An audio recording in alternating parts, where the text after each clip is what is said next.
Welcome back to Hanger 51. What's going on tonight, guys? Hope you're doing well. Let's see who's going to get in the room first tonight. I'm betting it's been a while since we've seen Michael Bird be the first one in. Maybe tonight. Let's see. Who's going to be first?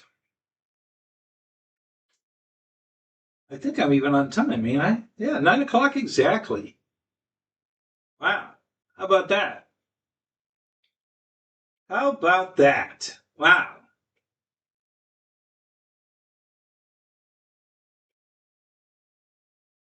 All right, guys. Oh, man. I don't know what the topic's going to be tonight. We'll see what you guys are in the mood for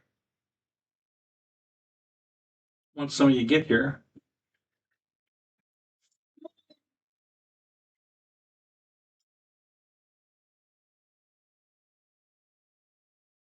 I don't know. God, I don't know what the hell. Maybe we can 3D print something tonight.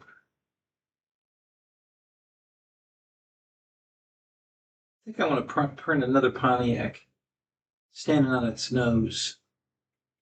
Let's. I'm going to work on that while we're waiting for you guys to get here. I'm curious.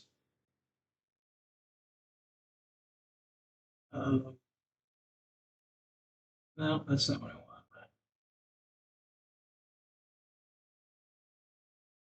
No, it's not. I don't have it here. Hang on. Minimize that. Minimize that. Minimize that. I'm going to close that. And there's my reality.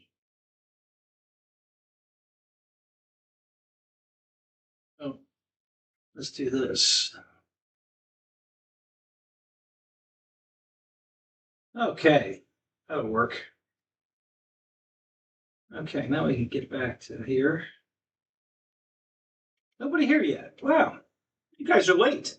I'm early for a change. You guys are late. Never fear. I'm sure you'll be here.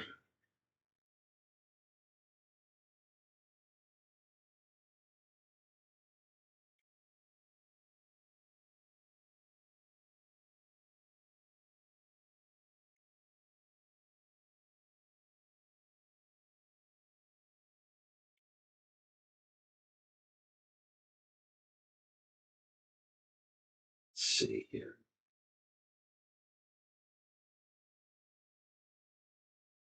Michael Bird, what's up? I predicted you. You have to go back and watch later, but I predicted you'd be first one here, and you are the first one here. So I got it right. Look at that stuff. All right. That's cool.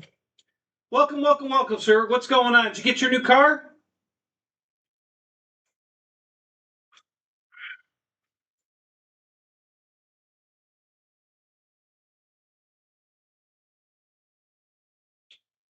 I don't think I have that file on this computer. Mid-May. Oh, it's not coming until May. Okay.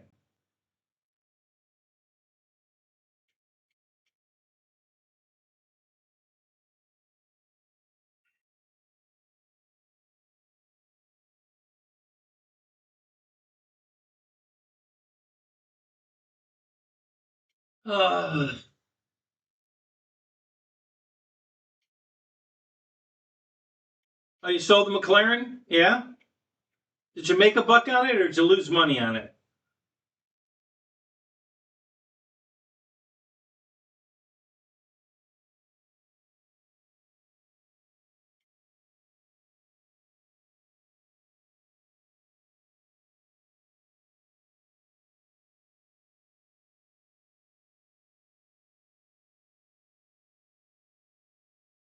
Cup holder. The Simpsons. What the hell is that? About even? Well, you can't complain there. That's pretty,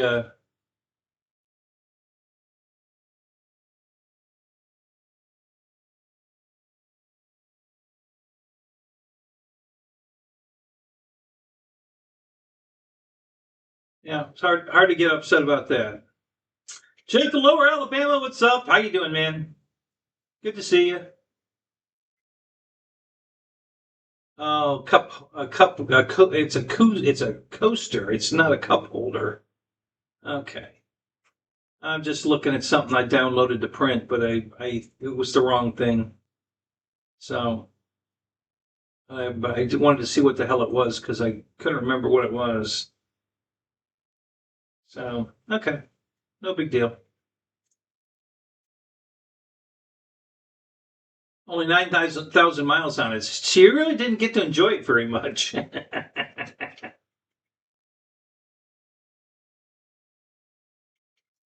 Honestly, were you afraid to drive it? You know, did it matter where you were going? Like, we're going this way. I don't want to take the McLaren. Let's take something else, or did you not care?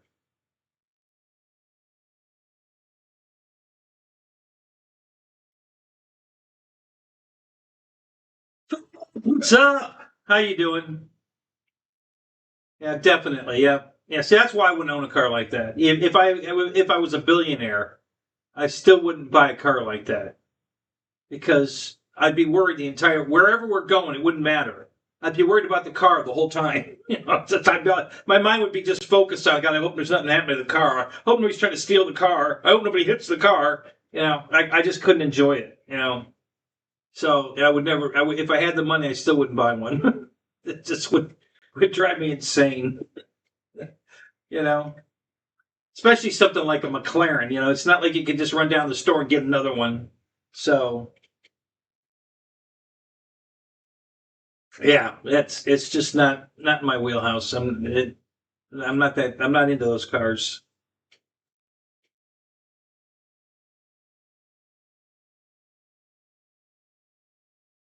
All right, so let's see here. We're gonna have to go surfing here. Let's go to Yegi.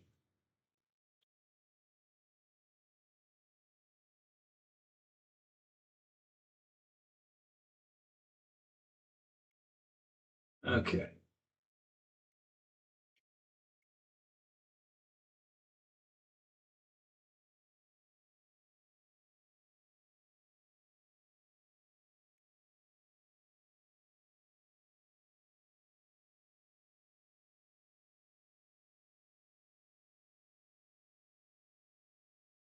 See, that file looks pretty good, but it doesn't have any wheels, and it doesn't have holes to allow wheels.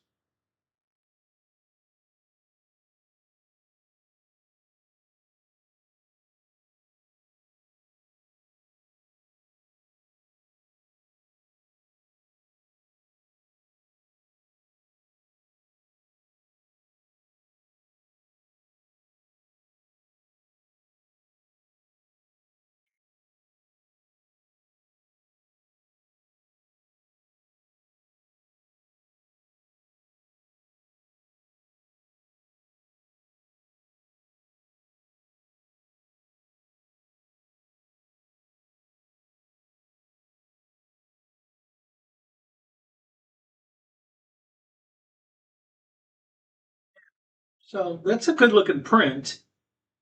And they have the gas store. Oh, that's that one you print. And what is the story with that one? That is such a weird print. I'm looking at a G8 print, guys. I was going to print another G8, and the file that I have on that is on the other computer. So I was going to put it on this one, but this one doesn't have any wheels, and it's printed in two pieces, and they split it right at the like the um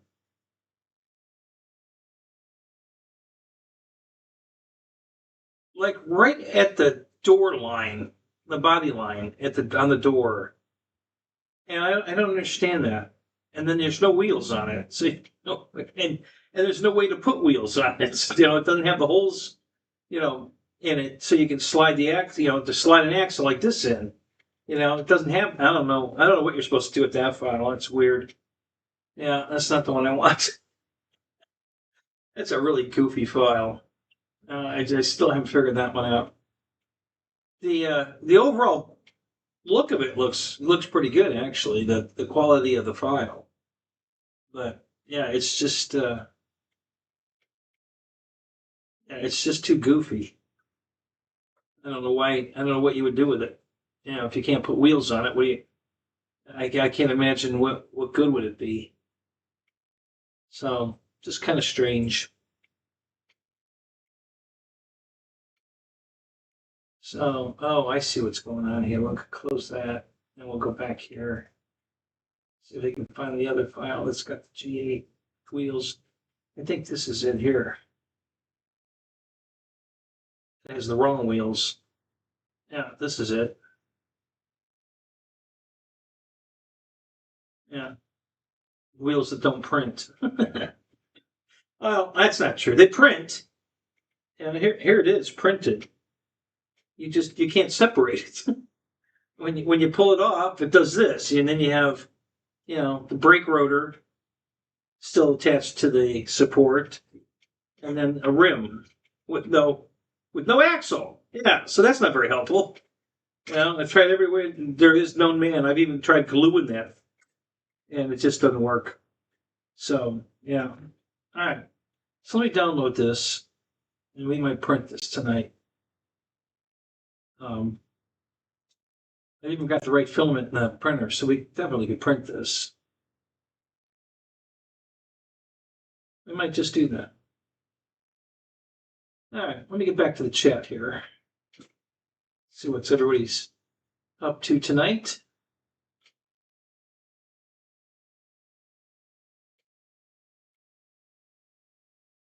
All right. Got a whole bunch of you in here now. All right. Good to see you guys.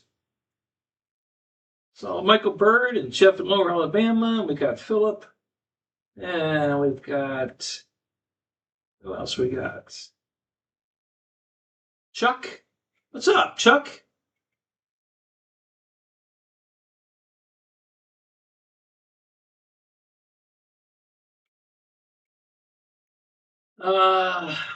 Who else?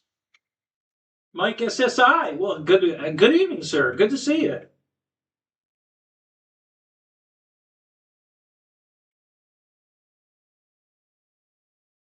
All right. So what's new and exciting in your lives? What do you guys want to talk about tonight?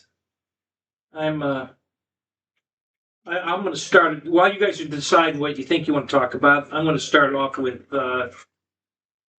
congratulations to Cletus McFarland. I don't know if you guys saw that today, but Garrett Mitchell, that's his real name, owner of the Freedom Factory down here in Florida, finished second today in the ARCA race. He actually led it several laps.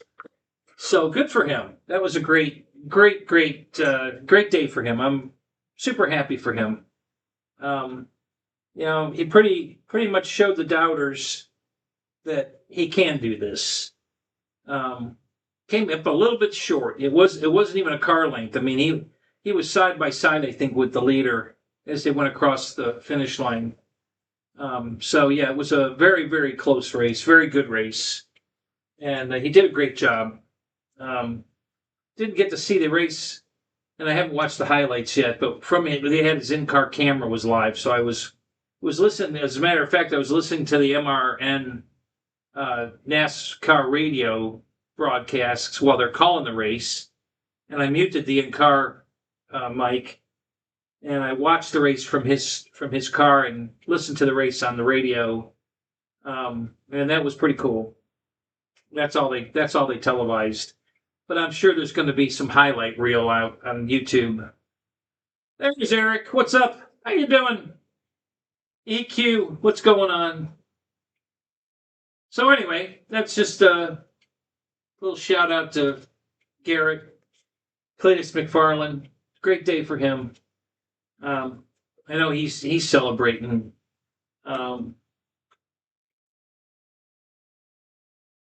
When he took the lead, he said on his radio, "Holy fucking shit!" He basically was screaming that on the radio as he took the lead, and he led a few laps. So It was pretty funny. He's pretty pumped up. I didn't know, with buying his own racetrack and making the kind of money he's making, you know, goofing off and pretty much doing what he wants to do, goofing off and having a good time and putting out a lot of content that people seem to enjoy watching. Um, I wasn't sure. I wasn't sure this NASCAR thing was where he really wanted to go. Because if he gets a full-time ride, it's going to be a bigger commitment than I think he's ready for. And I don't know how that's going to go, but we'll just see. We'll wait and see how he handles this and where it goes from here. And, because I don't think he can run the Freedom Factory and have the races and do all the fun he's doing and be a NASCAR driver. Because I think he doesn't realize how much work it's going to be a full-time NASCAR driver. So, but we'll wait and see. I wish him a lot of luck. I hope it goes well for him. So, anyway, that's what he finished second. He finished second, just a millimeter off.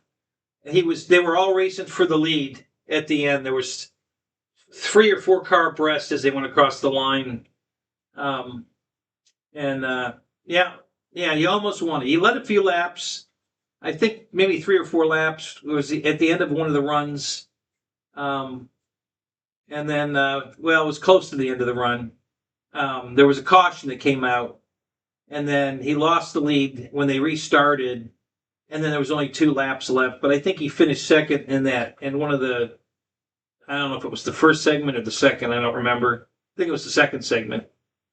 So he led a few laps and then ended up finishing second. He started 4th with 2 laps to go, and he got to second place. He actually took the lead for a moment. He did get in front, but he was side by side with other cars. He wasn't just out in front, but his nose was in front. So I don't know if he went far enough through a timing segment to actually get a lead change for a moment or not. But it was really close there at the end. And they were 3 or 4 abreast when they came across the line. And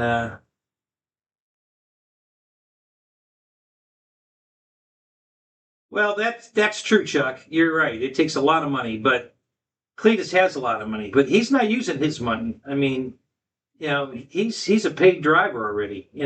He signed a contract with Richard Childress Racing.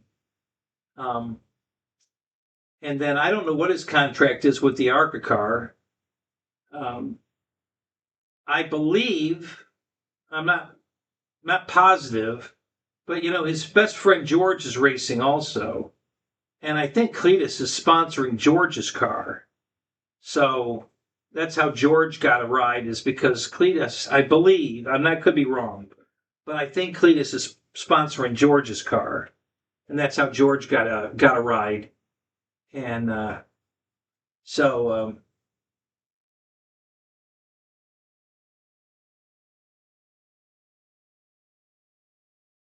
oh, is that what it was? Mr. Sam's spray on wax job is what made him so fast. Oh, you know what? I'll take that as a win, and I know Sam will too.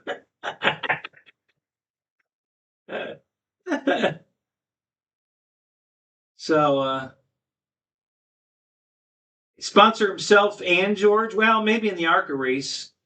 That's possible. I don't know where. I don't know what his deal is with Kinetic, whatever that is, that he drives for on the ARCA. But they were super happy. I guess the second place finish for them was a big deal too. So, he did a good job. I mean, he kept his nose clean the whole race, from what I saw. I did have to go outside for a minute. I did miss something at the end when we had a red flag. I don't know if he got into any of that or not. It didn't seem like he had any damage, or if he did, it wasn't enough to be a problem. So,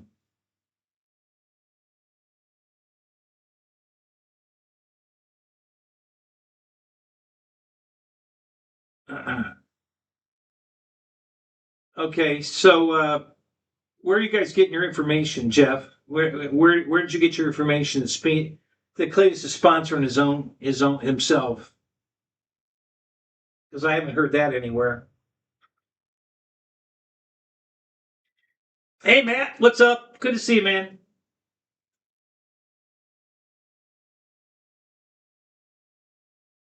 He's part owner in Kinetic, is that right? Okay.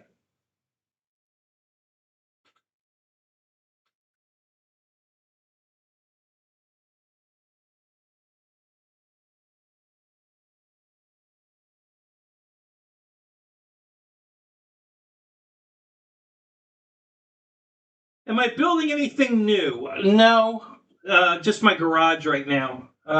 No airplanes. I mean, well, I've been working on the ones that all those unboxings I did. So the SU-27, the P-47, the Husky, another my fourth Carbon ZT-28. Let's see what else.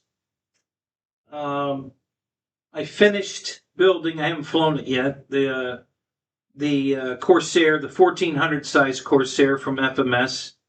The P40 I did fly twice. I just finished that and flew that twice. And one more. What was the other? Oh, the T28.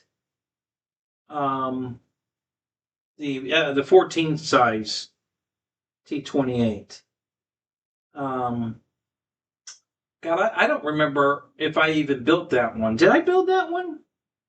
I would have done it on camera with you guys. Did I build the T28? I know I bought another fuselage for the broken one. The new fuselage is right there, but I can't remember if I built the new one or not.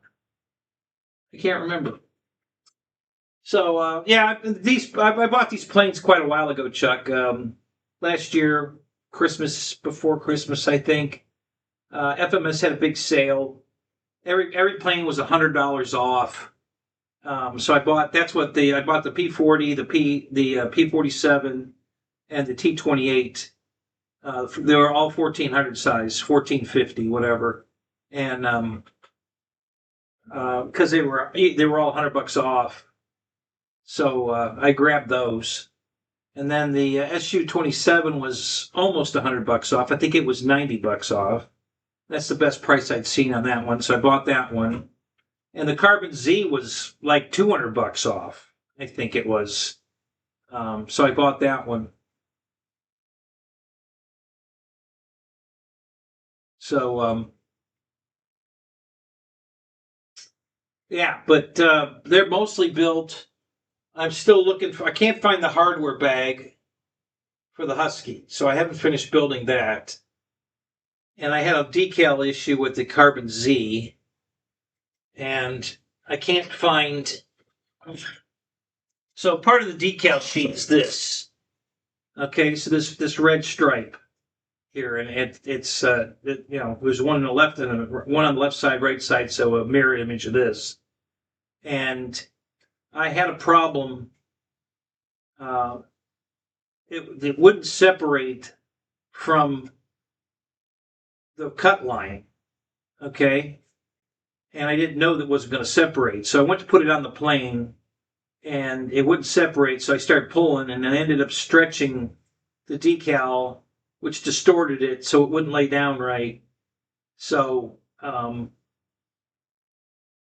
had a problem, and I had 4 of these airplanes. So but I have 3 of these decal sheets. So here's one spare. I haven't found the mate to this one, so I got to find 2 spares out of. I don't know where I put them all. I'm pretty sure they're in these drawers down here. This one was cut up already, so there should be a mate to this one cut up laying right here, because that's where I found this one. I have a feeling it's under that printer right there. I have a feeling. I think that's probably where it ended up.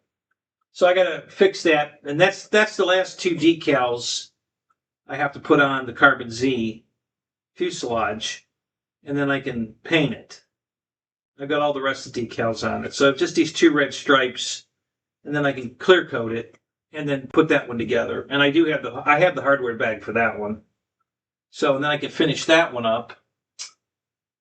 I haven't even started assembling, or I don't think. Well, I did clear coat some of the pieces to the P-47, but I haven't started building it yet. I have some more clearing to do, and then I got to put that one together. So yeah, that's what's going on, Chuck, with my airplanes. But the airplanes are kind of on the back burner right now. I've got all kinds of balls in the air right now that are just pissing me off. I can't file my taxes. They keep declining my taxes, and I keep correcting what they tell me is wrong, and then I refile it, and they tell me it's still wrong, and then they give me a new thing to correct. I correct that, send it in again, and they still deny it. So I don't know what I'm going to do with my taxes. I don't know what their problem is. I keep fixing everything they tell me that's wrong, and it still won't go through. And the problem is they keep giving me the same reason, even though I answered the question correctly because it accepted the question. If you put the wrong answer and it says, no, that's not the right answer, and try again. And, so I got the right answer and I filed it, and then they still say it's wrong. So I don't know what's going on. I think the problem is, honestly, is because the IRS lost my tax return from last year. Because I actually had to I called them on the phone, and I was told that I needed information for my 2024 tax return. So I got my information for my 24 tax return, and I called her on the phone, and I'm answering all these questions.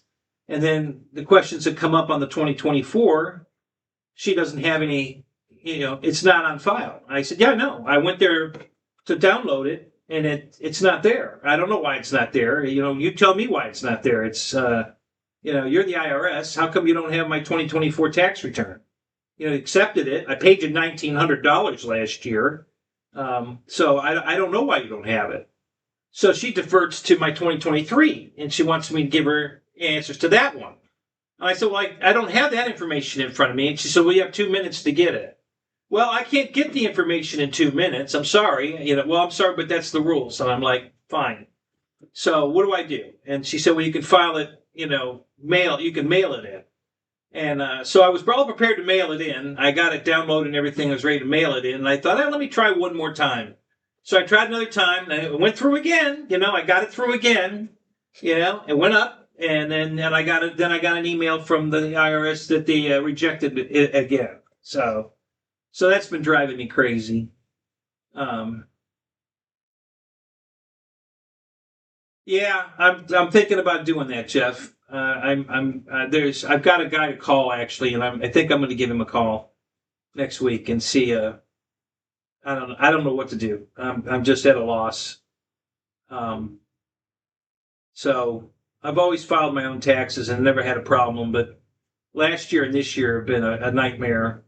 Some new, you got to have a 5-digit code, and then it's got to be a 6-digit code, and they can't even make up their mind on that because I did say, you enter your 5-digit code here from last year, and I put it in. They said that was the wrong code, but I think my code last year was a 6-digit code, so I put the 6-digit code in from last year, and then they accepted it because it was the right code, and that's why I thought, okay, well, we're good now. Now, and I set it up again. It went through, and but they got it, and then they rejected it. So I don't know. I didn't even bother to go look. And then I was trying to, Medicaid keeps sending me, we want to help, we want to get you signed up, blah blah blah blah blah. So I gave them all my information last year, and they denied it because I didn't provide them with the W-2, and I told them I don't have a W-2. I told you I haven't worked in 3 years. I don't have a W-2. I can't prove income because I don't have any income. So this year they tried again, and and they wanted me to upload my tax return, my phone bill, my power bill, and what was the last one? My bank statement showing how much money I have in my checking or my savings account. So I had all that information together today to send up. Got a letter in the mail today that says you don't fit our how was it worded? I guess I have too many assets. you know, so they don't need the proof or any of that. I'm too rich. So I can't get my Medicaid assistance because I'm too rich. Okay, all right, whatever. So I gave up on that. Because I was planning on when I got done here tonight was to go upload all that information to them, and because I had till tomorrow, and well, you know, they already got a letter from them denying it, so I don't need to bother with that anymore. Tell you, just pulling my hair out. It's a good thing I got a full head of hair because I'm about ready to kill somebody. So, and then I've been reorganizing my garage again. So after moving the lift, I'm cleaning up the area where I park cars under the apartment, man cave, whatever you want to call it. Reorganizing that so I can get a car in there because I have one car in here. I can put two over there now on the lift, put one behind the lift, and then one underneath. So I can get 5 cars in here now, even though there's room for 2 more cars up here when I get the airplanes moved behind this wall. When I get this room done, I can bring the airplanes from there into here. And that will completely empty that area, which then a lot of this stuff can be moved into that area temporarily while I finish the rest. Because I was going to work on the upstairs first, but that's not going to happen now. So I'm going to finish this room first. So hopefully next week I'm going to get the power run over here. I'm going to bring the power into the building, so I have, because I'm not working on extension cords out here. And then I'm going to wire this room, drywall this room, all of it, put the lights in the ceiling and drywall it and everything. Which means I got to move all these airplanes that are in here out. There's about, I don't know, 8 or 10 airplanes in here. I got to move all them out temporarily. So they're going to go upstairs temporarily. So I have room to work in here. Get this all done, and then I'll bring everything from, you know, all the airplanes and everything in here. And well, probably what I'll just do temporarily is bring everything that's upstairs down into here. So that's empty, so I can finish that. And then we'll be able to move this stuff that's down here. We'll go back up there, a lot of it, some of it. This backdrop, all my cabinets here, this will all go upstairs. And then there'll be nothing but airplanes in here. So anyway, I had to change the order I wanted to build it in, but that's okay. Doesn't matter. Just as long as I'm getting making progress.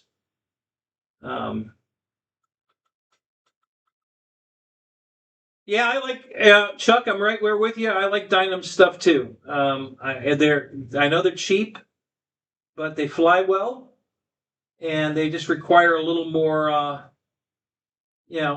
massaging before they don't just screw together and you have to do a few extra things. Maybe put the pilot in the plane, glue them in, glue the seat in, maybe the windshield on. Maybe the canopy on, little things like they put the decals on it. So they're not turnkey out of the box like most other brands, but they're a lot cheaper than the other brands. So yeah, I'm kind of a big fan of Dynam. I like Dynam planes. I have quite a few of them, and prepared to buy some more. When I get, when I get other things situated. I'm kind of done buying airplanes right now. So, yeah, I like Dynam. Every one of my Dynam planes flew great. So I don't. And they finally, the last one I built of Dynam was the PT-17, and which is the Sturman biplane, and that was an awesome kit. I did have to massage the up top wing a little bit. Not too bad, but the lights worked for the first time in my life that I bought a Dynam kit, and the lights actually worked, which is fantastic. And they don't just work, they work perfect. Good, nice and bright. You can make them blink this way. You can make them blink this way. Or you can have them solid on. They give you these different plug harnesses. It's like 3 or 4 harnesses. And whichever harness you use and the way you plug it in determines what you get for lights. And I thought that was awesome. So I was super happy with that. Yeah, it's but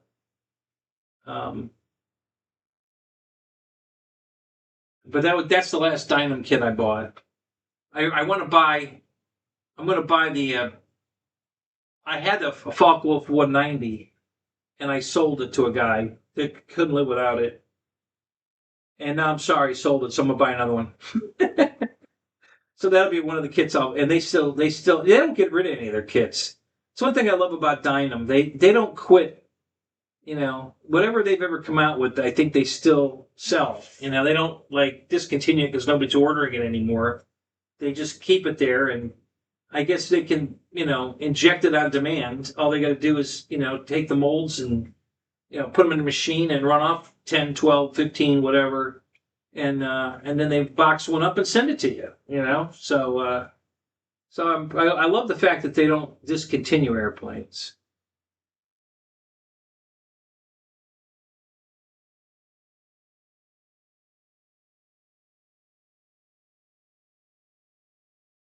Well, see, guys, back to the taxes for a second.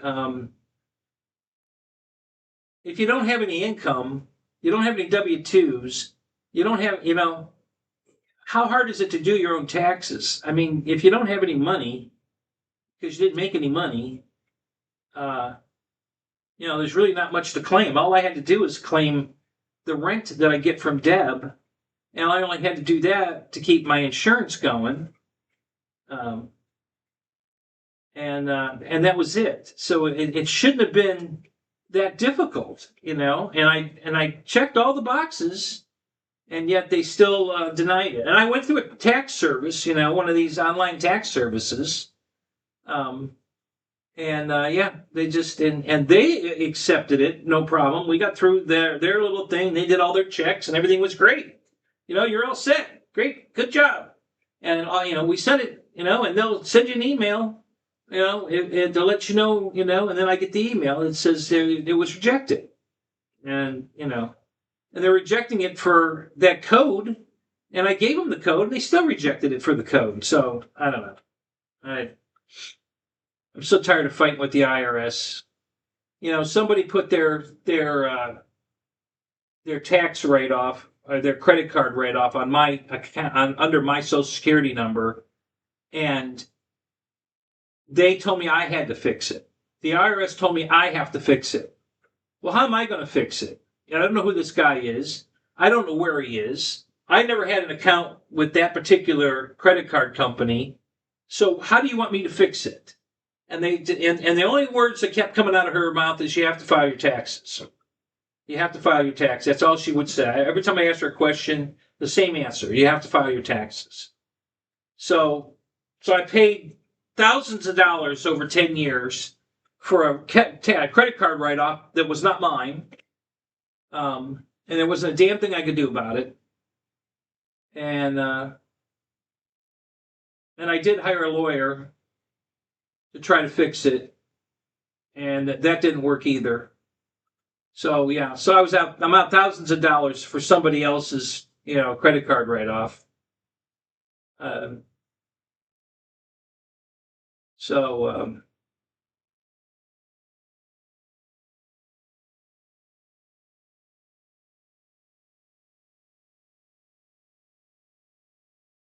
Yes, I have seen the new Hawkeye. Yeah, the E2. Yeah, it's pretty cool. Looks cool. Actually, I'm ordering one for Eric. Right now I'm playing email tag with Dynam,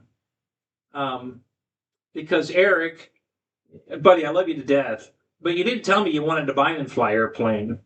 I have our text messages, and I went back and looked, and you never mentioned you wanted a bind and fly, so I ordered you the plug and play. So. But I'm talking with them now. They said, well, you can order. What they told me they were going to do is I can order another one, the bind and fly, and then they'll send me the refund later on the plug and play. And so I sent them an email back, and I said, how about, can I just cancel the first, because they haven't shipped it yet. I said, how about I just cancel the first order? And that's the last email I sent up. So I'm waiting for a reply from that. I'll probably get that Monday. So we'll find out what we're doing here. But yeah, I'm trying to order that very airplane, the Hawkeye for Eric, and we're having a little bit of.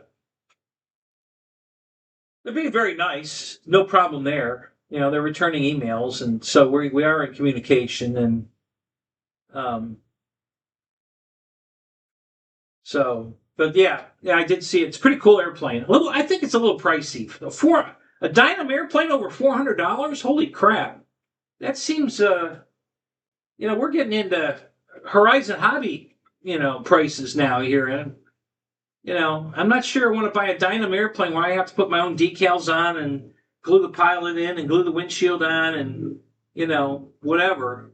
And then, and still pay $400 for an airplane? I don't know. It seems a little high.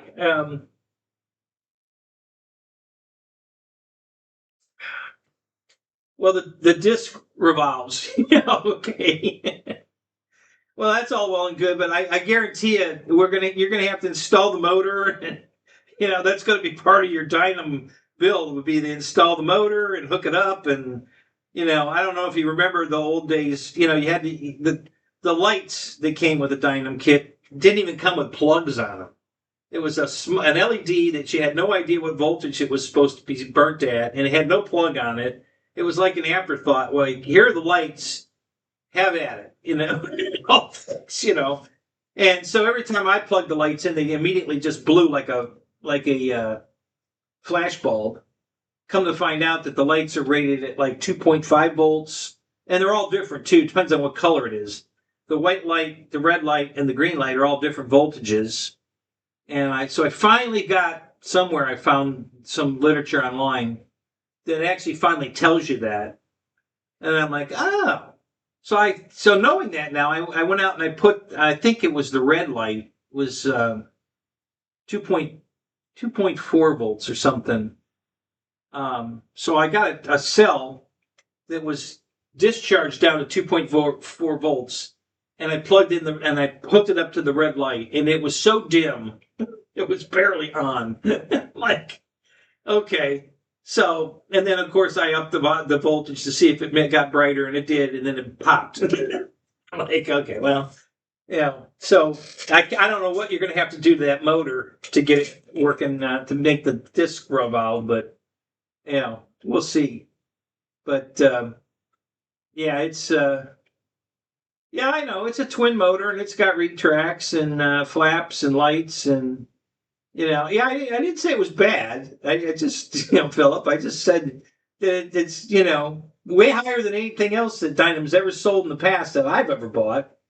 And so, yeah, I'm just kind of looking at that like, starting to get up there in the price here, and I'm still going to have to do all this extra work. So, but that doesn't mean I'm not going to buy it. We'll see, So we'll let Eric get it first and see what, he can give us a rundown on it.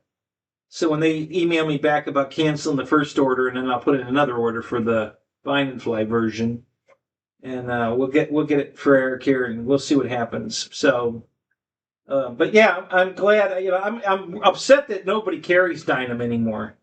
Everybody dumped them, and I feel bad about that. I wish they still had a retail. Now you got to buy direct from them, which is okay. But it definitely slows the process down. So I used to buy my Dynam from Motion RC back in the day. That's where I got my Dynam stuff from. And I used to get all my FMS from Motion. I used to get my Dynam from Motion. Even my E-Flite stuff. Back when they started, they sold all these brands, and I bought everything from Motion. Now I don't buy anything from Motion, so.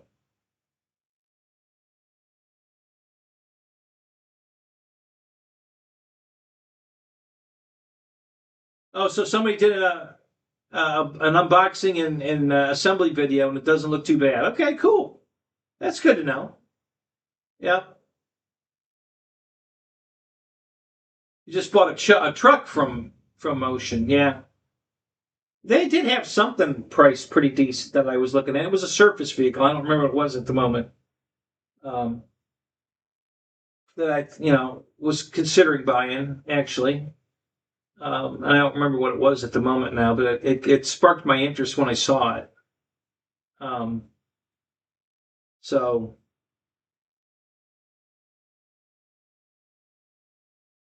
yeah, now you can get Walmart toys from Motion, yeah. Well, now you can get Motion airplanes at General Hobbies. So how about that? General Hobbies carries Motion airplanes, Flex airplanes, Hobby King airplanes. Um, let's see, what else? I think even some of E-Flight, I believe. You can get all those at General Hobbies now, which really shocked me. Um, so, um, they even had my Taft Hobby Viper jet there momentarily. Um, it's been so long. I don't know where. I don't know if Taft is still building those planes or not. But they keep finding old warehouses full of them or somewhere, and they keep popping up. Uh, General had them for a while. Banana Hobbies had them for a while, and there was one other place that I thought Banggood. Oh God, Banggood even had them for a while. So over the years they keep showing up. But this was pretty recent at General Hobbies that those Viper jets came online there. That he had them, all three colors too. So I was kind of really shocked to see that. I tried to buy one, and I ordered that and a Flex jet, the F-100 in the camo. And the only reason I ordered both is because I basically got the second plane free shipping because the shipping cost for the first airplane was enough for both airplanes.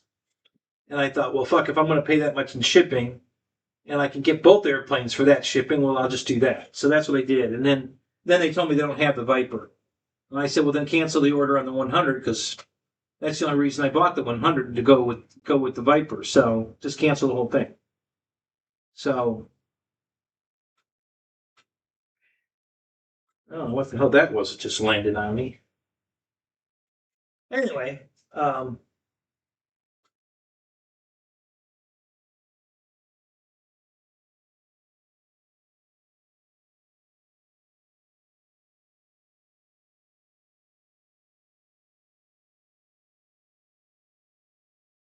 so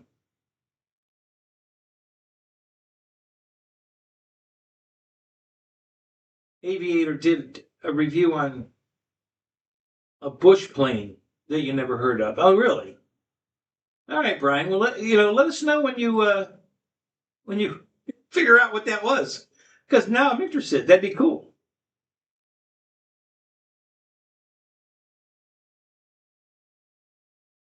So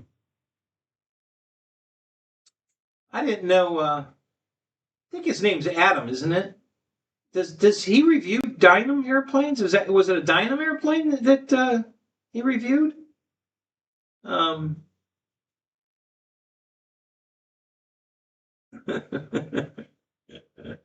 you're fighting with your autocorrect, huh?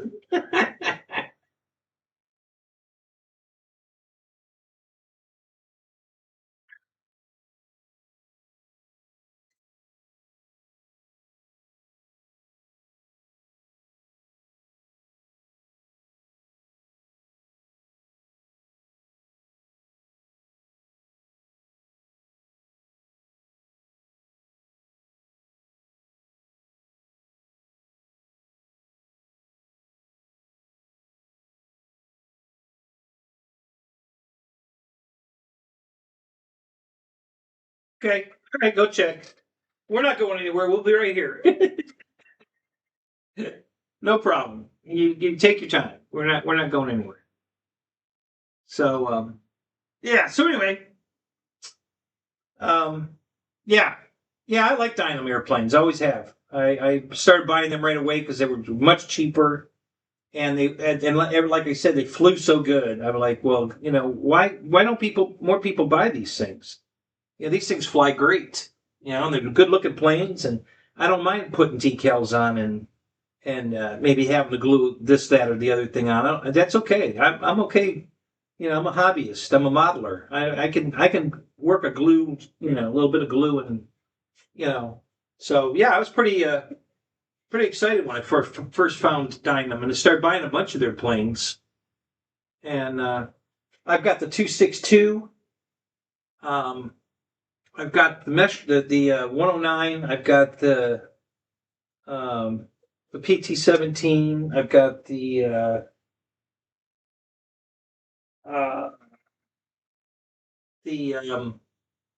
Beaver. I'm trying to think of all the planes I have from Dynam. God, it's been so long since I thought about those planes. But yeah, I have several of their planes. 262 flies fantastic. The problem with the way they had originally set it up, which I have changed, the ESCs were inside the fuselage and there was no air getting to them. So if you flew it longer than 2 minutes, the ESCs would catch on fire and burn the airplane down. And there's video out there of people doing just that. As a matter of fact, it happened to Lewis and Tony out at our field. Bo, the guy that owns the field, he had one of those planes, and he gave it to Tony, and they were out there flying it around, and it caught fire. It crashed. It caught fire in the air, and it crashed. So they're running out there trying to get to it to get it before it burns up. And they saved it. It's all charred inside, but the plane still looks good. I don't know if they ever fixed it to go fly it again or not. But yeah, that was the problem. So what I did is I moved ESCs. I bought new ESCs, and I put them in the nacelle behind the fan, so that the fan would blow cool air right over them. To fix that problem, because I really liked the airplane, and I didn't want to catch it on fire. So I did that to solve that problem. I think I did some changes on the landing gear too. It's been a while since I've had that plane out. It's back here buried. But hey, what's up? How you doing, man? Juno, what's going on? Good to see you, buddy.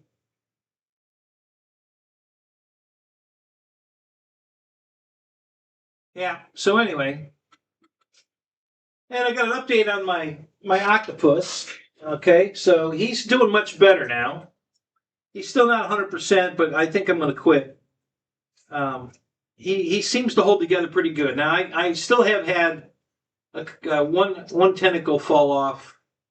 If it just gets bent the right way, and I couldn't tell you what that right way is, but right now it seems to be doing pretty well. So a lot of the joints are glued. You can't tell. Everything looks pretty articulative. So you really can't tell. But yeah, this is other than these two. Where are my bunny rabbits at? They were on the table here. Where'd they go? Oh, they're there. So my Anacubic Cobra S1, I printed these bunny rabbits, which came out pretty good actually. But they're flat. They're not. I mean, I guess they're three-dimensional. You could call it that, but it's basically it sat on the printer flat like this, face down, and the first layer is where all the color is. So it printed all the different colors. There's 4 colors here, and I printed it with 2 different filaments. And I've got one in the pink, and then this one in the light blue, kind of an aqua blue. And these printed perfect, no problem. And so I was pretty happy with that. And then I've been trying to print, this particular Octopus, when I bought the Creality K2 Plus, the giant printer, the 350 cubed. I downloaded this, and this was the first file I ever paid for, and it was only like $5. I bought this particular file and tried to print it on the K2 Plus. It wouldn't print, and then nothing would print on the K2 Plus. I got a Benchy out of it, a little tiny Benchy. That's all. The only thing I'd ever printed, and it just failed. Everything I tried printing these. I tried printing this many times, and it would fail. I tried printing that in this color, my dragon, the big incense. What do they call it? The singing dragon, and it wouldn't print. It would like 3 layers high, 4 layers high, and it quit. Same thing with all of them, and just nothing would print out. So I sent it back. Now see that it fell. We lost a tentacle here. Okay, because if you lay it down and you get it in just the right attitude, it'll come off. But if I put it back on, it will generally stay on. So I don't want to keep gluing them. I've glued so many of these articulates together. So it's back on, and so I'm just going to live with it, and when one falls off, I'll just put it back on. But it's pretty solid now. You can handle it. It's what happens is it's when you fold it back like some particular way when you're trying to set it down is when one of these will fall off. They don't fall off just hanging here or doing any of this. It's when you try to set it down and you get the that articulation in just the right angle, it'll come off. And so I've decided I'm not gluing any more of them. Now, the only problem I had with this one, and it's not really, I'm happy with it, it's okay, but where the eyes are green and purple, if you look here, you'll see that, oops, hang on. His eyes are green at the bottom, and then they fade to purple up top there, and then they're red around the pupil, and the pupils are black. That all printed perfectly, except the green fading to purple was supposed to be white. And for some reason, it didn't use the white spool, and I don't know why. And I'm sure it's my error. I don't think it's the printer, it's me. And I haven't figured out what I'm doing wrong yet, because that's the only multicolor printer I have.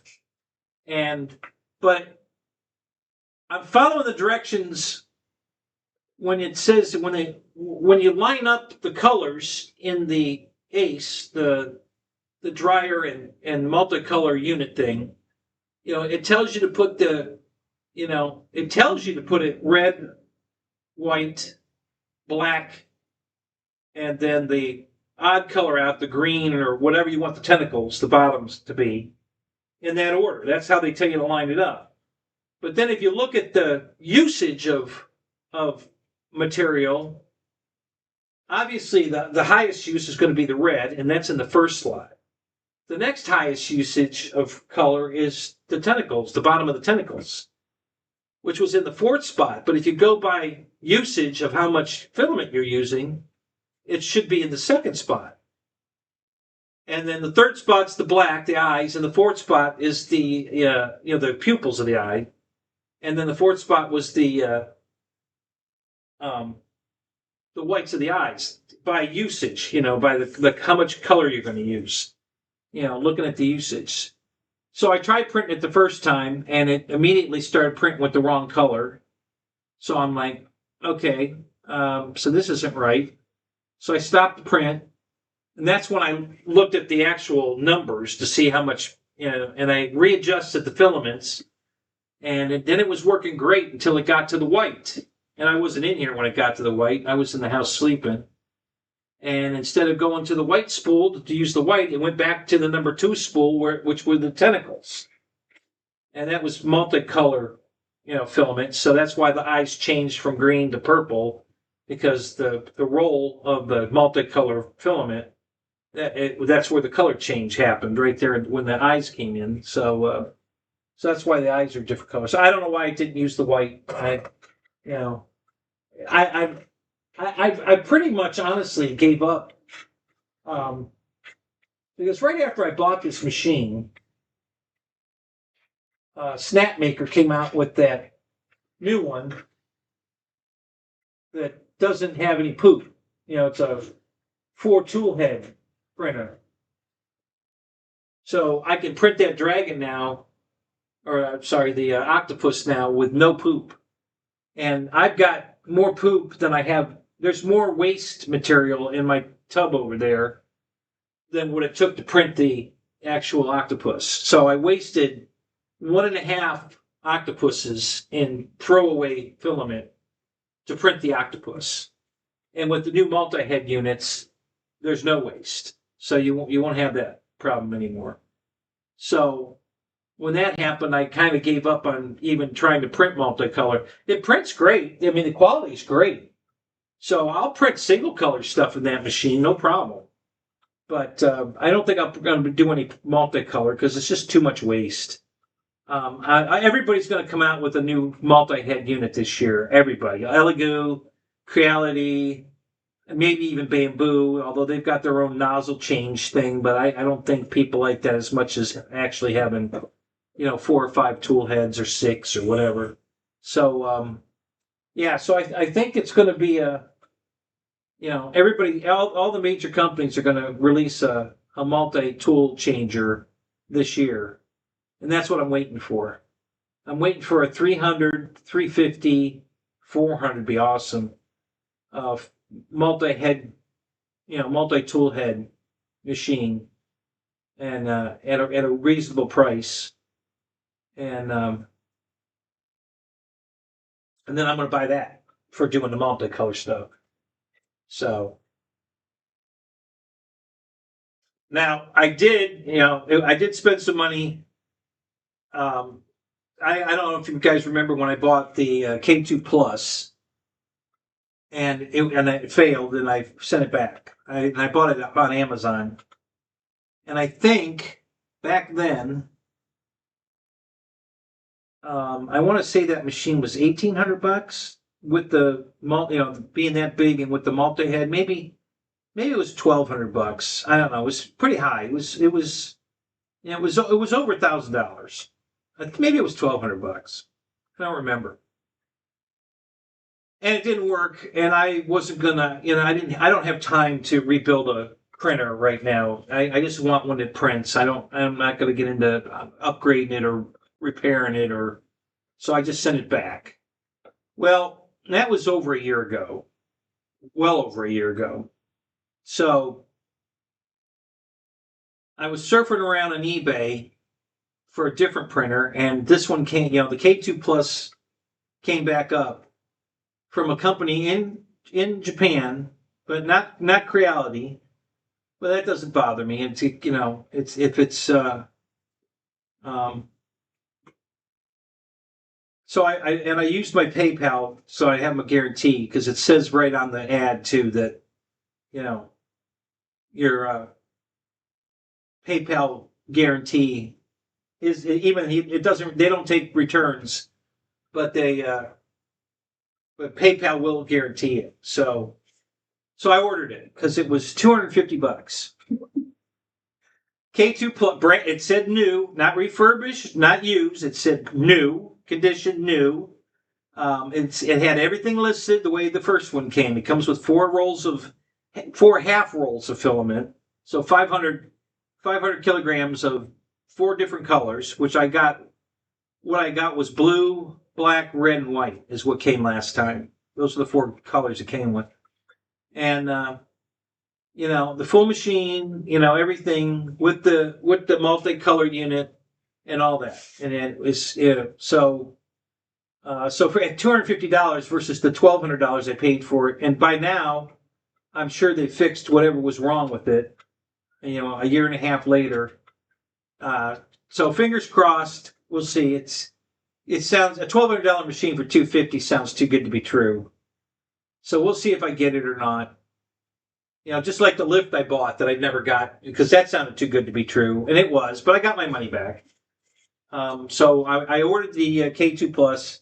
I don't think I'll ever see it, but we'll see. Fingers crossed. But worst case scenarios, I'll just get my money back. They don't. I'm not supposed to get it till May 12th or something. So that's only a couple of weeks, and it's coming from China. They're not in the U.S. So that's a pretty acceptable time frame for coming from China. So everything seems pretty legit, So we'll see. I don't know.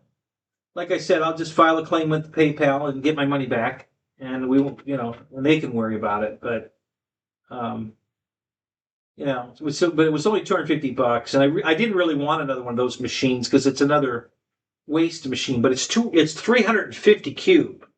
That's what I wanted. I wanted a bigger machine.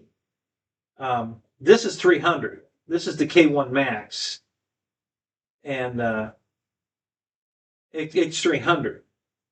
And why do I want one that big? Well, because I was able to print this on the K1 Max. Okay, if I had the K2 Plus, I could have printed this even bigger, another 100 millimeters bigger than the size of this one. This one's 600 millimeters across.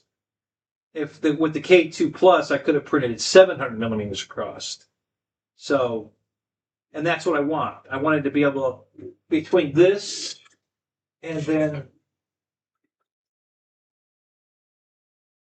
this batleth that I printed.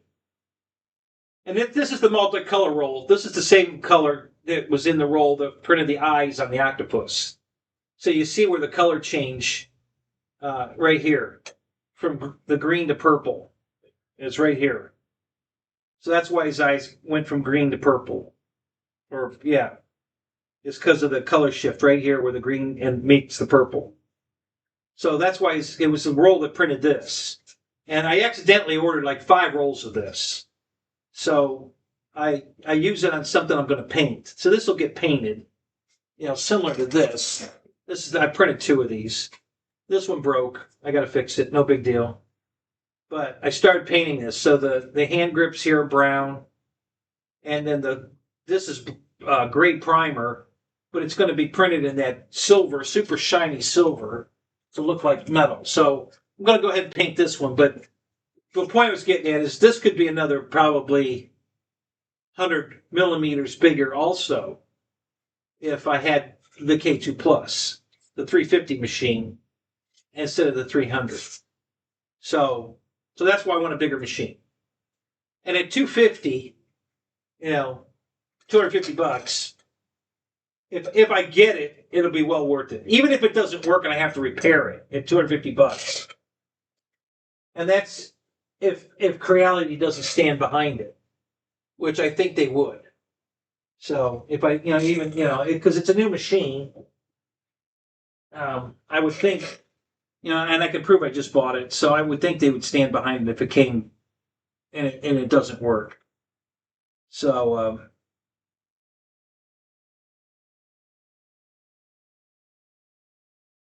if I went trick or treating, Jeff, yes, I would use them, and that was kind of the point. That or going to cosplay. I haven't been to a cosplay, but I wouldn't mind going. And if I went, and EQ can attest to this because he's a big Star Trek fan. He's got Star Trek uniforms. I don't know if you've noticed that some of his videos. He's wearing a Star Trek uniform. So what I was going to do is, I was going to go as maybe have fake ears and a bowl haircut to look like Spock, in a Star Trek uniform with maybe a Klingon that sash that Worf wore, and carrying the batleth and the Captain America shield. So I'd be covering like everything, but there'd be a little bit of everything. A little Klingon, a little Starfleet, a little, Marvel, Captain America. I'd be a big mixture of everything. And I would go to cosplay, in that kind of setup. Maybe even wearing the Iron Man helmet that I printed. right here, which is, I'm going to print that again on this machine because I printed that on the K1C, which is the smallest machine I have. And it fits. I can put it on. I can wear it, but it's a little tight. And when you compare it to the store-bought one up there, that's the real deal there. That's the one that articulates, opens, and it even opens by voice command. This one's quite a bit smaller in size than that one. Quite a bit, but a little bit. You know, it's about I'd say it's a good inch shorter. So overall, an inch in diameter. So, but that's as big as I could print it on that machine. And that machine's only 220 by 220 by 250. This is 300 cubed.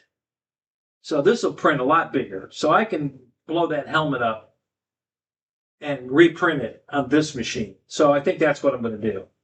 Just so it's easier to get on and off, and it's not so tight. You know, it fits. I can get it on and put the back piece on around my neck and everything. But if I tilt my head back this far, the back piece comes off, which it might anyway. You know, to be honest. And if I fiddle with my face too much, the faceplate's on magnetic, and it'll pop off because my nose is just about touching. So if I wiggle my nose, it'll pop off. So it's just a little too tight. It does fit. I can wear it, but it's a little too tight. Yeah, there you go. Yeah, I'm more of a Scotty than a Spock. Yeah, well, I could do that too. I could, but the problem with the guys in red uniforms are the ones that die. Did you ever notice that? Any episode that guys die in it, they're always wearing red. So I don't want to got a cosplay in a red outfit because they'll kill me. So yeah, I don't know. I don't know if I want to do that. So, Craig Beeman, what's up? How you doing, man? So anyway, but yeah, just fun stuff. I really enjoy the 3D printing. It's fun to do. It's I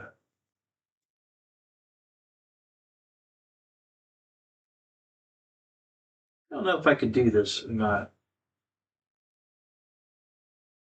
Maybe. Let's try this. Hang on a minute. Let me see if I can do a screen capture here.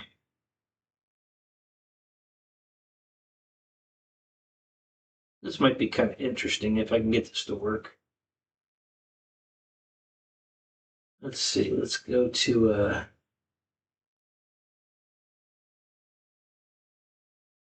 window cap. Yeah, let's try the window capture. Let's call this okay,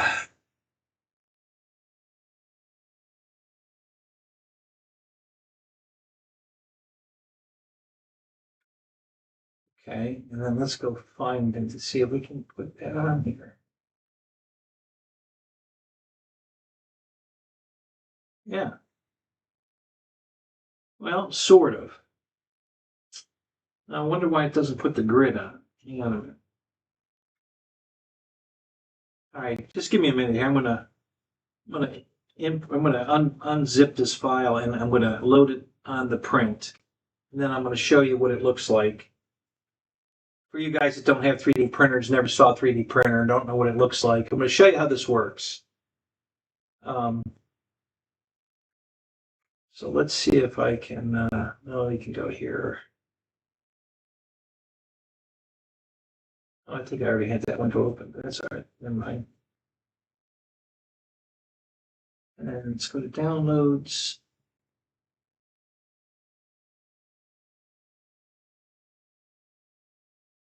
And the Pontiac G8.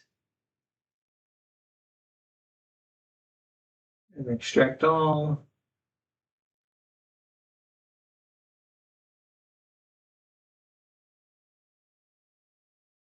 Okay. All right, now let me import that.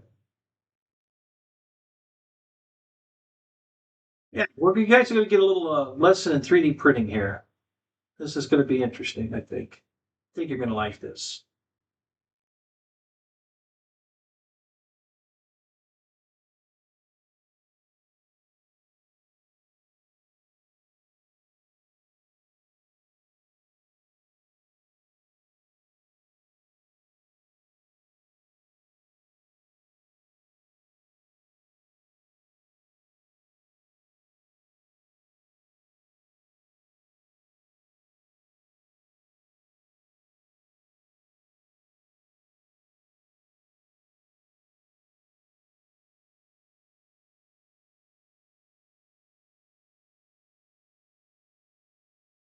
Okay, so I extracted the. Oh, this is really going to be interesting. All right, so let me see if you can see this or not. Yeah, I think it might work. Maybe not. Hang on. Let me open this up to here. Okay, so this is what you're looking at, but the grid's not there. I thought it would be there if I. So I'm going to try to scale this model up.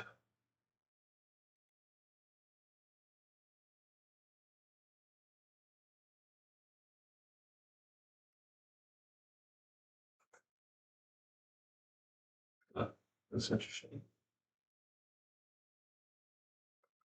There we go.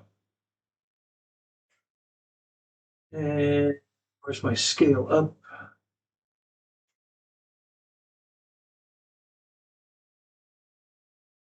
Right there. Scaling, and then we're going to go to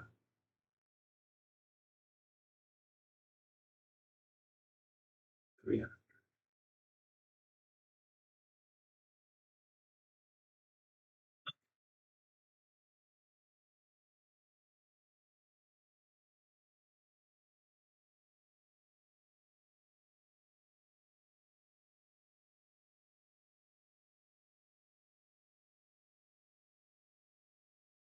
Showing it. Darn it. Okay, so in the middle of this big gray area, I don't know if my pointer's probably not showing up on that. Well, it probably would if I put it here, maybe. Let me look here and see if this works. Let me move this over so I can see it in the window.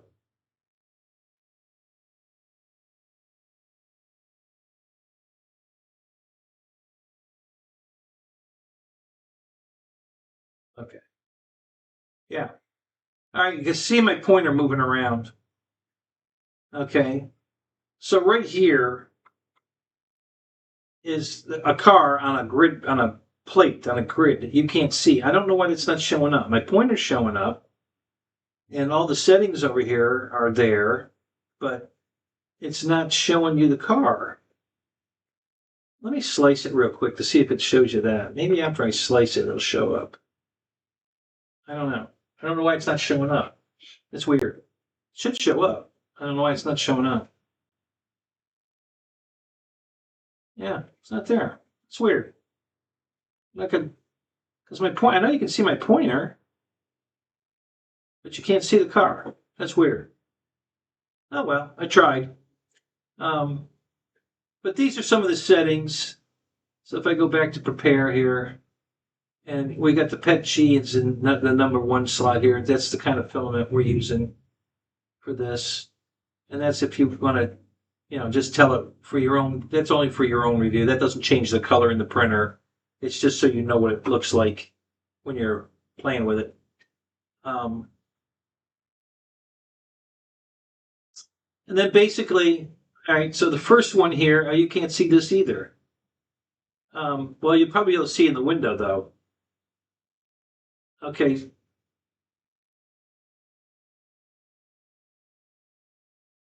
Yeah. So you're seeing, okay, so the first settings, you see what it says layer height and sparse infill, density, wall loops, enable support. Okay.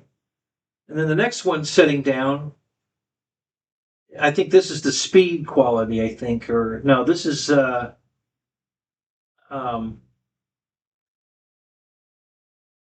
you basically don't change any of these settings. You just leave it where the defaults are. You hardly ever change anything.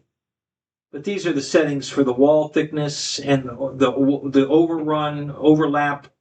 You know, make sure you secure the left wall to the back wall when it's printing it, and so these settings here you really don't change too often. The next one down is uh, so wall loops. So how many walls do you want? Do you want 2-layer, 3-layer, 99 layer if you want the thing to be solid? You know, it's one of the options you have here. Um, and then the infill, you go down here and it gives you these choices for your infill. So the top surface, the bottom surface, and you can change when you go here. You can click on this, and a window popped open that you don't see. For some reason, you can't see the window that popped open. There's different kinds of patterns for the infill or the top surface or whatever. So I changed that one, and that's why there's that orange box next to it now, because it's not the standard. I changed it to this octagon, octagram, whatever. And let's go down to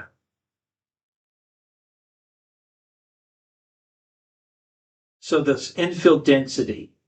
So this is one of the, I usually change this to something lower than 15. 15 is pretty dense. That's way more than you need.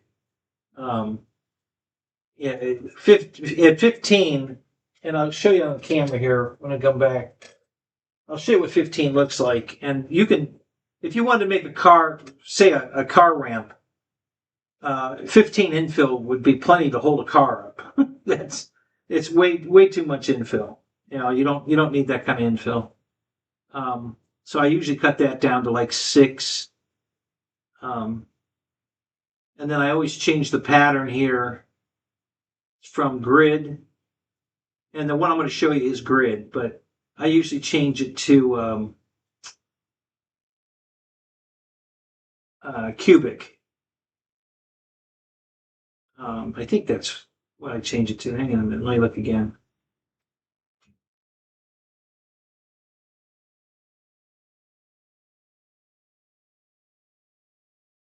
Yeah, yeah. So I always change it to cubic, and I'll try to demonstrate that too for you. And then the next one's the speed setting, and unless it's not printing at the speeds it defaults to correctly, I'll slow it down. But you know, some of the because these speeds are really fast. You know, 5,000 millimeters per second. Now that's not necessarily how fast it's going to print, but but that's the outer limit of what it'll print. But these speeds down here, 2,000, anyway, again, hardly ever change any of these. The only time I'll change something here is if I have a head crash or if it, just doesn't print well, then I'll go into the speed settings here and slow it down. And that usually will fix it. If you have a problem with it, like these 200 and 300 millimeters per second kind of speeds, if that's too fast, then I'll slow this down to like, maybe 180, 160, and the 300 down to 250, and then try it again. And that usually will fix it. Just slowing it down a little bit will usually correct the problem if you're having a problem there. And then down here is the support, where you enable support by checking this box, and then it'll put support underneath the product where it needs it, where the computer decides it needs it, and that's usually pretty good. Not always. Sometimes you need to change it, but usually the default setting works pretty good. And then this one's, I never mess with that setting. And then this bottom one here is for brims and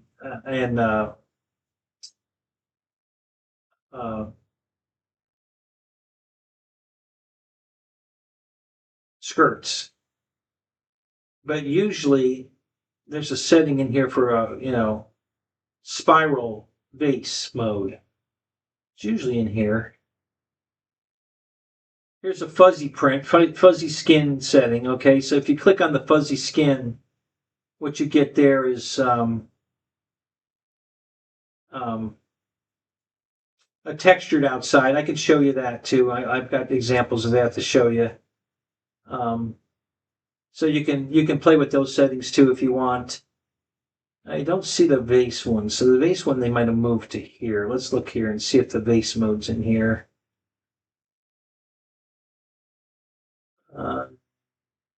No. Let's go back here one more time. Unless I'm missing it. I don't think I am, but maybe. Ram. Slicing fuzzy skin generator, fuzzy, light fuzzy skin. Yeah. Okay, they moved it again. So vase mode, maybe it's up here. Yeah. No, that's not it. All right. Well, anyway, I'll explain that in a minute. But anyway, so this is what you're looking at. These are your settings. You change this stuff. Rarely do you have to change much of anything at all. And you learn over time too that if there's a particular thing, like for instance my infill, I know from experience that my infill is just 15% is a waste of filament, so I never use that anymore. Well, hardly ever. It depends, but hardly ever do I use that much infill. All right, so I'm going to transition back here. I'm going to show you 15%. I've got a half. This Star Trek Enterprise is at 15%. And it was a failed print, but I can show you how dense. You see how the grid pattern in there, how dense that is? That's 15%. And I'm telling you, if you did a grid like this, vertically, like this, and printed a carport or a car ramp with that much infill, vertical, you could drive a car on that, and it would easily hold it up. That's how strong that would be in this, direction. Now, this direction, no, it would, car would crush it in this direction with this particular style print. And there's other prints that do it different, but in this position with the grid pattern vertical, you could drive a car on that. So that's just way too much infill. You don't need that. Not for most of them. All right, let me show you what the fuzzy print looks like. Let me get back to chat here. And then I'll give you an example of a fuzzy print versus a non-fuzzy. I'll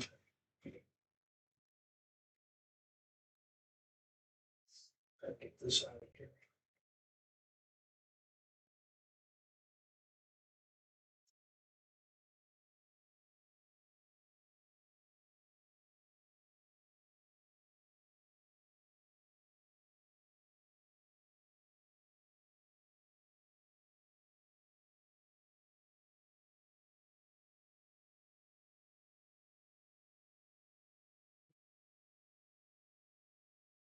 And this is handy, useful, depending on.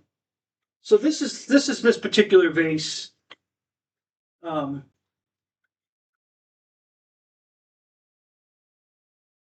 With a regular print, and not a very good quality print. As a matter of fact, this might have came off my Ender 3. I don't remember, but it's pretty smooth. It doesn't have a real texture to it. Okay, now this is the exact same vase, exact same size, exact same material, but I set it for fuzzy print. Okay, and now you can see there's like a texture to it. Let me see if I can turn it into light more, maybe. Yeah, there you go. Now you can see it. You see that texture that's in it now? It looks kind of almost like stone. And I brought this other one because it's going to show up better. This is fuzzy. This is the fuzzy print. You see how, it's got that like crystal pattern to it, so it's got a texture to it now. And that's what they call a fuzzy print. So you can get different quality prints, by manipulating the slicer into doing different things. Oh, you want to see some prop balancing and some glue drying? Well, we can do that too. I'm here, guys. I'm here for you, man. Whatever you want, just let me know. Hell, I'll mix up some concrete and we can watch the concrete dry. Or I could paint something and we can watch paint dry. I'm good on whatever you guys want. You picked up a second F7F. You did, huh?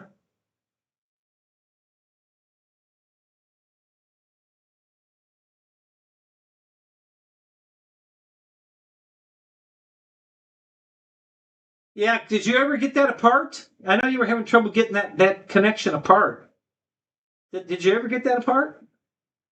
So does that make three now? You have three F7Fs?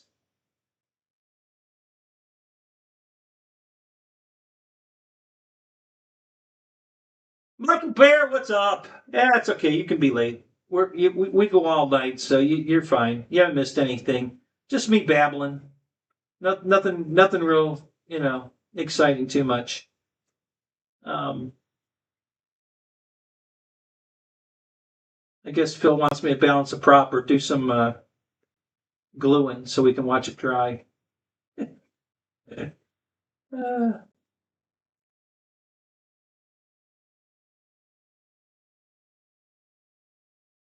uh,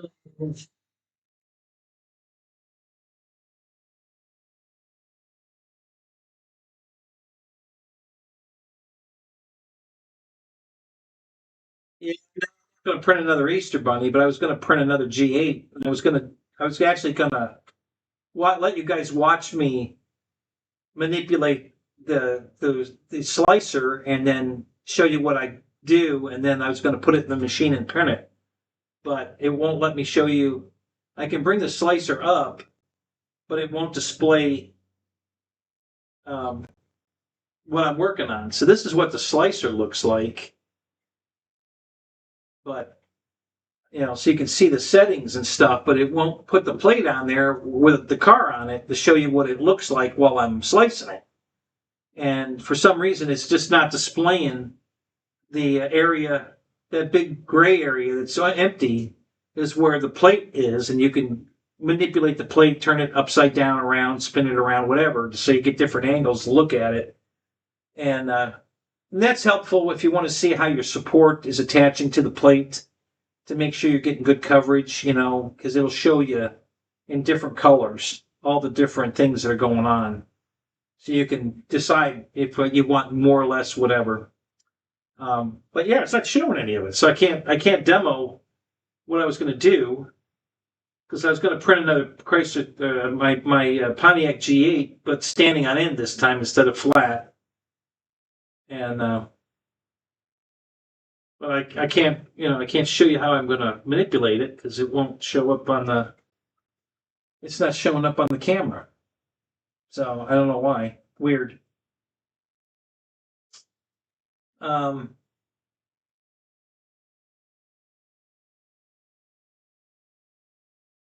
uh, where's? Oh, there you are. R7MQ. Welcome to the show.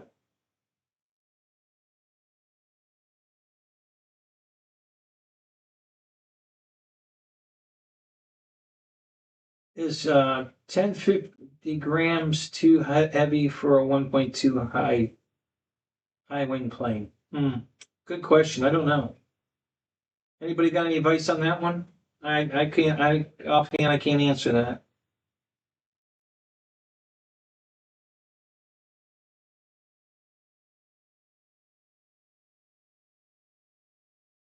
Have you gone to like Horizon or one of the plane sites and see how much their planes weigh in that 1.2 meter um, Wingspan. What's the average weight of a plane?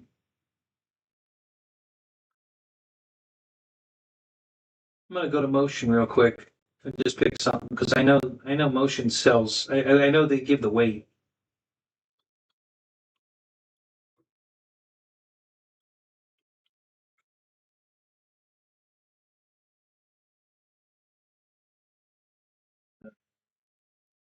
See here.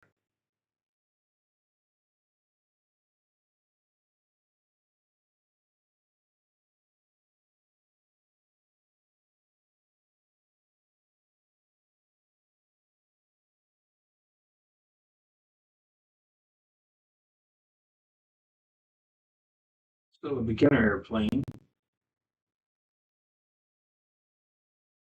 And what do they got? Wow, they're listing these planes as beginner airplanes? Jeez.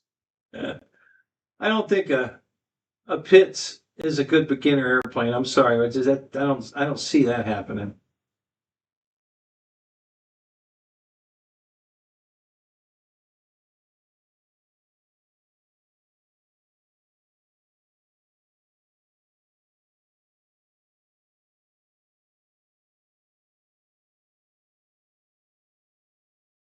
I think some of these Kinetic models they sell are actually Dynam airplanes. They have Dynam measurements. You know, there's always something weird like 1320 or, it's never a round number. All right, so here's a Skinetic Altura 1320. So let's see what this thing weighs. A little bigger wing. 1270.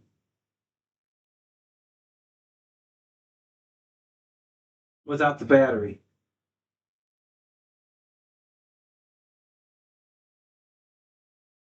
So no, I don't think 1050 is going to be too heavy. That seems pretty fine. It seems like it'd be all right. I don't see that being a problem for a 1200 size high wing. Yeah, I think you're good. I think 1050 is fine.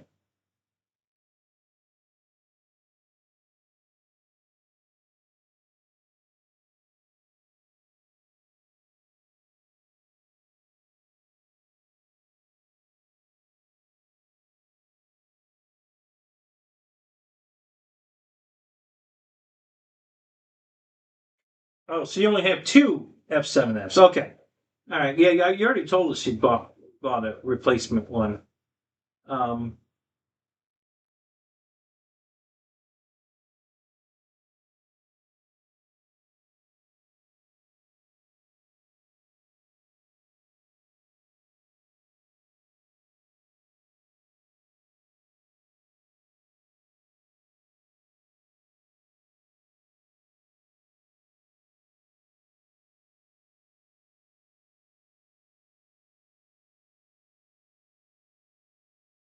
well, I know you know how to work a drill, so drill out the screw heads.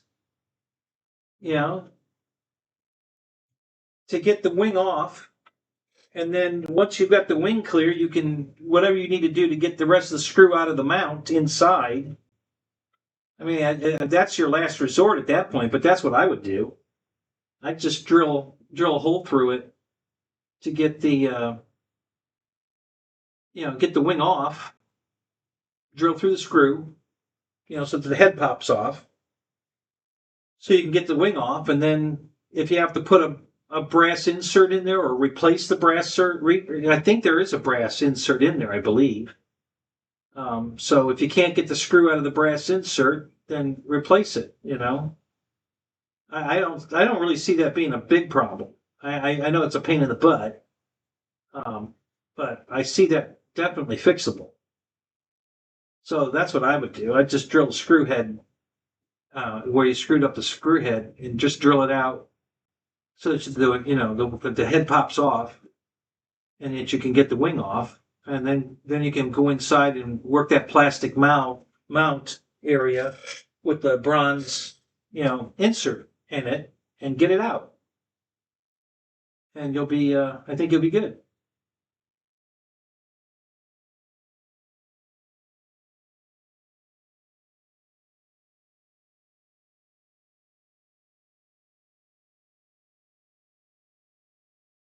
Is somebody saying they can't hear me? Is the voice matching the? Am I synced up? Everything good? Do I need to make an adjustment again? YouTube keeps changing my settings. I swear to God, I don't know why. But anyway.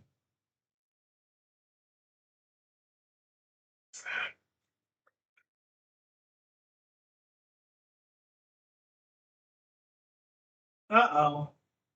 How did you fuck up your mini bike frame? What the hell did you do? Perfecto. I use that word a lot, Juno. That's funny. I haven't seen anybody else use that, but that's perfect. Perfecto.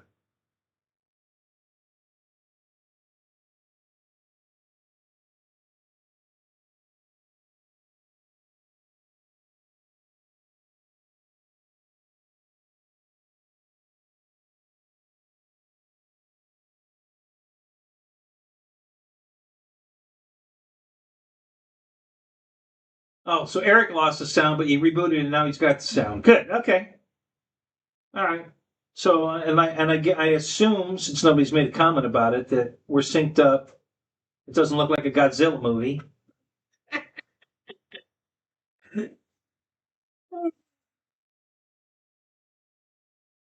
Perfectamundo. I also use that word too.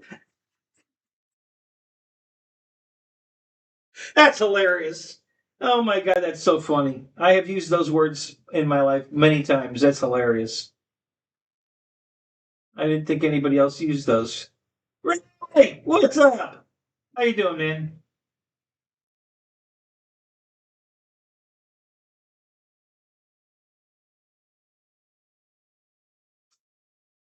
So I think I already asked you this, Raymond, but I'll ask you again anyway. Are you still flying your 172 that you replaced when you sold me your broken one? And what else are you flying? What else have you picked up along the way?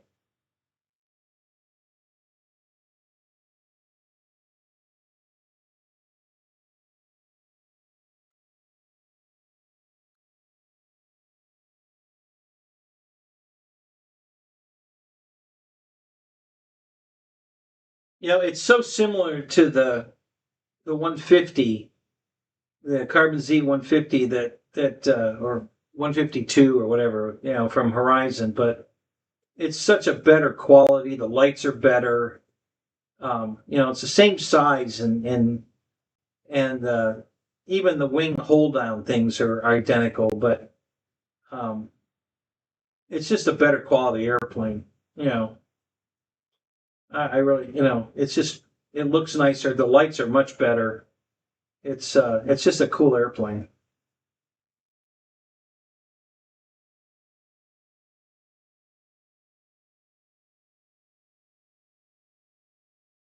It got backed over by a meat smoker. How'd that happen?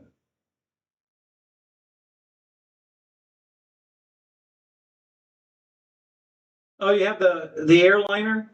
How do you like that?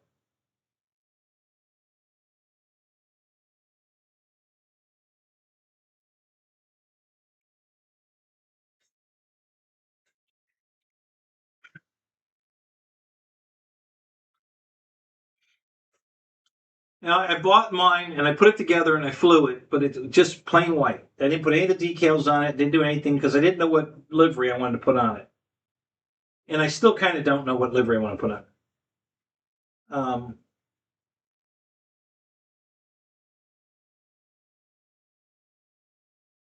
yeah, I know. The meat smoker thing's got me curious too, Juno. Uh, so yeah, flight's fantastic. Lands easy. I love the airplane.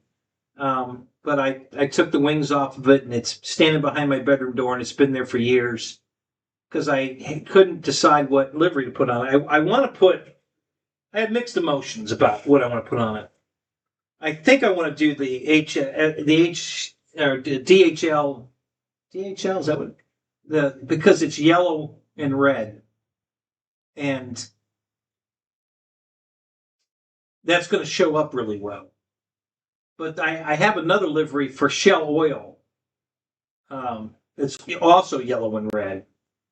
And I thought if I did a custom Shell Oil one, it'd be totally unique. So I'm leaning more toward that.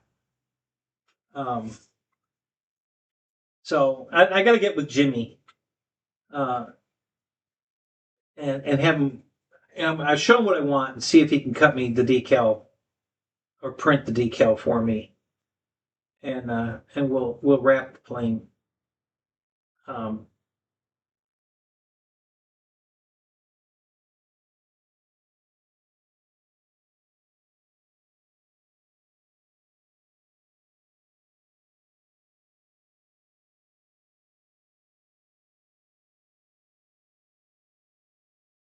So is he paying for it, or what's the story there? You know, is he going to pay to fix it, or what's the story?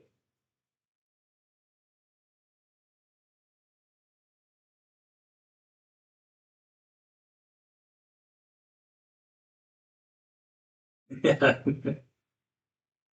Well, I don't know if you've noticed or not, Philip, but he seems to have the cops at his house a lot too. So what does that tell you?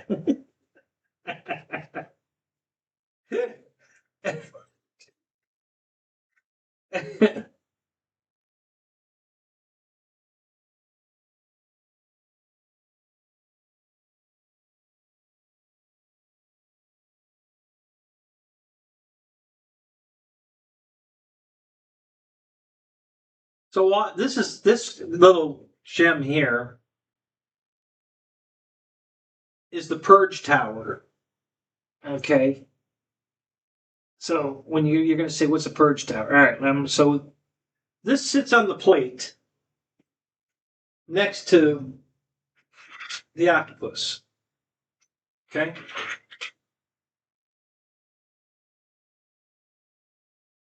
All right. So every time it does a color change, all right, the head goes over to the discharge tube, and it cuts the filament, and then it poops out the filament that was already in the heat exchanger, the nozzle, and then it pumps the new color in and runs that through, ejects it, runs some more of it through, ejects it, runs some more through, ejects it, then clear the nozzle. You want to make sure you get all the color, the old color. So if we're going from red to white, we want to make sure we get all the red out so it's just white. Otherwise, we're going to get pink eye. You know, the eyes are going to be pink. Okay, so it does all that until it's just satisfied that it's cleared the nozzle and the new color's good. And then it goes straight to the purge tower, and it runs a layer on the tower. And what that does is it gives it time for the filament that's in the nozzle to get to operating temperature, perfect temperature, while it's printing this. So if it's not quite there yet, whatever, and it's going to screw up, it's going to screw up on this, not on your actual model. So then when the head goes from there straight over and starts printing again, you've got new filament at the right temperature, fresh filament, hasn't been sitting in the nozzle for any length of time. And they do that just to make sure the quality of the print is good. No matter if you've got multi-heads or not, you're still always going to have a purge tower. Because even the multi-head unit, you got filament sitting in there, this is going to print red for hours before you have a color change. Okay, but the top, from the top of the yellow that's on the tentacle here, on the bottom of the tentacle, once it turns red on the tentacle, it's going to print red on the tentacles and the body. Oh, another one fell off. We'll put it back on. So right to the bottom of the eye. Okay. So that's going to be probably 3 or 4 hours of print time.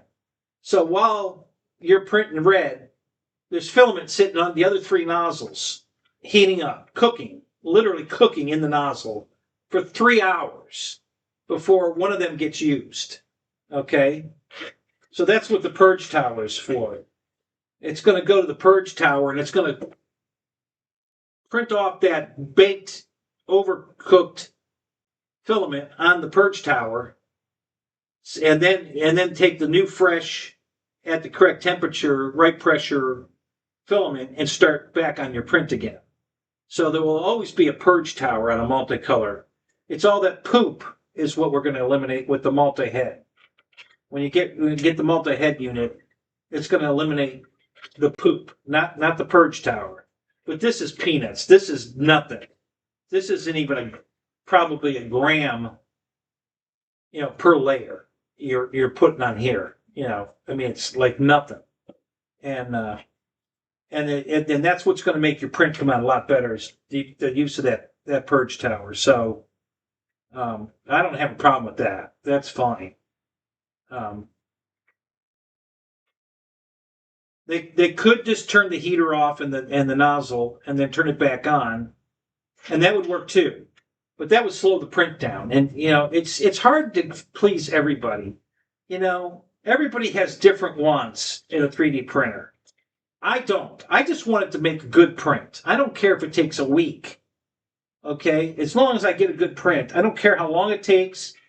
I don't care how many color changes it makes. None of that. I don't want the waste because that's just throwing money away. Time I got. But, everybody wants it to be fast, no poop. They want to be able to manipulate with their phone. They want all of these, out of the, that have nothing to do with the actual print. Is being able to operate from your phone going to make this look better? No. Okay. Is being able to print it in an hour and a half going to make this look better? No. Is it going to take 3 days to make it look better? No. Those are conveniences to you. I don't have that problem. I don't care. As long as the print comes out, I'm good. I spent, 9 years with that piece of crap over there and barely ever got a good print out of it. So I don't care now. As long as I get a good print, I don't care how long it takes. I do care about how much waste. And that's why I don't want to use that printer anymore because they're coming out with these multi-tool head because it costs money. All that filament, another one fell off. I might glue some more of these on. We'll see. I'm trying not to glue too many of them. I already have one leg of the tentacles here that almost the whole leg is glued. And even though in this, you can't tell here, it's, it doesn't show up here, but if I glued them all, it would look like this, and it wouldn't move at all. It wouldn't articulate in any direction. So I don't want to do that. I don't want to take all the articulation away. So if they, that one fell off again. All right, so I might glue that one. That's the same one again. If it's going to keep falling off, then maybe I will glue this one. But trying not to glue too many of them. At some point you got to say enough's enough. Either you just live with them falling off a little bit here and there, or you glue them all and live with the fact that it's just not going to articulate. And and you got to make that decision, and you'll make that decision per print. When you print it, you'll like this one. I probably am going to glue that one. I'm not going to glue it right now, but if that one's going to keep falling off in the same spot, then I probably will. I'll probably glue that one. But and now see another one fell off.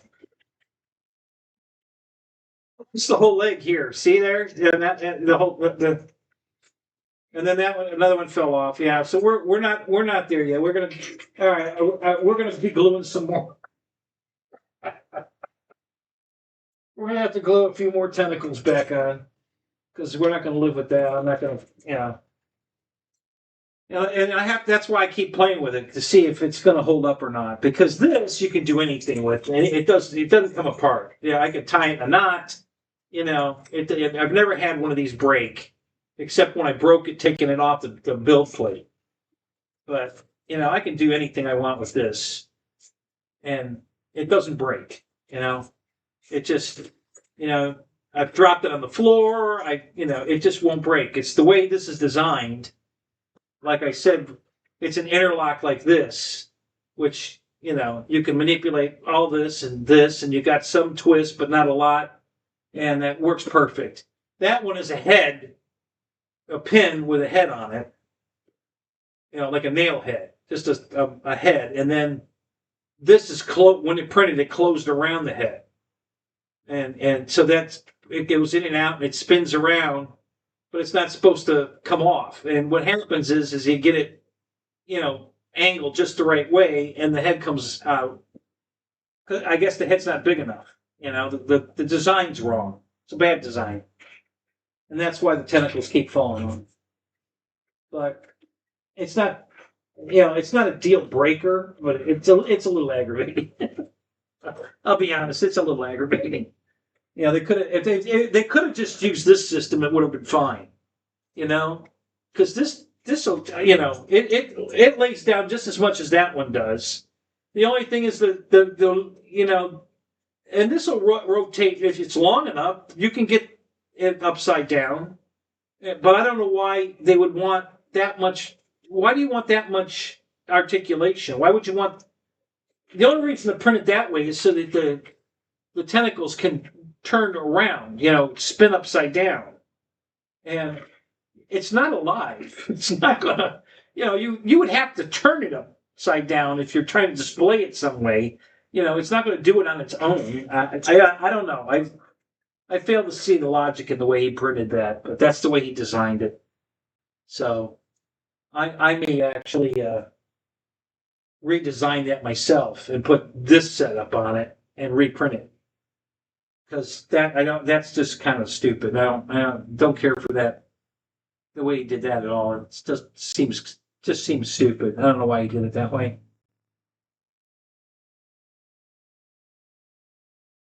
So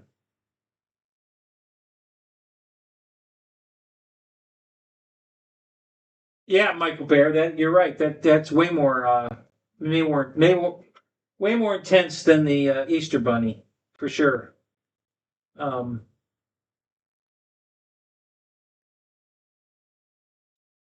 and that was the first when I bought the K2 Plus over a year and a half ago. That was what I wanted to print on it was that very octopus, and I couldn't get it to print. And I think I showed you guys the tentacles, because it prints they're all rolled in a star pattern, and I showed you that print that failed like 5 times. And oh yeah, there it is over there.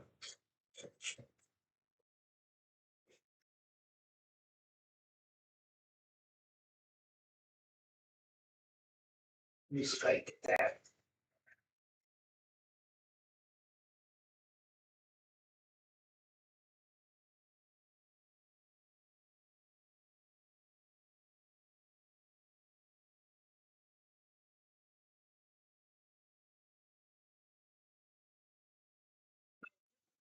This is off the K2 Plus.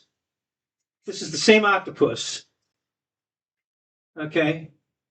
But this is the way it printed. And it quit.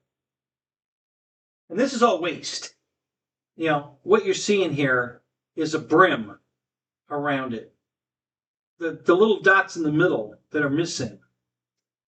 That's the print. That's what stays on the tentacle. And this is just to hold it on the bed. All of this is waste. All this emptiness here on the outside is all waste.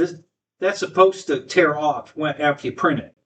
But this is what happened on the bed. It got this far and then it just quit printing. And I got like 5 of these that look just like this. So then I went back to a file that I knew would work, my dragon, and this is the way the dragon prints. Okay. Same thing, and this is all waste. All this outer lip out here, the dark orange in the middle here is the actual print. Um, and the outside, the light yellowish orange, that's waste. That's brim. That's just to help hold it in place while it's printing. But that's how far I got on the Dragon that I know works because I've printed this thing 7 times. So I know the file's good. And it stopped. Again, it failed right there, stopped printing. And that's why I sent that printer back. But I just bought it again a year and a half later. Hopefully the problem has been solved. I don't think I'm going to get the printer. It was just way too good a deal. It's one of those. It's too good to be true deals. So I'll be amazed if I get it at that price. But like I said, I use PayPal, so if I don't get it, I'll get my money back, and I don't have to worry about it. So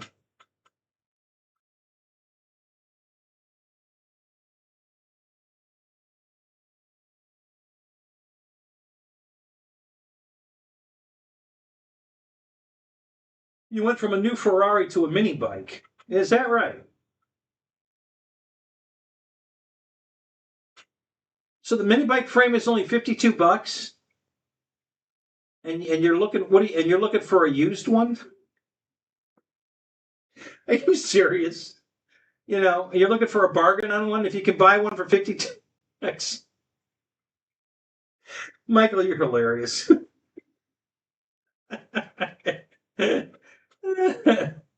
Oh my god.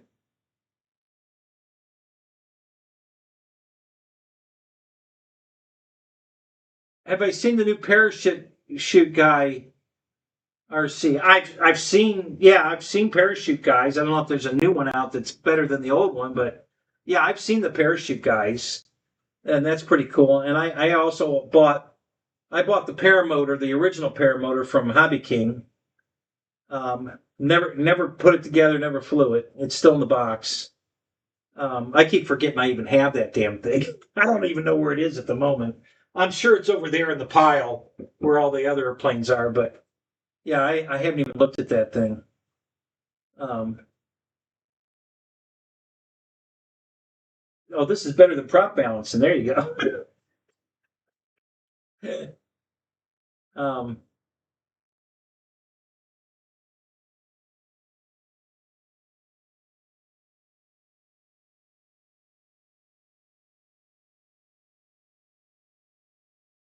because the table is full of other stuff right now, and I'm kind of between airplanes at the moment. We're trying to do an assembly of a new plane that I bought, but I can't find. I lost the hardware kit, so I've been cleaning the shop trying to find it. I found the landing gear was missing too. I found the landing gear, but I still haven't found the hardware pack, so I can't assemble it until I find the hardware. No, so when I find the hardware, we'll put an airplane back on the table and assemble it. I'm kind of stuck between a rock and a hard place right now on the airplane end, so we're just working on other stuff. Um,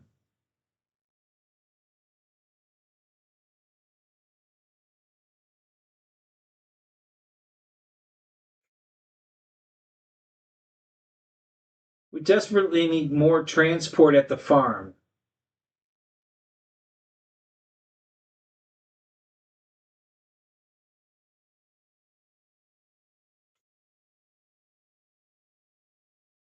What exactly does that mean, Phil? You use a truck, a $125,000 truck to install a light bulb. Um,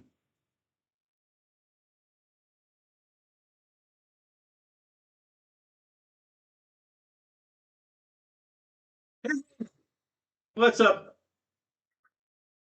How you doing, Colin? Good to see you, man. Um,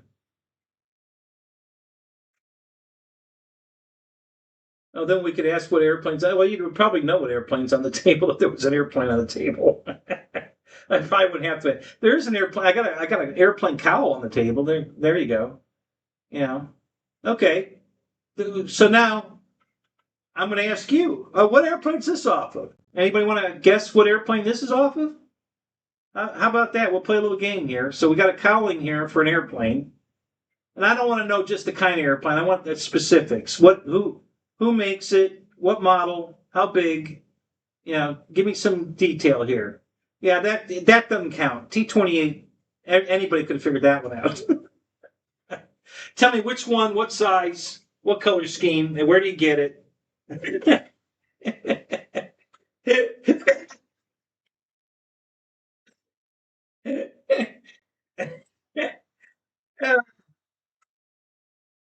We know what plane it is anyway. Not that you would have it, but I'm sure you're aware of it.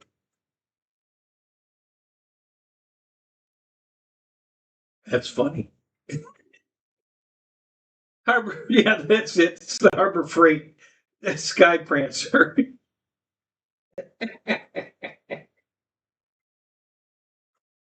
Yeah, it's in the same aisle that the mini bike frame is in.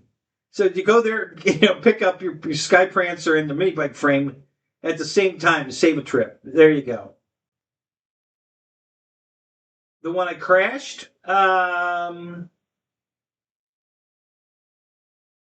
I did crash it. Kind of. Yeah. Yeah, I guess consider that would be considered a crash. Yeah, I crashed it. Yeah. Um, it was easily repairable, but this is so cheap. It was easy. It was just easy to buy a new one. The only problem with this is there's a gold decal stripe that goes on it that obviously is not on it, and I'm not going to buy a decal sheet to get that little stripe. So I'm going to have to either paint it on or I don't know. I haven't figured that out yet. But yeah, I'm not going to buy the decal sheet for that one little gold stripe. One with wings, medium size, probably has a motor and no cowl.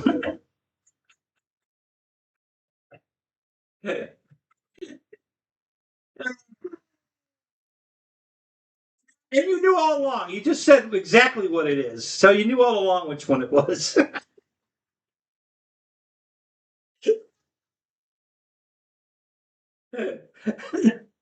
Yeah, there you go. So ding ding ding, we have a winner. Winner chicken dinner. Oh my god, that's funny.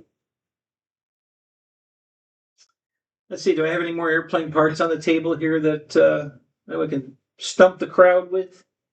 Um, no, not really. Uh,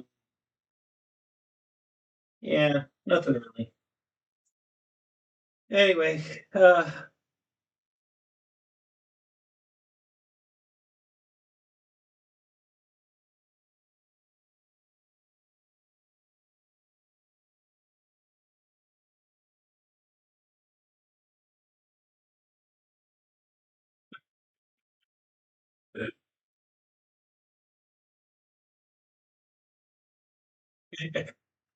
oh my god, that's funny. Okay, let me think. Let me think. What else is going on? I'd like to talk about.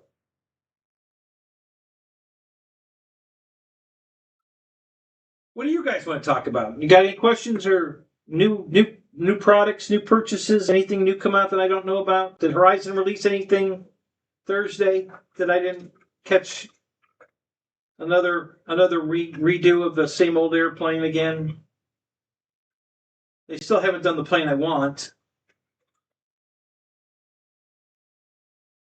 Still waiting for my Spitfire, my 5-bladed Spitfire, 1200 size. But we'll just keep waiting. Yeah, they haven't come back out with that.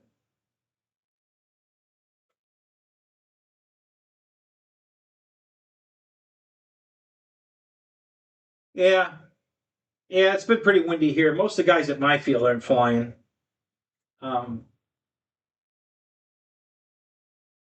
Michael Bear, listen, I'm going to tell you something. Just get off your wallet, go to Flex Innovations, buy the giant RV8 because it flies better than the little one, even though the little one would do it too. And you can fly that in a Hurricane if you want. I promise. So just go buy that airplane. and it won't matter how much wind's out there. The plane will fly perfect, and you'll be able to fly anytime you want. You know, so it comes already set up. Just put it together, bind it to your radio, and go fly it. Well, you got to throw a receiver in it, but it's not going to be a bind and fly. Actually, they could be offering that now. I forget. It's been a while, but that's an airplane that'll fly in anything. Doesn't matter. So,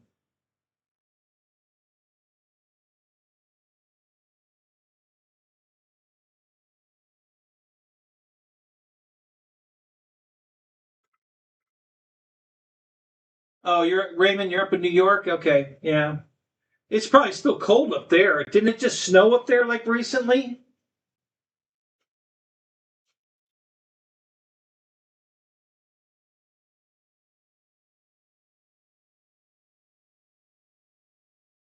Well, that's the point I'm making. Is that RV8?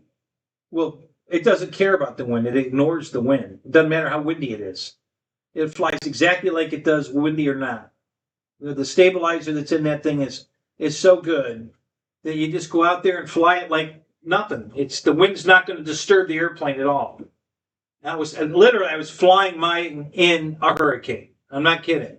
Okay, we had hurricane coming through, and me and Bo were at the field, and he had his Flex,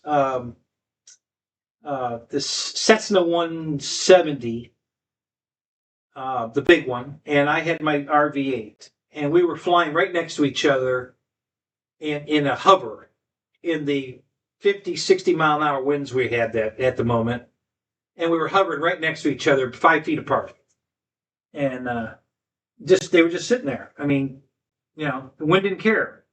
And then we both flew off, and I'm doing rolls and loops and just flying it like I always do, and it doesn't give a shit about the wind. It could care less. It does. It doesn't. It doesn't respond to the wind. The stabilizer just eliminates the wind. It doesn't know it's there.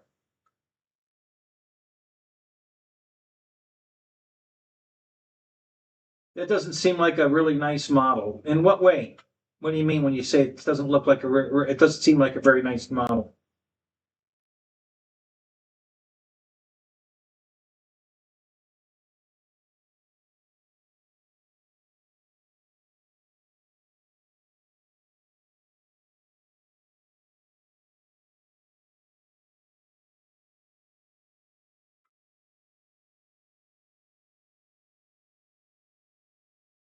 Well, order the 170 then. If you like that one, get that one.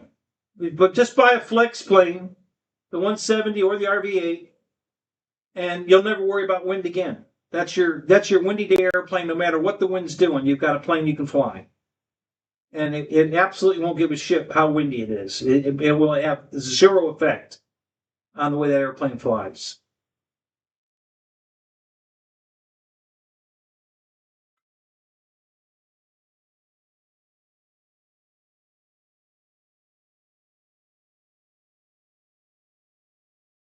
No, the reflex will not fly anywhere near as good as the Aura.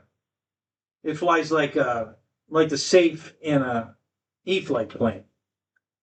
It has limitations. It can only do so much. The Aura doesn't have limitations. The guy, when he designed that, it will do whatever it needs to do to correct for whatever the condition. The guy that developed that is the same guy that did the navigation system that got our men to the moon and back. Okay, same guy designed that Aura that designed our flight system that got our men to the moon and back. Okay, so I think he knows what he's doing. And oh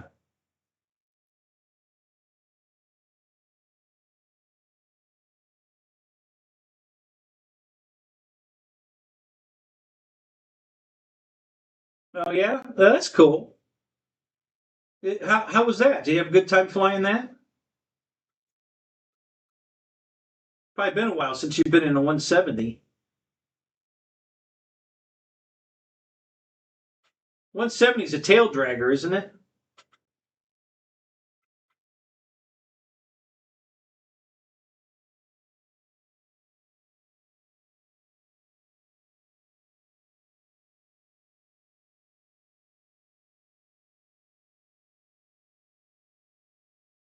Uh,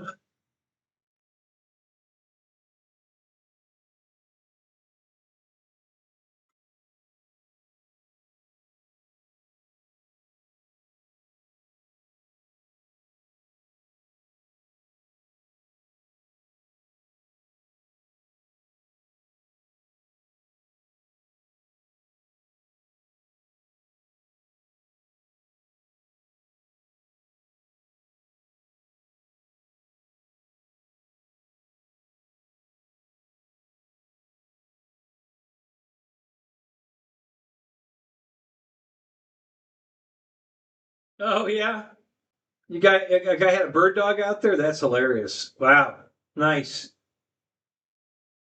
Well, that's cool.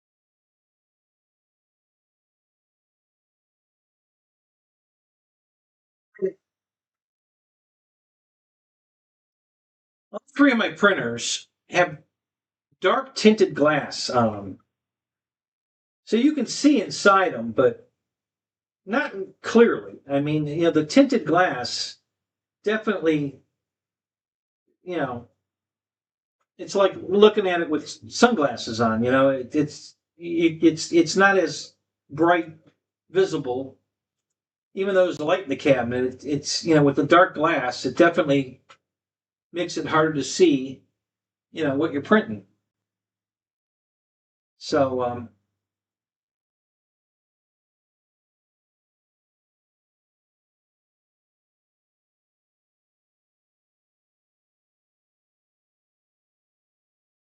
yeah, I think the octopus.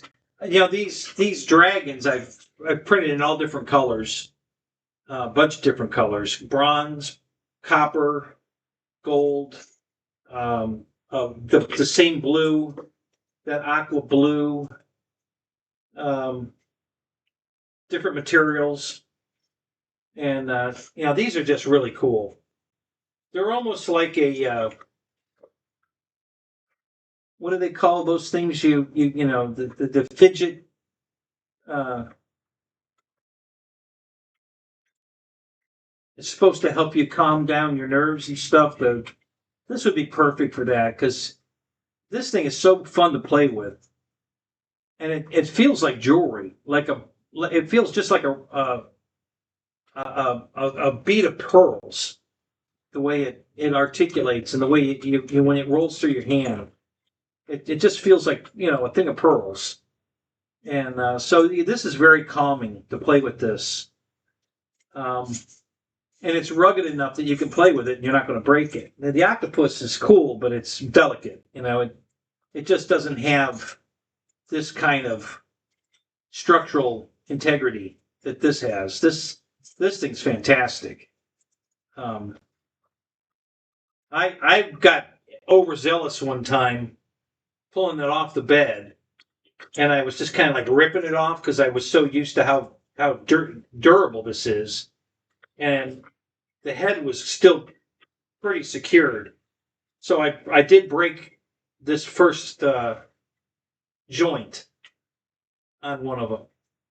So I glued it. So the head and the first joint are not they don't articulate on that one. They're frozen, but the rest of it's fine. And no one would ever, if I didn't tell you that that was broke and glued, you would never know. You wouldn't notice that that one joint is not moving. Um, but yeah, that's the only time I've ever broke one of these, and that was my fault. I was, just not wasn't being careful when I took it off the bed, and you know,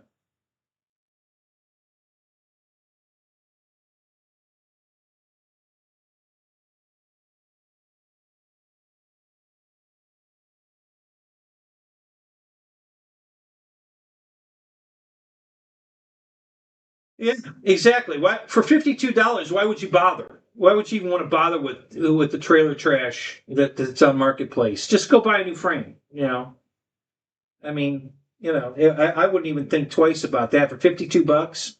I just go buy a new frame. It's not worth the aggravation. Because if the frame comes from them and it's bent or damaged, rusty, whatever, you got to send it back, or then you have to fix it, sand it, paint it. It's just for $52. Just buy a new frame. You know, just fix it and get back on it and enjoy it. I thought you just said it was $52 for a new frame. Yeah, that's what you typed earlier. What do you mean? And they're expensive?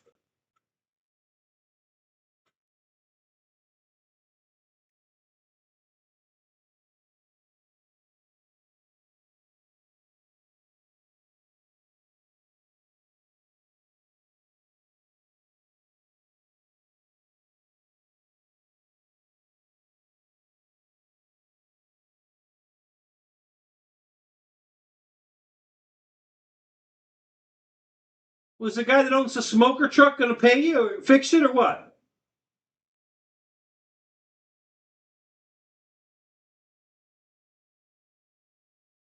Oh, you only paid $52 for the mini bike. Is that what you're saying?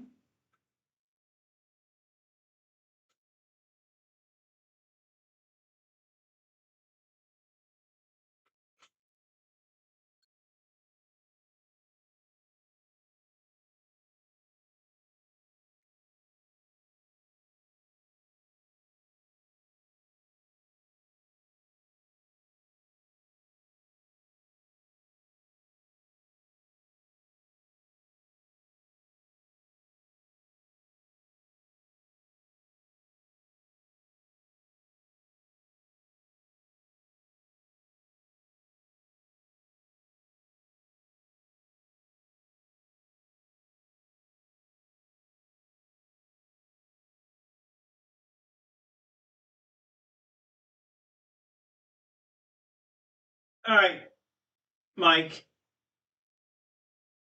I'm going to put this to bed right now. You cheapskate. Okay, I just looked up on Temu.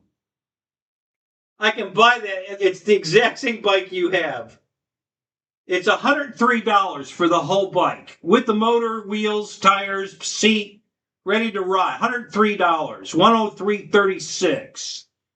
Okay, so you can replace the damn thing for 100 and even if the motor doesn't run or whatever, you can use the frame to fix your frame for $103. And then you have spare wheels and a chain and a spare motor, a spare seat, all that fun stuff is all extra, ready to go for $103. All right. So that ends the whole it's expensive crap. When that went right out the window. We're done. Exactly. I spent that on dinner last night. Exactly. Yeah. So I just debunked your whole mini bike.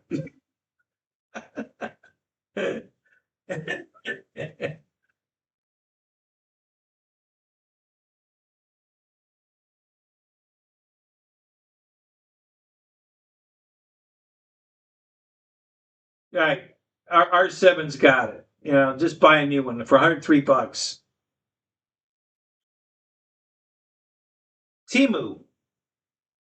Yeah, I just looked it up. Go to Timu. I got it on my page here. Wait, I'll put it. I'm going to put it in the window here. All right, just to show you.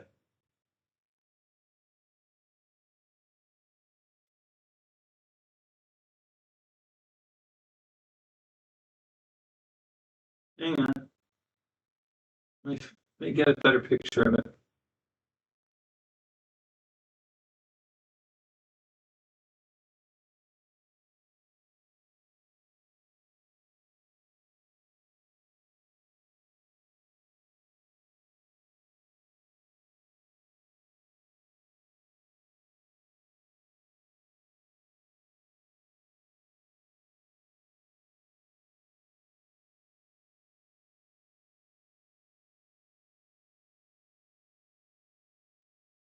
Let's go here. Screw it. Let's just grab this one. Since it doesn't work anyway.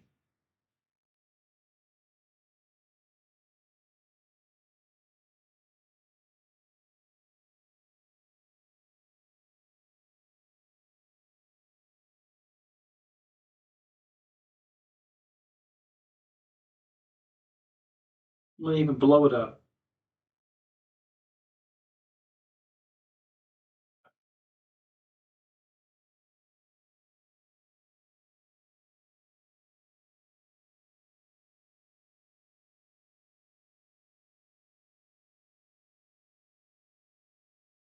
Okay, there it is, Mike, right there.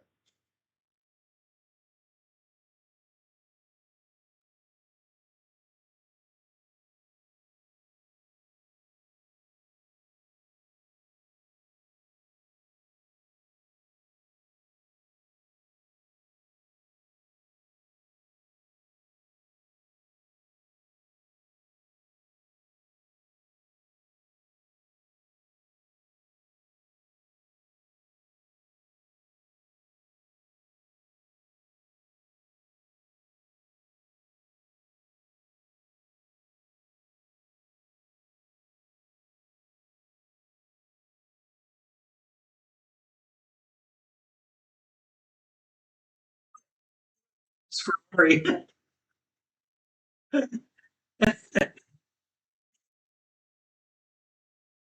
Sound is broken. Must be broken at year end 7. Everybody else can hear me.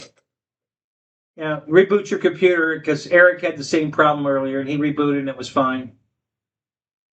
So, sound is in and out. What do you mean the sound is in and out? Hello, hello, hello. It's looking like it works at my end. I'm definitely getting an output signal.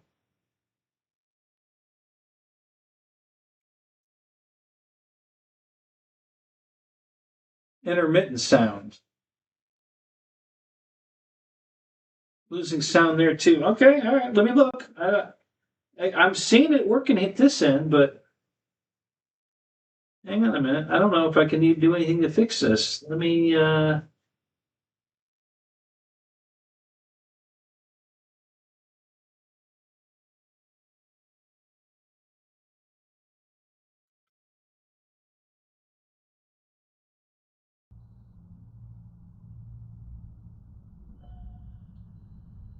about now? How about now? Wait a minute. Wait a Let's minute. try a different one. Let's Hang try on a a different minute. Okay. No, that didn't work. Hang on. Hello, hello, hello, hello. Okay. All right. Hang on. Let me let me fix this. Hold on.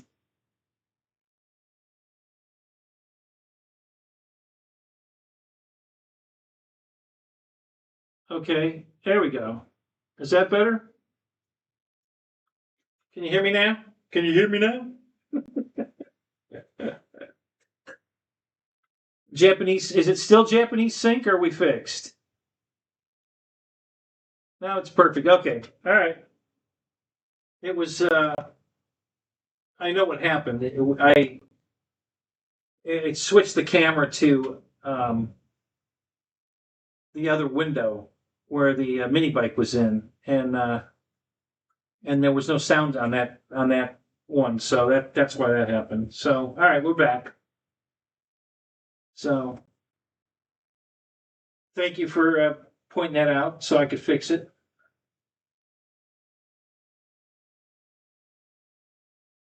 Anyway, yeah.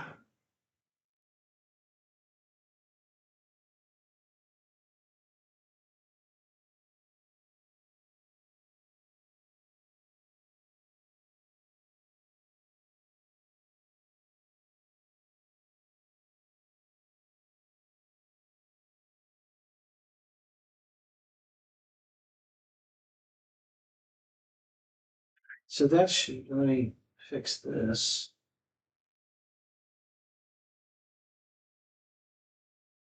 Okay. My window was frozen. I had to unfreeze it.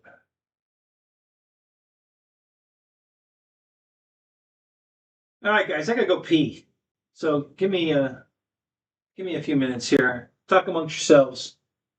I'm just gonna go outside. I'm not gonna go to the house. So I'll be back.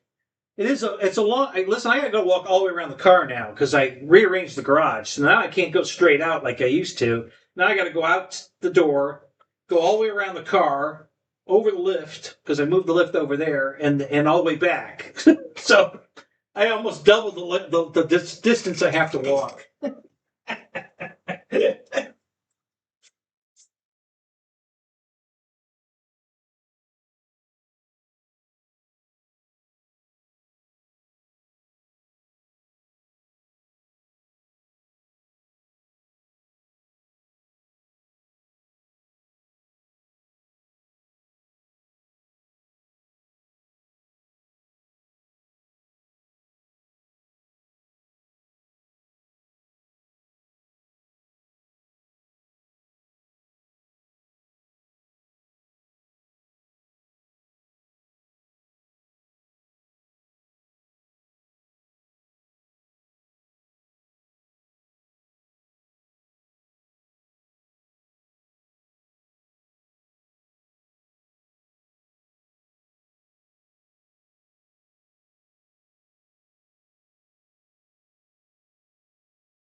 Yeah, pee. Holy crap, that was a lot of pee. Wow. Holy crow. All right.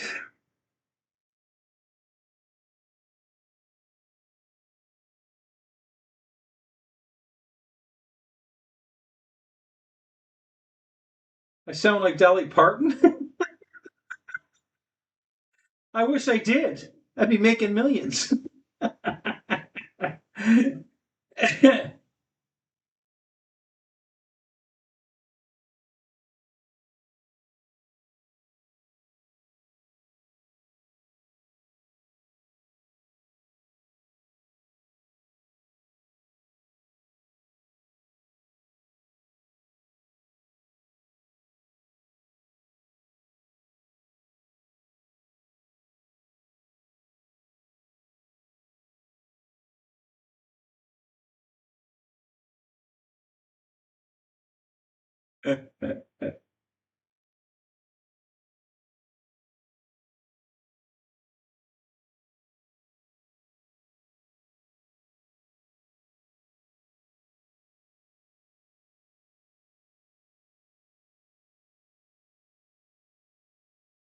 Yeah, I haven't had to do that yet.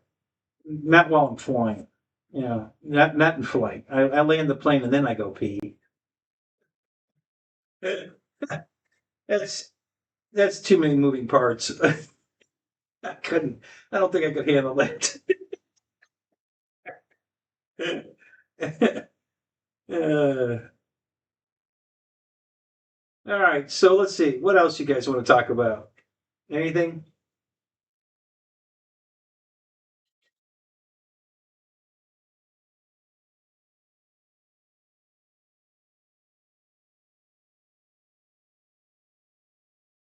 No, making progress.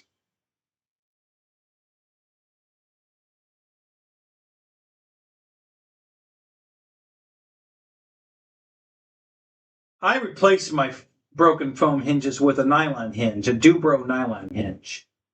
I just take a knife and clean it off, cut it off clean, and then put slits in it and glue a, a Dubro nylon hinge in it. I'm not a big fan of the foam hinges anyway, um, but that's how I fix them. I've tried the glue and it works. You can use a um, like oh, what's the name of that brand of foam repair? And it works, but I just assume put a nylon hinge in it. I don't really care for the foam hinges anyway, so when one breaks, it just gives me an excuse to replace it with real hinges instead of repairing the foam one. I've repaired a couple of foam ones, but I just don't feel good about it. I'd rather when you consider the cost of the airplane you're fixing, and you know the likelihood that your repaired foam hinge is going to hold up, you know, versus a good quality Dubro hinge. Um, I just it's not for me it's not worth the risk. I'd rather just replace it.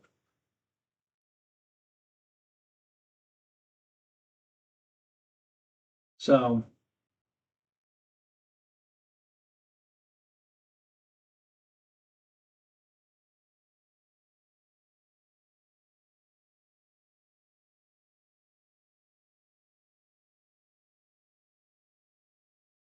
well, your engine's okay, Michael, isn't it? You don't need an engine. You just need a frame.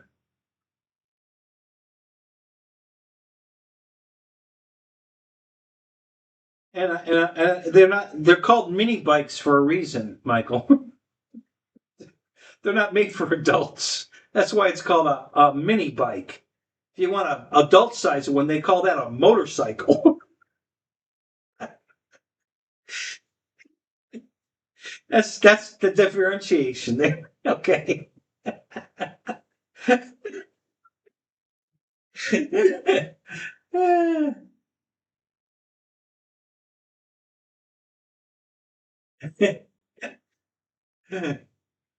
Oh God.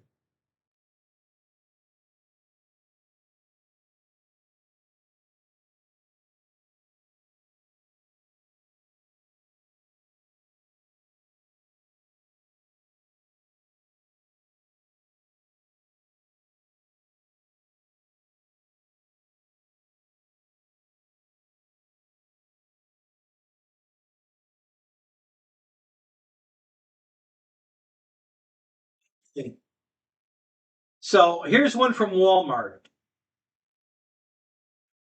It's a 99cc four-stroke gas-powered motor. So this isn't, this isn't for a 5-year-old. This is a big one. The whole mini bike, everything, seats, wheels, tires, everything. Oh, 379. Okay, for the whole thing. So your $700 frame. I don't know where you got that number, but okay. Then there's another one from a place called Power Sports Max, $219. Now that might be a small one. That's only got a 40cc motor, so we'll pass on that one. But Walmart's is a 99cc, so that's a big mini bike. That's what you would call an adult mini bike. They're $379 for the whole kit and caboodle. All right. Let's see what else we got. I have a mini bike that looks like a crotch rocket that I paid $500, and I bought it at AutoZone of all places when they were selling mini bikes. And it's only got a 49cc motor on it. It goes 50 miles an hour. And it's pretty cool actually. I haven't played with it in years. I need to go through it, but yeah, it actually looks like a little crotch rocket.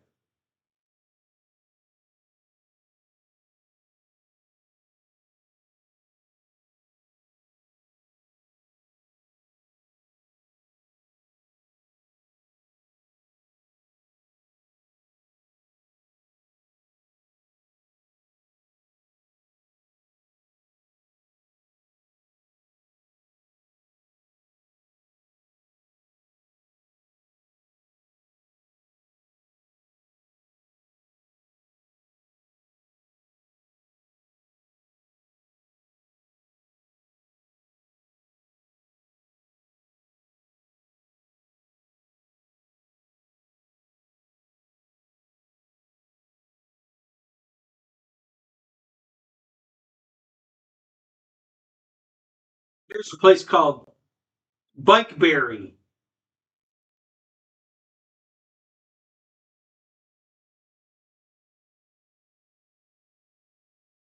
Yeah, he's got the crotch rocket that I have for $459. It's the same one I have. Looks just like it. It looks just like a little crotch rocket.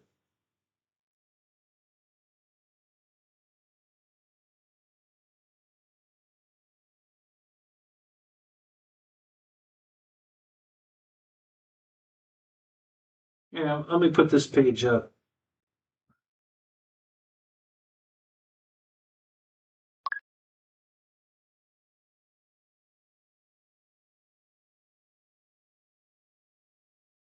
Okay. I don't want to talk. I don't want to chat with someone. Can you just leave those stupid? Okay.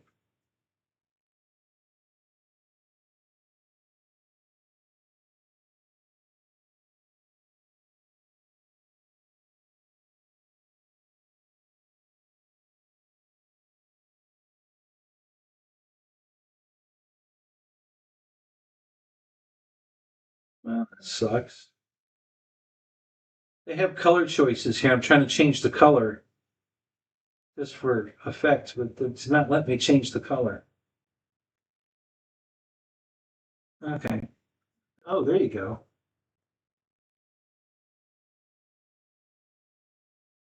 Wow.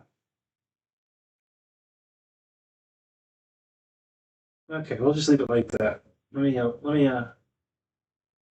me transition this window. Hold on. This will excite you, Mike. This is pretty cool.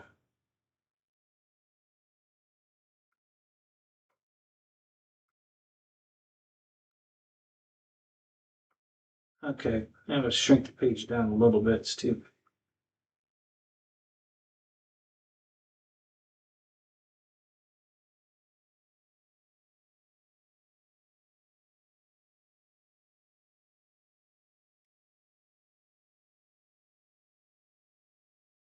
Okay,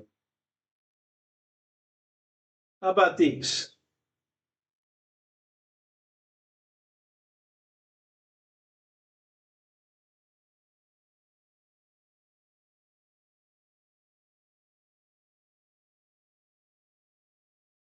Gotta change this.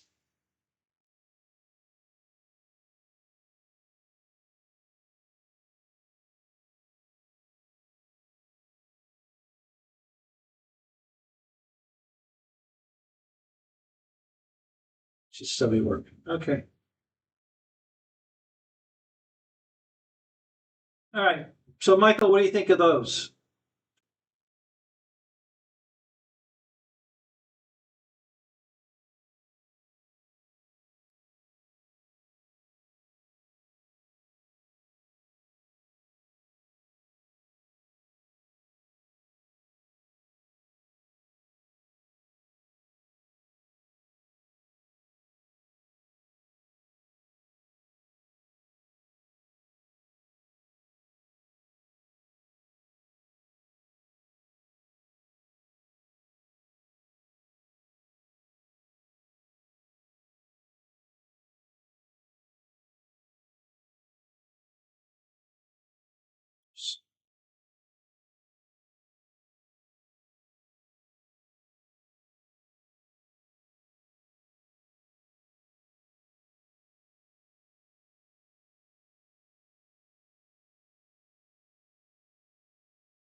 So this is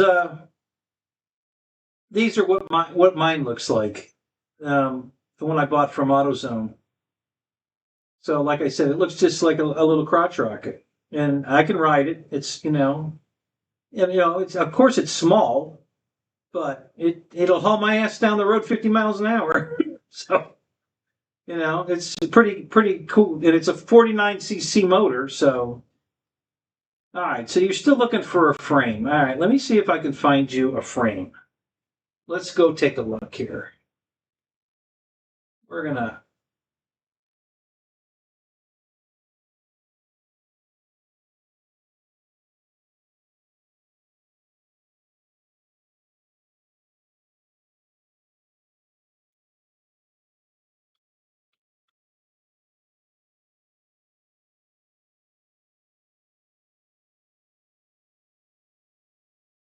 All right.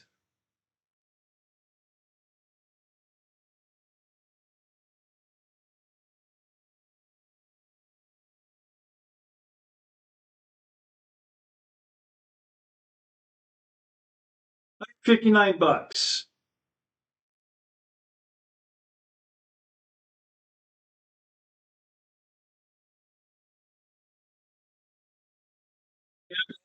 Well, anything. Just unbolt the triple clamp in the front, and move it over to the new frame.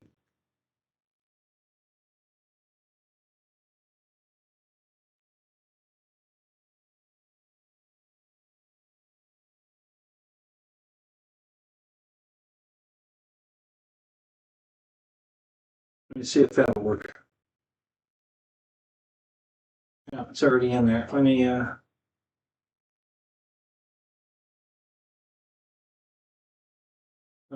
fix the page here. Hold on a minute.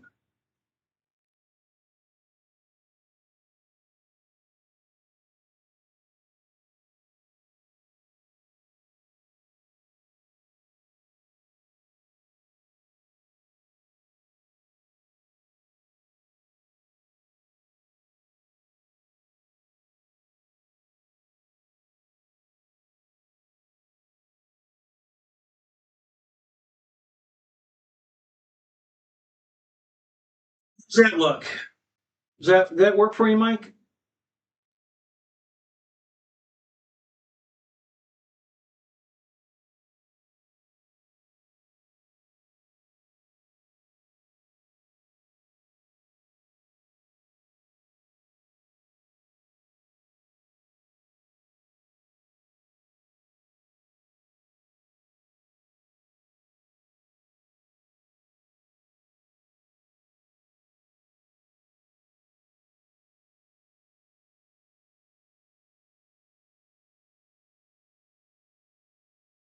Retirement plan was to what? Come work the farm in Florida? Why don't you just buy the farm in Florida and come on down? I'll bet you he'll hold the note, let you make payments to him. Work it out. Make a deal with him. Yeah, buy 3 and get free shipping. Absolutely.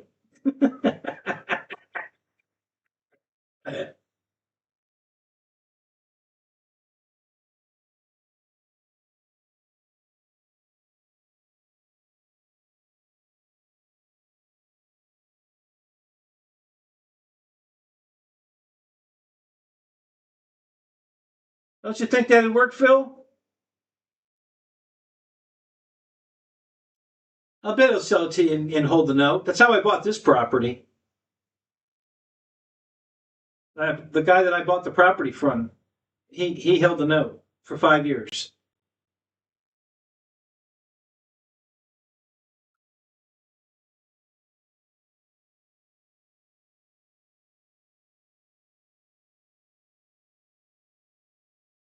And I and he lowered the price $20,000. So he lowered the price 20,000 and financed it. I only had to put 10% down. I think I put 20% down because I could, and he financed the rest.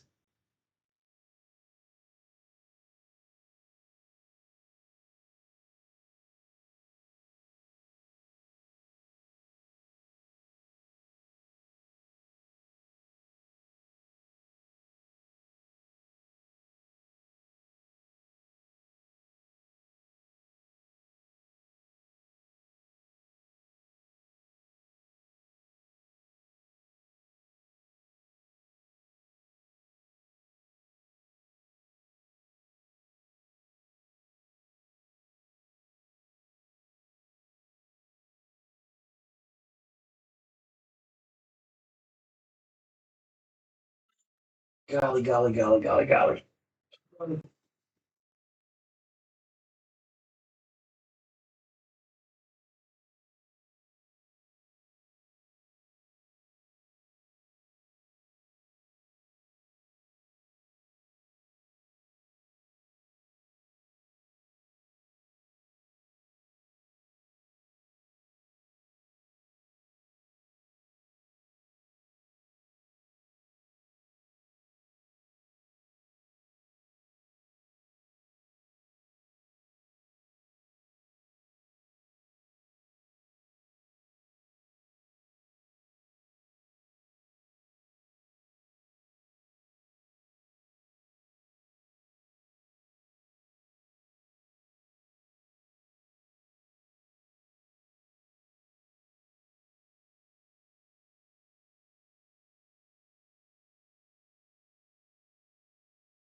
Fine.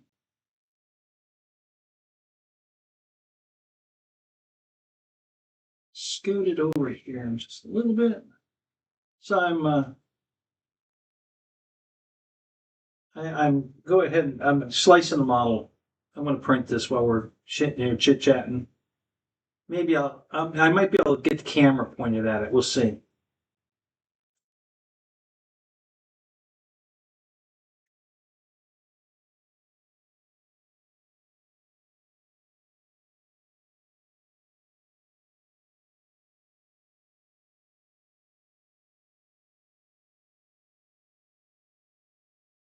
Oh, you took the governor off of it? Yeah, I never ran a governor on mine. That, you know, I hate governors. God, they're such a pain in the ass.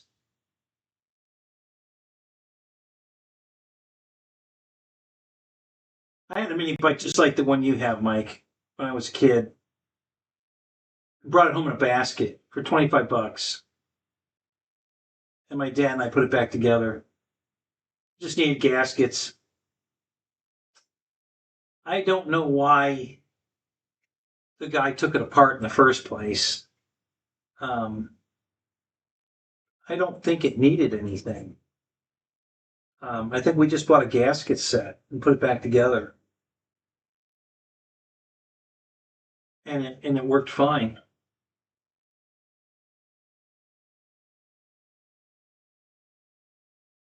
Okay, so I do have to enable these supports. Let's see what we got here. We got that. We're gonna do thin fill at 7.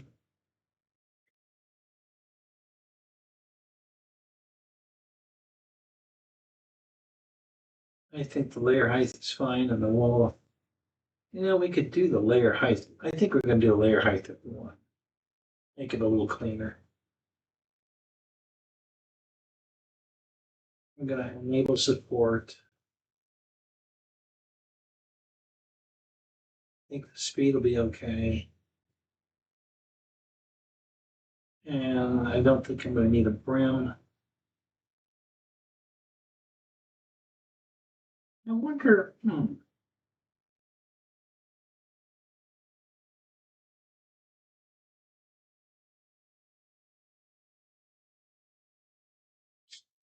I wonder how that would work. I'm gonna print it without a brim. All right. So let's slice it.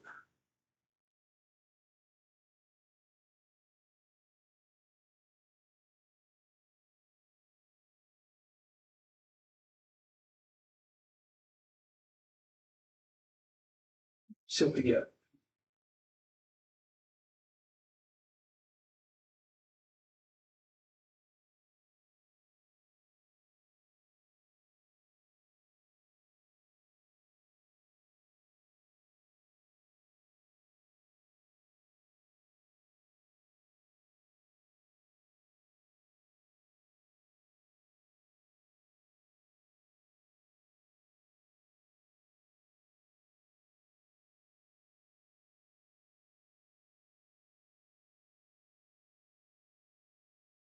See what that looks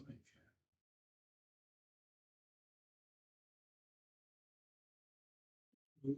It's putting all of this information right over top of everything. This is kind of stupid.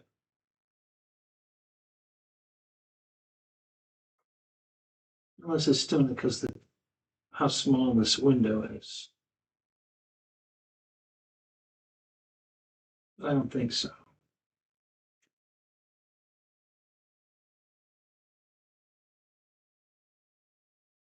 Oh, I guess it is. Okay. All right. Well, that's cool.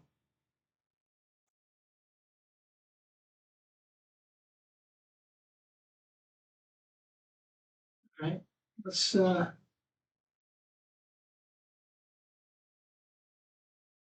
long is this going to take to print?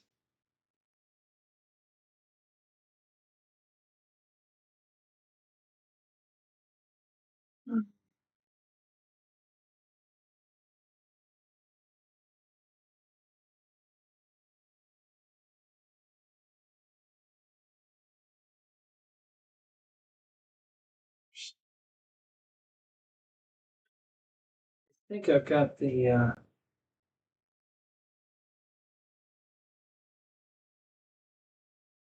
I think I set it to cubic. I think I did that accidentally before, but I think it's okay.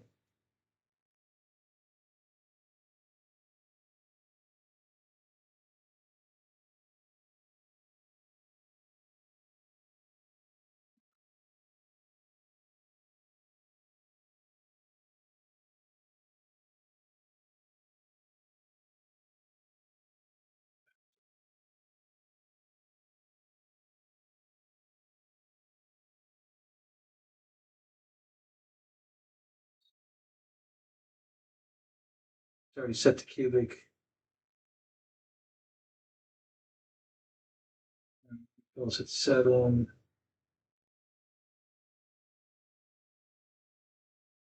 Okay.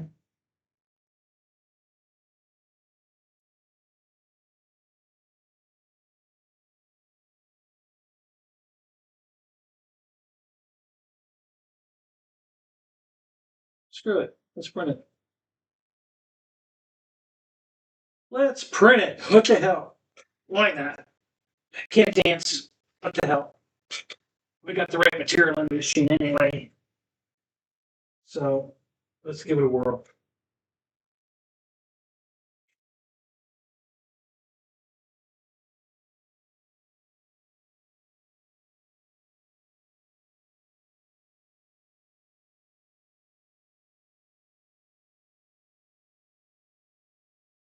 I think the build plate's clean. We're good. Well, almost.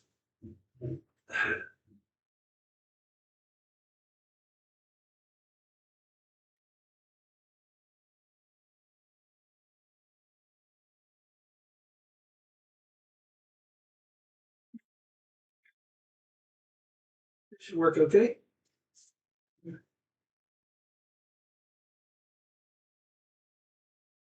Right. So you can get the file.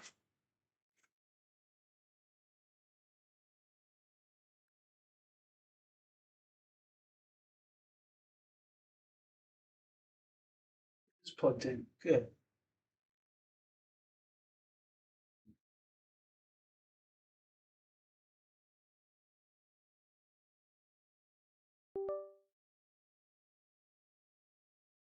And the G code there.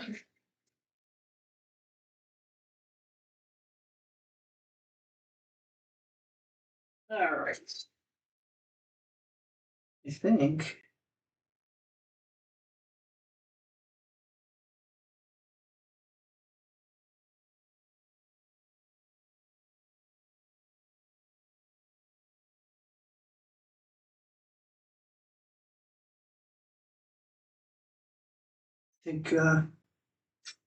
I think we got to turn the supports down. That's too much support.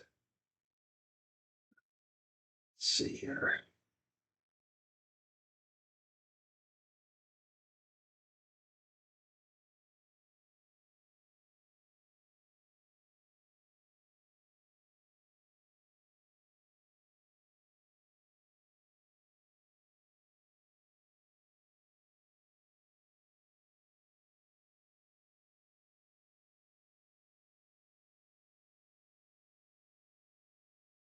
Way too high.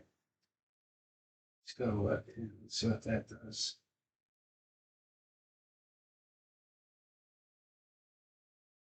That'll cut down the print time too.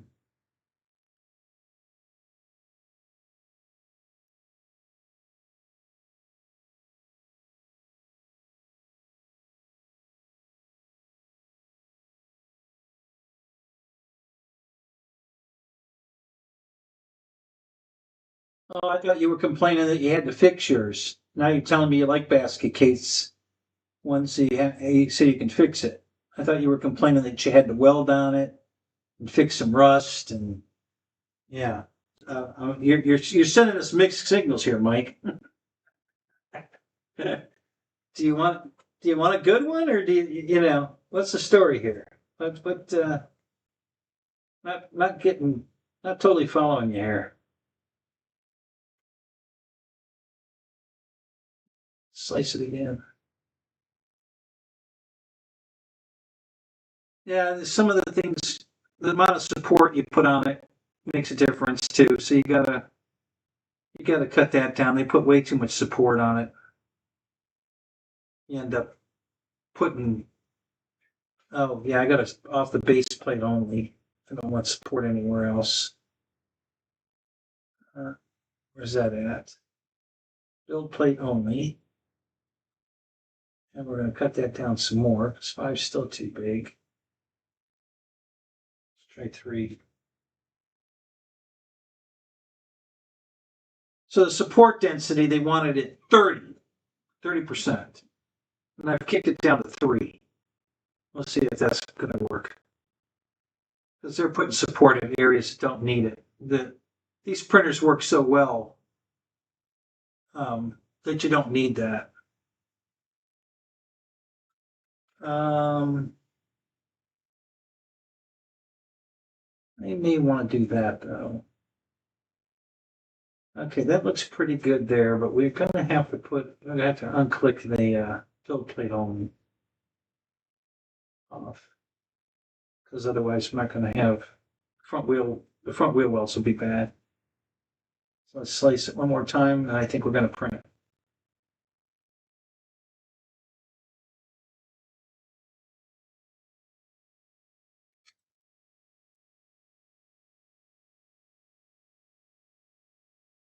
Okay, what are we down to time-wise? 7 hours. Yeah, so we knocked 2 hours off the print time just by changing the amount of the infill or the support.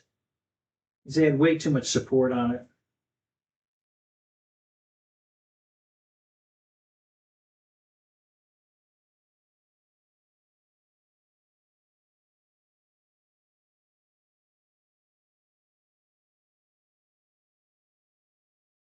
Okay.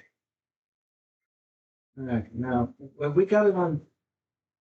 Are we putting in PETG or are we printing in? Are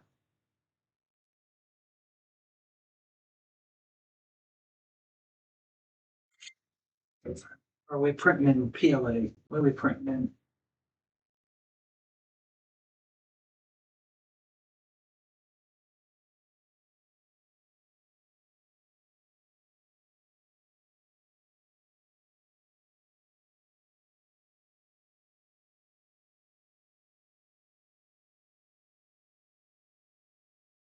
$1570. Okay, that's fine.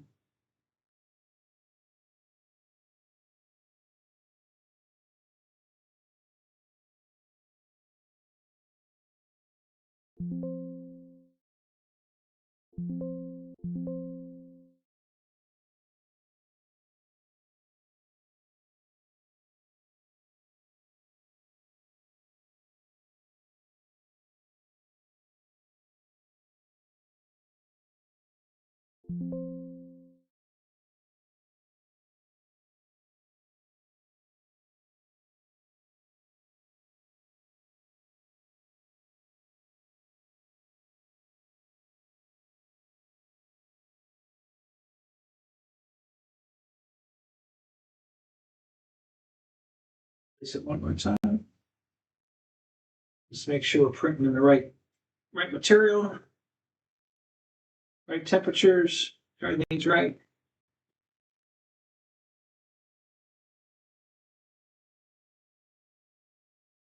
Daniel, welcome. What's up? How you doing tonight, man? Chud rag? I don't know what that means.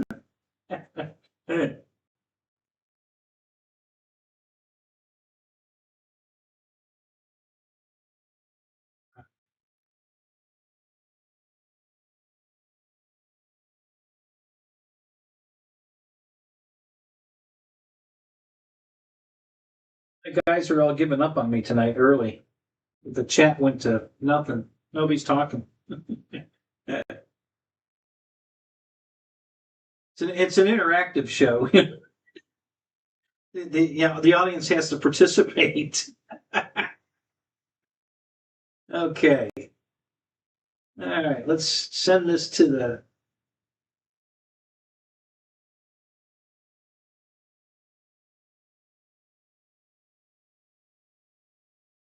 Export G code.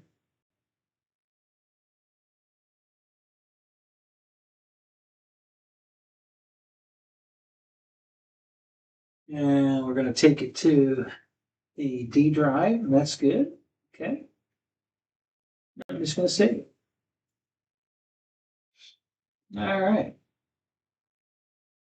And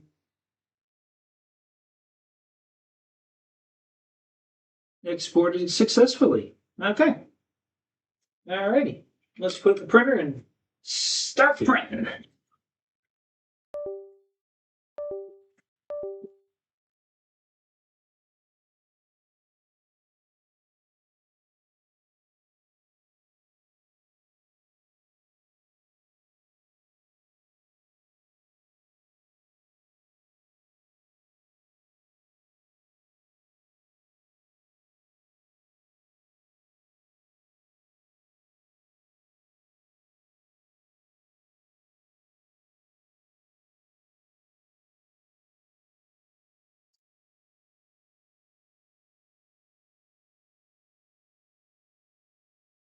See here.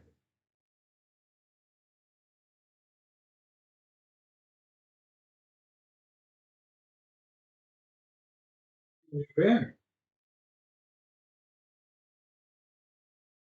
Right. All righty. We are printing, gentlemen. And ladies, if there are any in the room. I don't think there were, but if there are, we are printing. All right.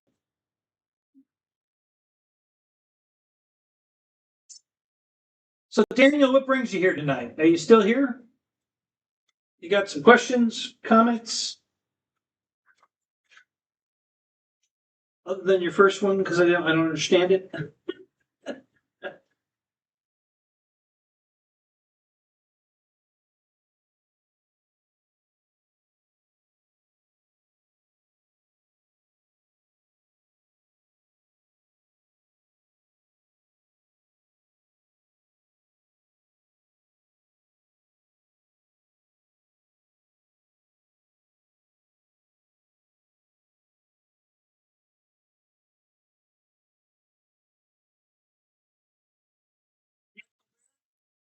You still here?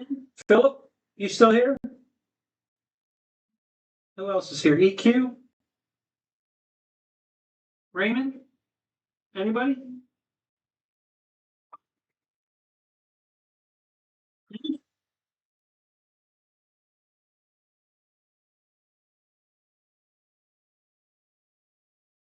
you guys all go to sleep?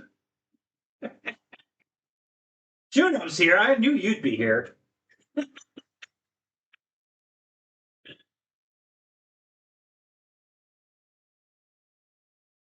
think it's just you and me, buddy. I think everybody else left. I think it's just you and me.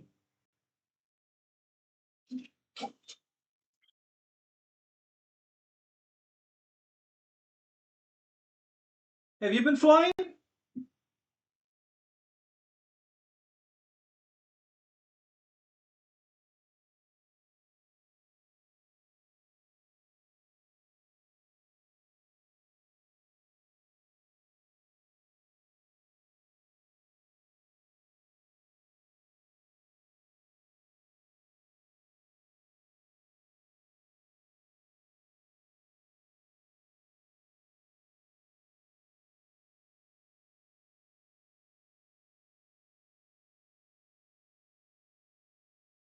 Sarah?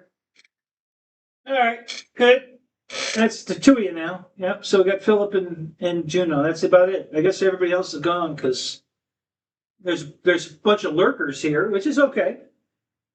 Um, I just don't know what to talk about. If there's nobody here to participate, I don't know what you guys want to talk about. I could let me put my octopus back together.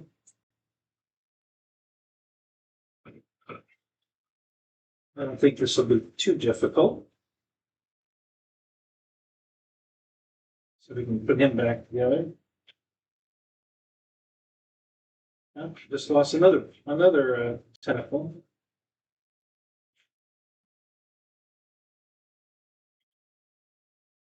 You know, it's funny how easy they fall off, but they're almost impossible to put back on. I don't know what angle I get this thing at. They just fall off like they do, but it's hilarious because they sure don't go back on as easy as they fall off. I can get them back on, but I mean, literally, they just fall off. And I don't know how that happens. I can't figure it out. Because it's way harder to put it back on than it is to fall off.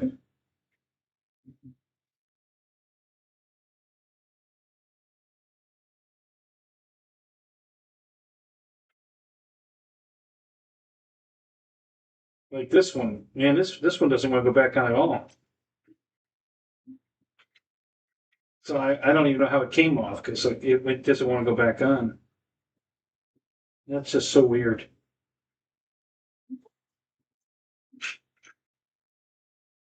Very, very weird. I don't get it. I don't know how in the world.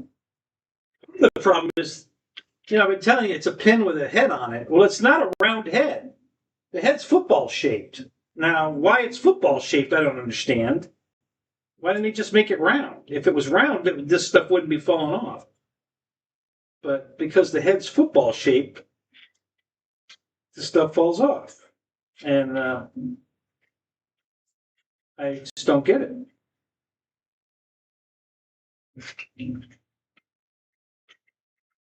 A really bad design. I don't know why. I don't know why he designed it this way. It doesn't make sense. I mean, it totally doesn't make sense. Okay, so that went back on. I guess.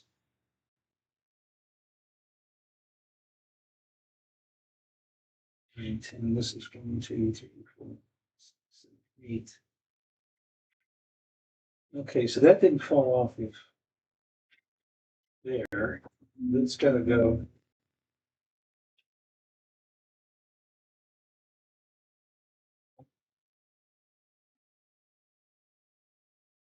Okay.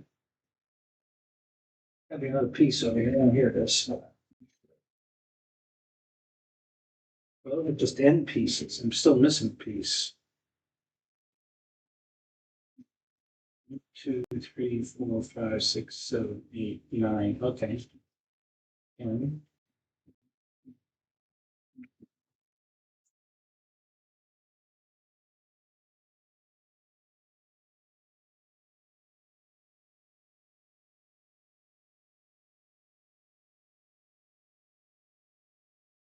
funny, Phil.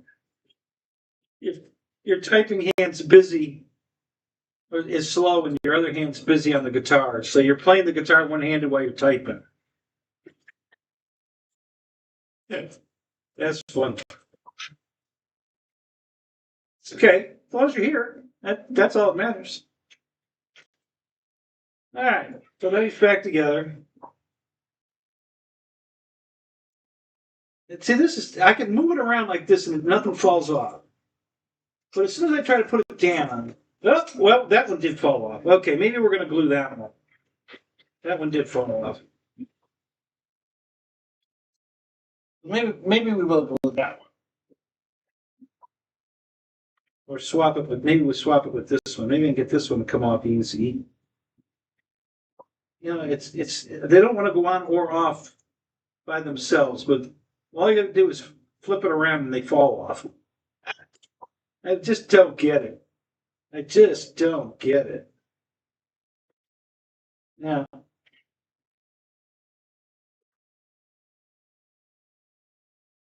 Just really weird.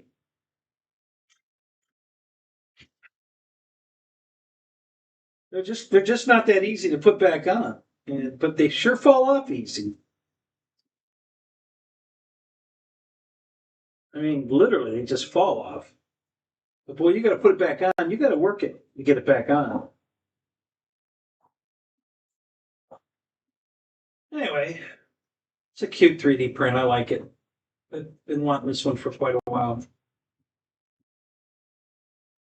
It's just got a key. I wish the eyes were white, though. I don't know why it didn't print the eyes white. I wish it would have. It was supposed to, but it didn't work. But good enough.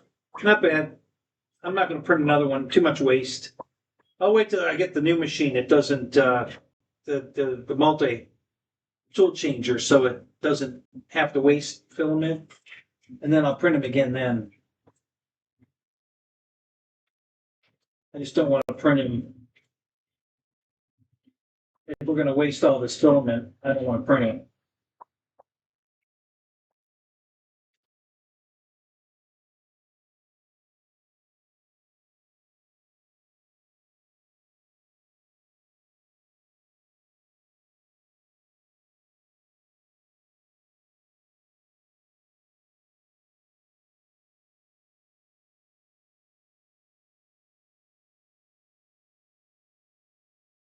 No, can't figure it out.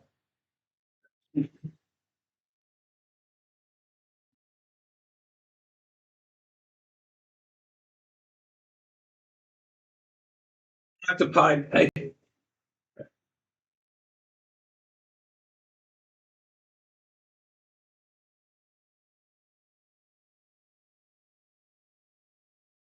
All right, where's my bag of cars? Where did I leave that at? Okay, I'm pretty sure I brought it back out here.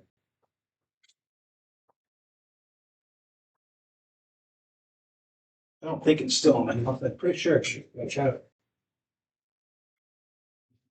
Hang on a second. Let me look over here.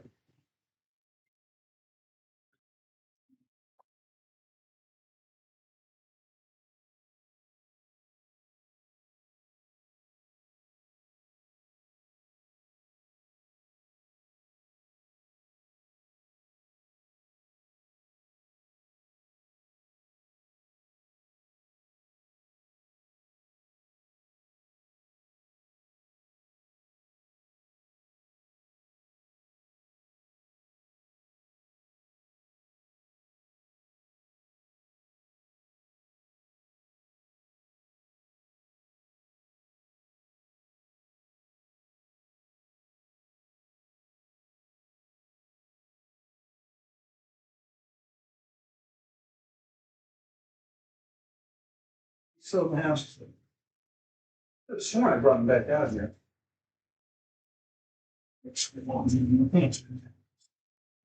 Oh well.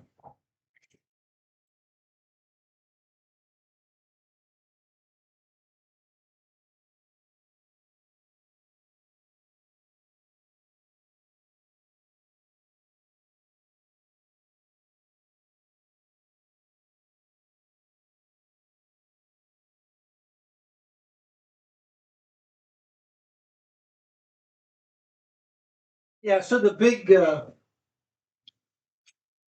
Pontiac G8 that I printed, and I printed it flat, so that had all that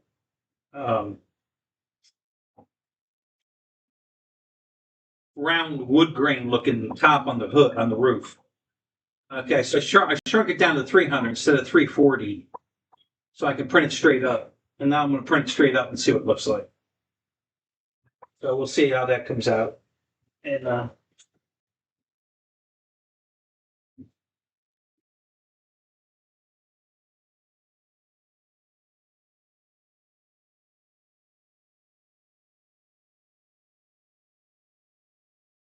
so what it's doing right now in the support area, I'll demonstrate with this card. Okay. So it's the part of the bumper that's touching the plate is the only part of the car that's actually being printed at the moment. The rest of it's just print and support. So this little tiny contact patch right here is all that's printed of the car. And then going out from there, it's going to gradually start adding support as the bottom of the car, the back of the car, it rolls up. So it's going to add support and it's going to get higher as it goes up. So right now it's just printing the center part of the bumper is touching the build plate, and then support here, and then there's a support tower starting over here and over here for the mirrors. Okay, because it's got to print these mirrors.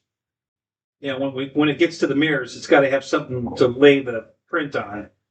So it's printing a support tower here and here, and then just filling in the back of the car here until all of that is, supported. And then from there on, it's just going to print the two towers and the car. There won't be any more support. Just the very back of the car and then the two mirrors are only support that's going to print. And then it's going to print inside the wheel well here. Let me pull a wheel off and show you. So it's going to put support in here from inside the bottom of the wheel well, and it's going to fill it in here so that when it gets up here, this overhang will have filament to print onto, to lay on.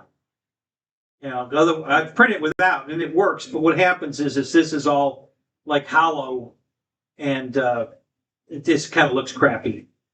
So I'm going to go ahead and let the support print. So the only support's going to print in here, and on the bottom here, and then the mirrors, and then nothing else. Well, it'll do this automatically in here.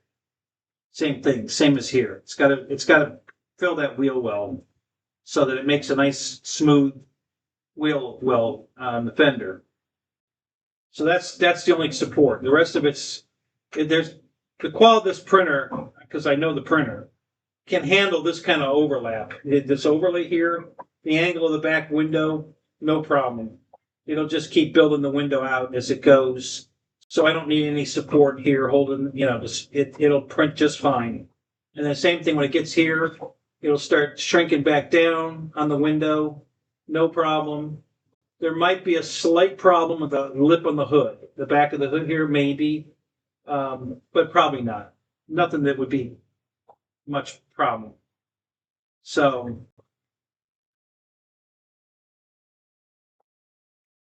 Mustang prints never fail. Yeah, just the motors, not the prints.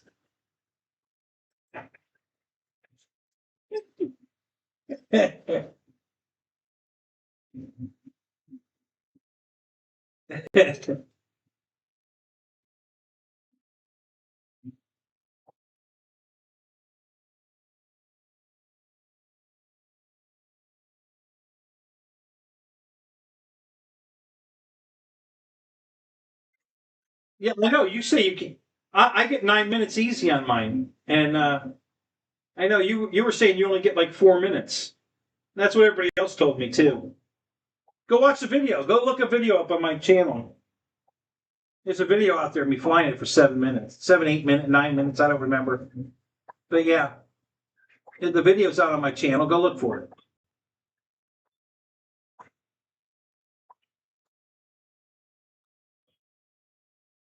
One of the biggest things is balancing the props. You know, if you don't balance the props, that's going to really kill. David what is his name? Hobo something. I guess it's a Harley Davidson motorcycle. He balanced the prop on one of his planes and got an additional 5 minutes flight time just from balancing the prop. You know, so he made a point of telling me that. He said, I couldn't believe how much a difference that made. He said, I got an extra 5 minutes of flight time after I balanced my prop. And I said, yep, there you go.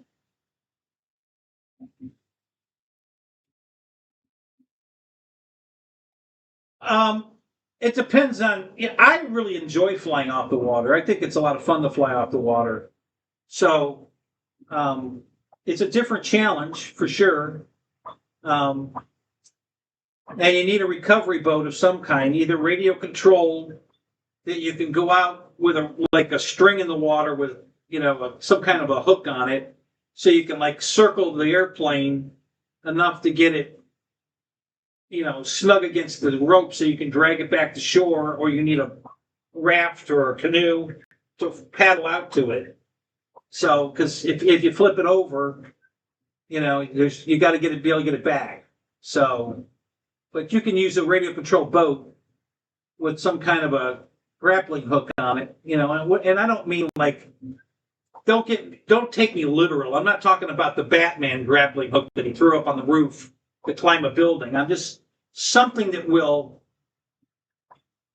get caught on the pontoon or the wing or whatever part of the airplane you can get a hold of, and you can circle the thing 2 or 3 times to kind of, get it to get caught on something, and then you just gently drag it back to shore. It doesn't necessarily have to be a hook. You don't want to damage the airplane, but just something that'll grab a hold of it.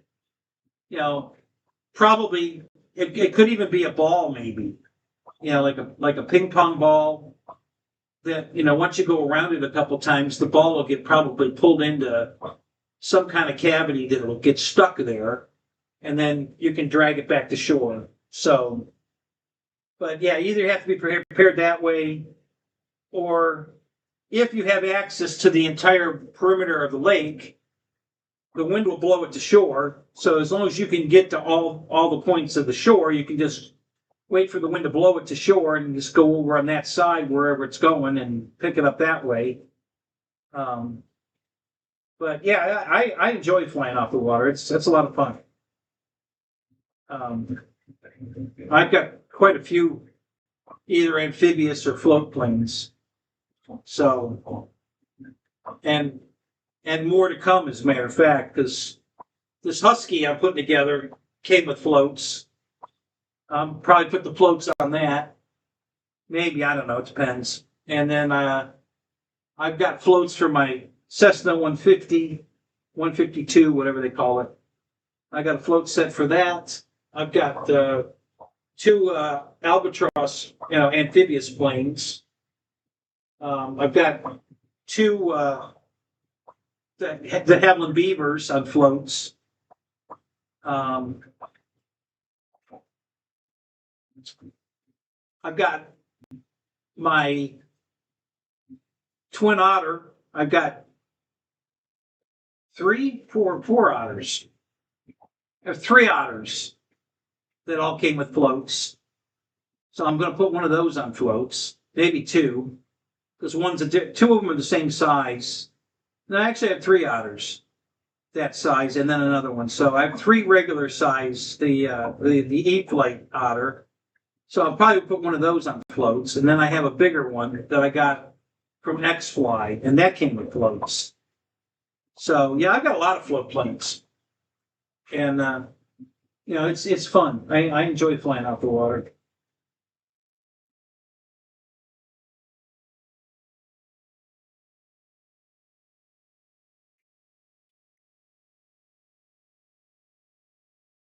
Yeah, I haven't flown. I've got a few planes with skis, but I haven't flown them on the skis. I don't get any snow here. And I really haven't been anywhere. I don't even know if I was on the beach, a sandy beach, if the skis would be a good idea or not. I'm not sure. But I don't go fly by the ocean anyway. Not a good idea. Salt water is not a good thing to be flying around. So,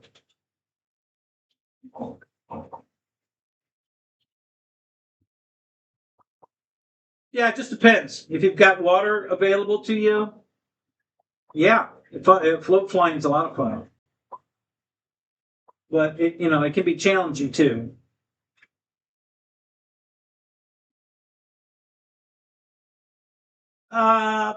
I don't think it adds any lift. I haven't noticed it. It does add drag. It adds a lot of drag, but I haven't noticed it, adding any lift.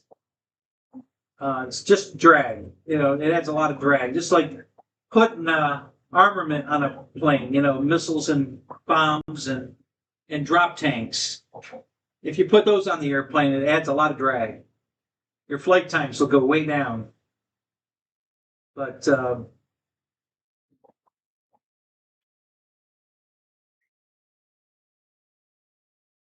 so, did you go look for the video, Craig? Did you find it?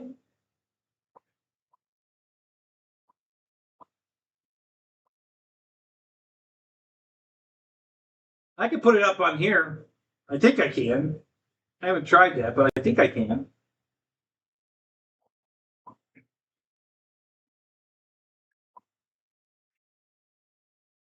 Yeah, I was at a Zoom one night, and one of the guys, same as you, he can't get more than 4 minutes. He's telling me I'm full of shit. I'm like, okay, and I put the video up, and we watched it, and I'm like, All right, so just keep telling me I'm full of shit. What do you just saw? No, yeah. No, that you had to have doctored that. No, I didn't. It's all no cut, uncut footage. You know, no.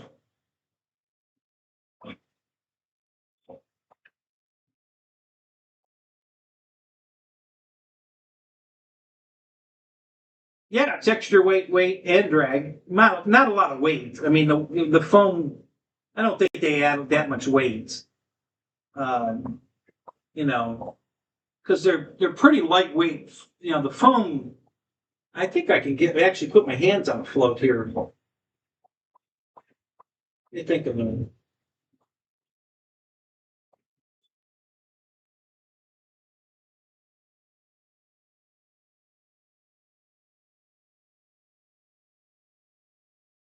There's got a floats in here somewhere. Hang on.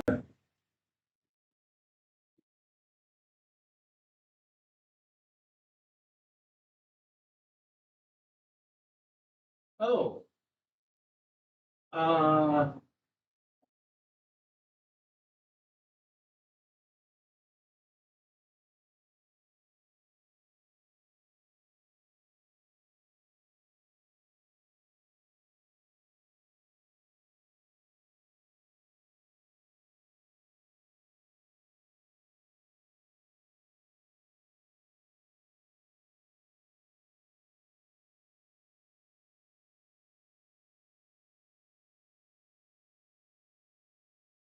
it's good advice. Absolutely. Fly it with wheels first. Get comfortable with the plane, and then put floats on it. Okay, I think we've got a fail here. Yeah, my print failed. I don't know why it failed. That's weird.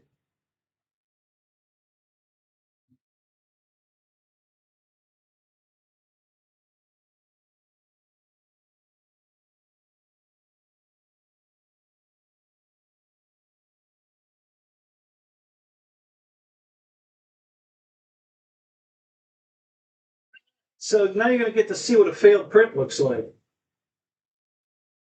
Really kind of surprised that failed. I don't know why it failed. It's weird. I gotta let it cool down. It's too hot to handle it. All right, I gotta pee again. Let me go pee, and then I'll come back and get this plate. We'll show you a failed print here. You get these, put these.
What generally causes a fail like this is the contact area on the plate is too small.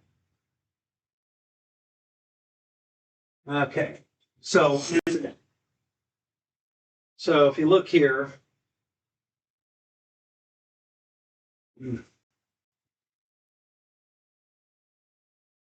see all this? This is all, it all came off the bed.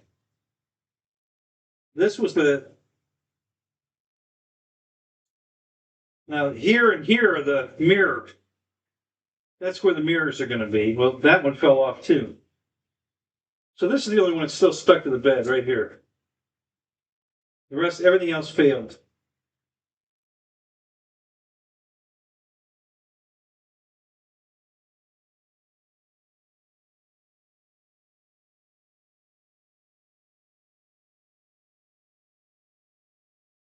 So this is where it started. This clump here in the middle there, and then it came off the bed, and then it just starts just spewing out string because it doesn't stick to anything. So that's what a failed print looks like. So what I'm going to do to correct that, and I think it'll work, although I think I might have to move where the print was. Yeah, maybe not. I don't know. All right.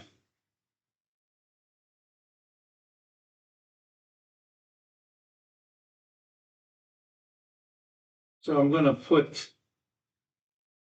some glue on the bed, and then when you buy a printer, they give you a, usually every one of my printers has come with a stick of glue.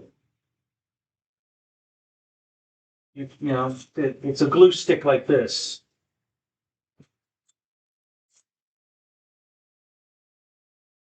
And the funny thing about this plate is I put glue stick on it because it stuck too good. It actually, one of my PLA prints actually ripped part of the coating right there on the bed. It ripped it right off because it was stuck to it so good that they even tell you to use glue on that at PLA because it won't stick as hard. That sounds funny, but yeah, you're going to use glue to make it release from the plate because it'll stick too good. So that's kind of weird, but so it does both. It helps glue it down, but it also helps it release if you've got a. I really like these plates because, I'll be honest, I'd rather have trouble getting it off the plate at the end after a successful print, because I can always get it off the plate, than have a problem keeping it on the plate. Keeping it on the plate is always a bigger hassle. Getting it off the plate. What people don't realize and they haven't thought of is if you've got something stuck to the plate that it won't come off, just reheat the plate to twice the heat you used to print it. Well, you don't have to go twice the heat, but go a lot hot. If you printed it at like 70 degrees on the plate, just increase the temperature to 100 degrees, and that will absolutely soften the filament, and it will release. You'll be able to, once you soften it, you will be able to pull it off the plate. So anytime I've had trouble getting something off the plate, that's how I do it. So that's probably the only place I need to do that. So what I'm going to do now, I'm also going to, I put glue on it, and I'm going to increase the temperature of the plate by 10 degrees Celsius. And see how that goes. That'll probably do the trick. I'm kind of betting that'll do the trick. We're going to find out here right now. So we're going to hit print.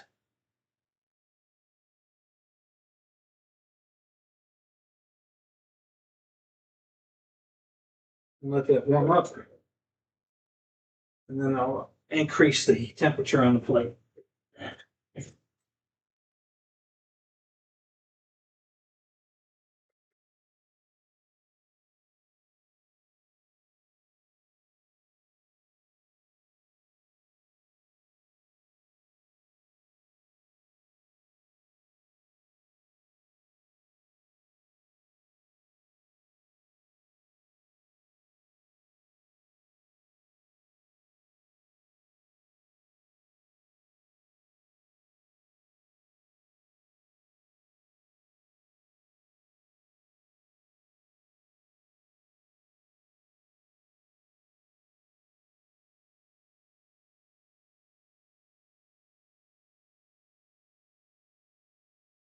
Never looked into 3D printing before. Are you interested in it at all, or just am I boring you to tears?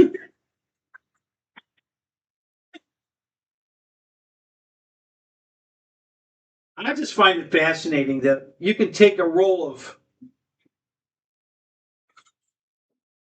something like a roll of this string and run it through a machine and have this come out, or this, or this. Oh no, it fell up again. Oh my god. Yeah. So that's what fascinates me about the 3D printing.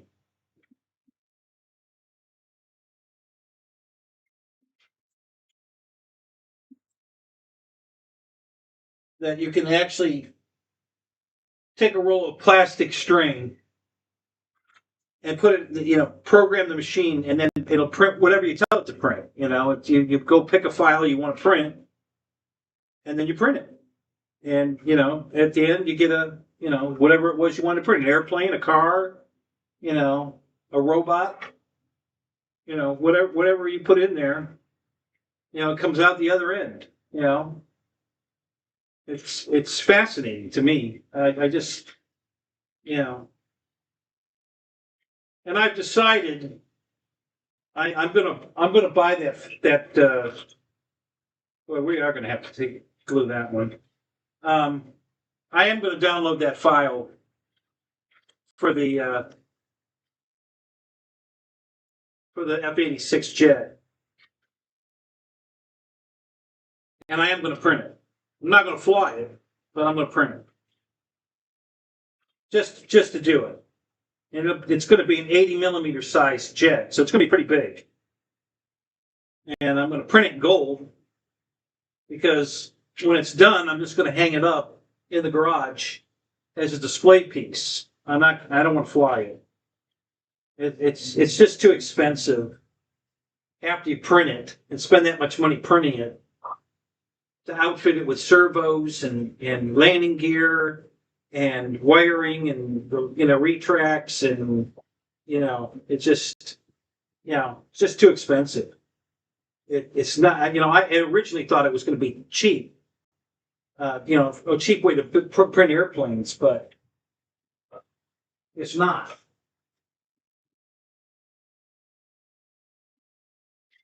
The one thing that would be cheap, though, when you think about it, is if you crash it and break the fuselage, you might not even have to print the whole thing. You could just print the part you broke, and you're ready to fly again.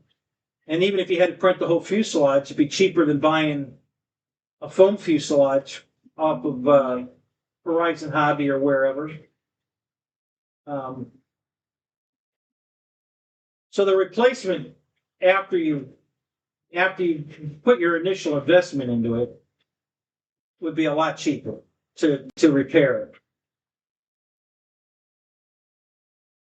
But it's going to cost you so much more,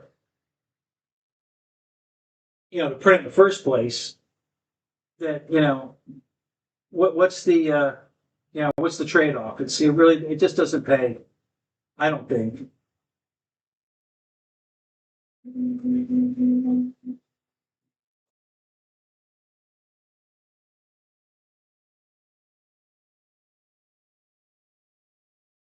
Okay, so it's done all the pre-inks, and now we're gonna increase the heat on the bed.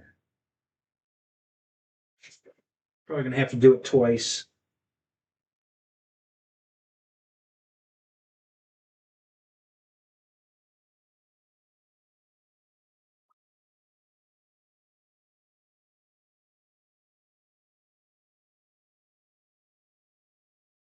After it does the first layer, it's probably going to go divert back to the old setting, and I'll have to do it again.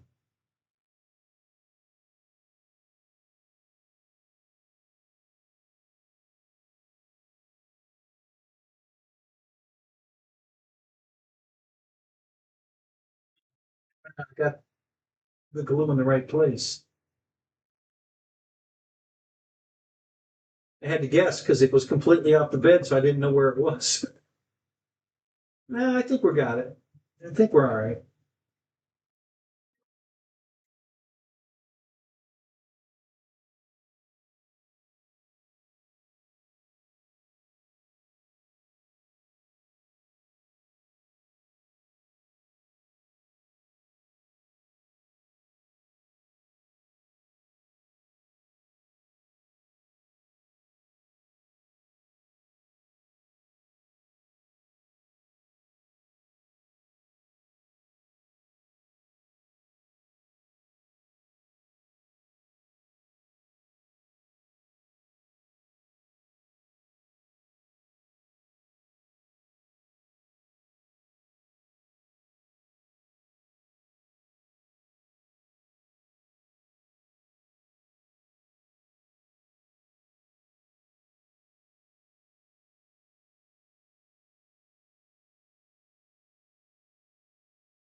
Sure, I put enough glue on the plate. Let's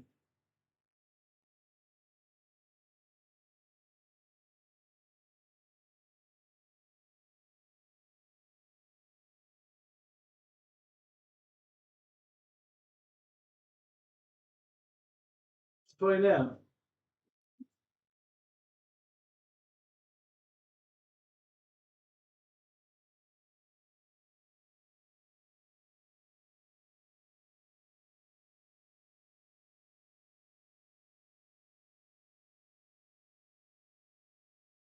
Okay, so now I went back to 70. I'm going to put it back up to 80. I don't think that's going to hurt.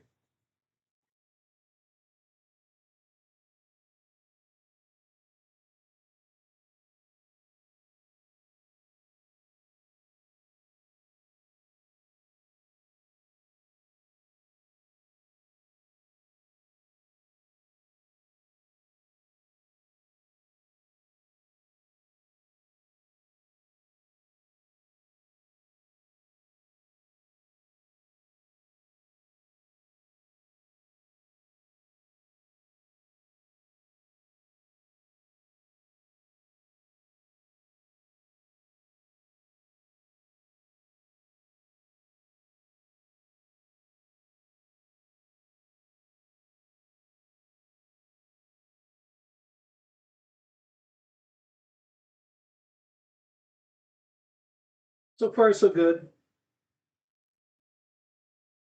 It looks like it's okay.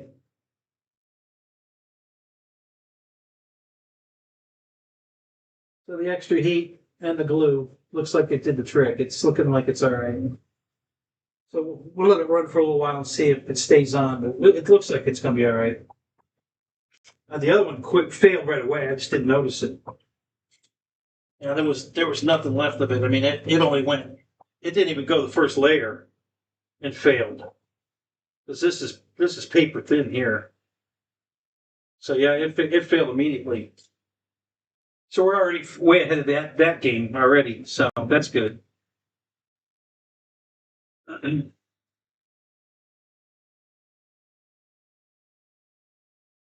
exciting. Thanks, Jeff.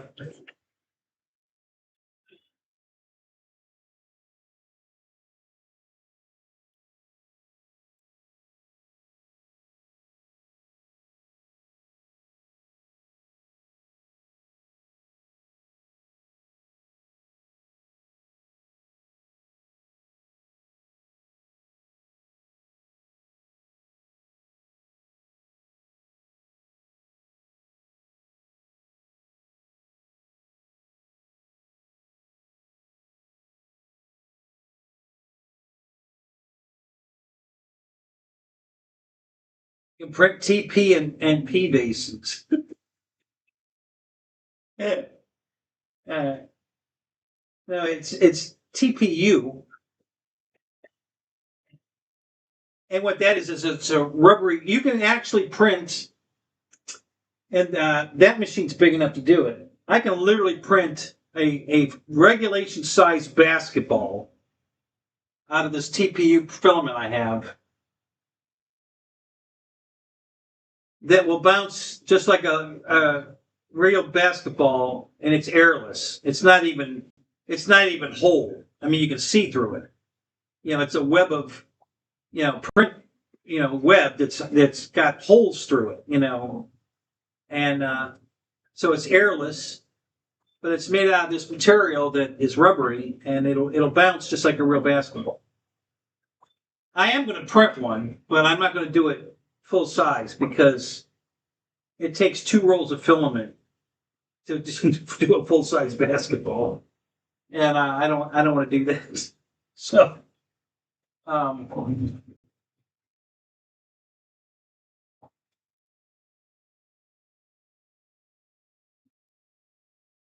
well, it might not be if I did it in 2 different colors, half and half. Because I kind of want a full size basketball, but I just don't want to. I don't want to spend the money to print it because it's too damn expensive.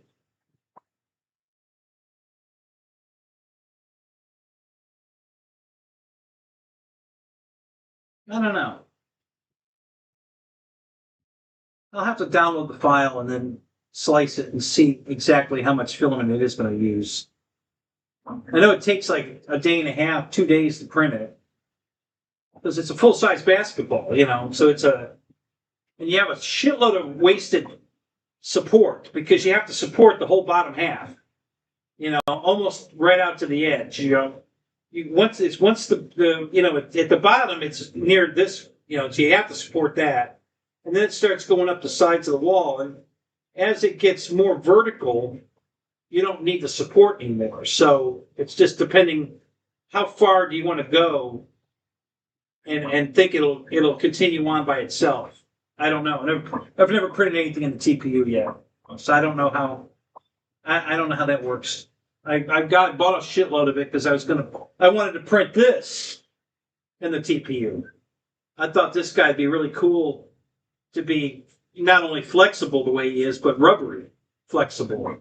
So I bought the TPU just to print this, but that machine won't print. It won't print the TPU.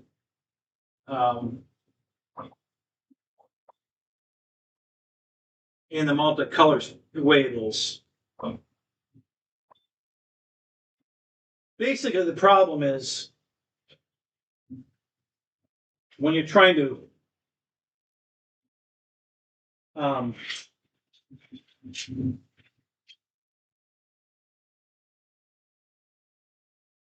the spool holder is trying to push the filament at the same time the extruder is pulling on it, and you can't push a wet noodle. It's flexible, and that's what this stuff is. It's rubbery, so you can't push it. So trying to feed it through the whole mechanism doesn't work. You have to take it right off the spool directly to the extruder. Well, you can't do that if you're doing multicolor because it has to be able to change the color when it needs to. And if it's not going through the mechanism that does the color change, then you can't do it. And that seems to be the big problem.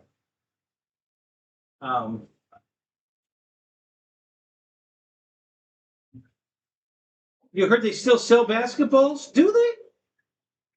I thought they gave it up for Lint. Yeah, I don't know. You're probably right. I bet they do still sell it. Hey, half the shit I'm, printing here, I mean, I can go buy a Captain America shield. They sell these things, actual size, just like this. It'd be hell lot cheaper and easier just go buy one done. It's the challenge of doing it is the fun. Okay, I mean this is a lot of extra work. This is, it starts off 4 pieces, and which were all printed at the same time. All 4 pieces were on the bed at the same time, and I printed them all individually, and then I glued them together. And this is the wheel of progress, is what this is. Okay? So it starts here. This is right here. This is bare, untouched, unsanded.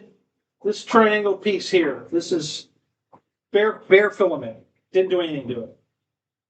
Here, there's a little bit of sanding, and then I put putty on it. I didn't sand the putty. Let me move this out of the way. So this is the putty on, not sanded. Okay? Then I sanded this some and primed it. And then you can see some primer here. Let me rotate this around. So there's a little bit of primer here. And the putty is sanded. Okay? And then more putty, more primer, more sanding, and then final sand, and then paint. And then over here is final sand and paint here, because here's where the other seam is.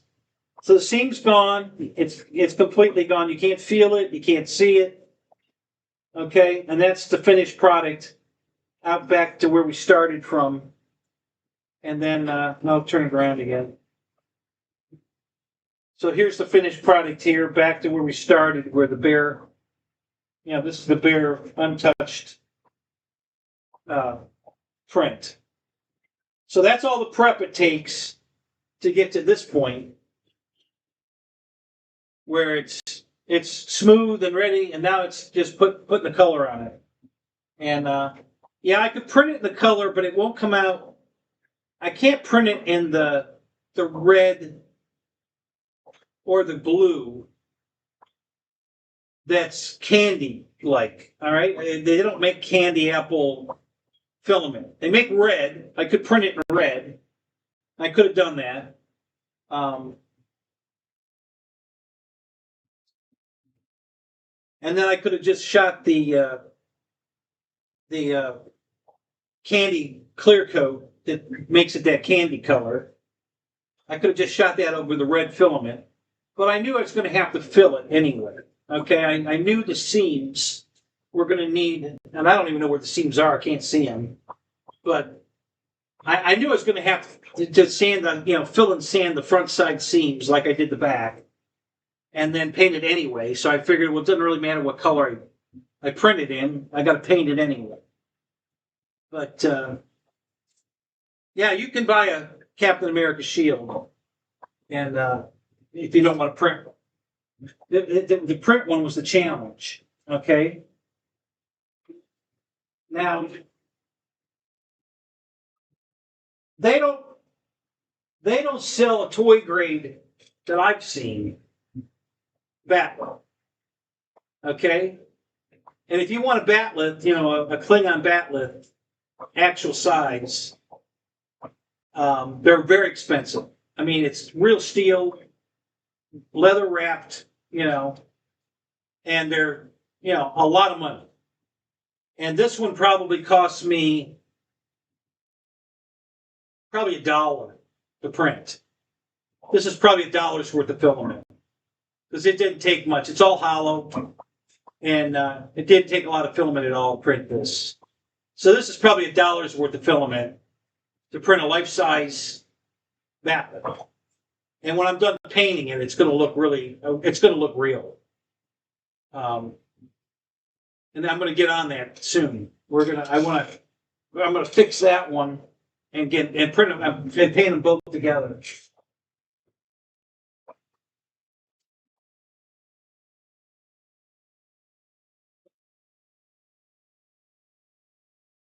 This one melted in the garage. It got so hot in the garage one day that this warped. Now I straightened it, and it's okay now, but I mean, it's still slightly warped, but you'd never see it. But it was sitting on a table, unsupported. This end of one of the ends, I don't know which end, but one of the ends was sitting off the end of the table. Okay? And it got so hot that this just drooped. It just sagged. So it's like a batleth that goes around a corner. and I had to heat it all back up with a heat gun to straighten it back out, which then it deformed in here because this is hollow and collapsed. So now we had a big dimple that I had to fill that full of Bondo to fix the dimple that had formed when it collapsed. But it actually came out pretty good, but it keeps breaking in the middle here. So I'm going to mix up a batch of my expanding Gorilla Glue and glue this back together with that. I'm going to put the glue in there before it starts to expand. Then I'm going to put this back together and glue it with CA to hold it together so that and I'll probably drill a couple of relief holes in it. So when the Gorilla Glue expands, if it expands too much, I'm going to give it holes to escape out of. And then after that, it should be fine. I don't think it'll ever break again. But yeah, so that's that's the fun of it, And then the Iron Man helmet. When I printed this helmet here, I didn't know that helmet existed. My brother sent me that, and I was like, holy shit. Because it opens up just like the real helmet from the moon, and it makes the same noises, and it opens all the directions, and it does it by voice. You can it's voice activated. You can do it either way. You can press a button, or you can use your voice. It even has a remote control, which I don't know why you would need that, because you can just talk to it from across the room. You just say, Jarvis, open mask, or something to that effect, and it follows your command. It's got to be the exact command, though. If you don't say it right, it won't do it. You got to say it exactly the way they want you to say it. But I thought that was cool as shit, So I had to buy that. I almost bought 10 of them. A guy had a lot of 10, and he wanted $2,000. And I said, he wanted $200 a piece for him. I said, how much for the whole? If I buy all 10, how much? And he said $1,500. So that's $150 a helmet. That's a pretty good deal. It was tempting, but I didn't do it. But I was tempted, because I figured I could resell them and make $1 or $2. But I decided not to. I gave up on it. Yeah, no, it's gone twice as far as it did the last time, and it's still on the bed. So it didn't fail this time. It's doing pretty good.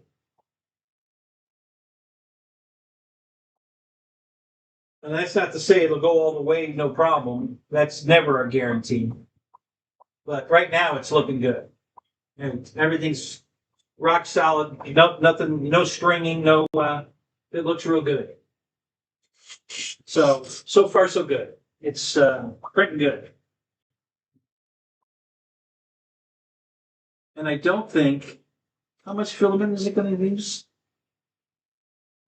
Yeah, it's using just over a quarter of a roll of filament to print a car bigger than this one. This one's only 250.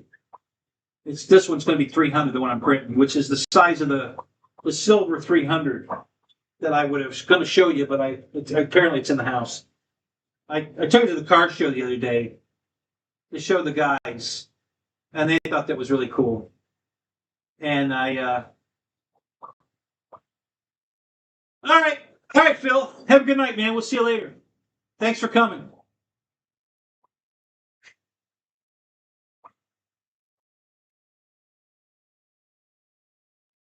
Oh yeah, the 3D printing has exploded. It's probably, I'm sure it's bigger than the drones when the drones that you can take out of a box and fly. Anybody can fly them. I think the 3D printing world took off even bigger than that. This is huge. This 3D printing stuff. I've been doing it for 9 years. Has it been 9? It's been more than that.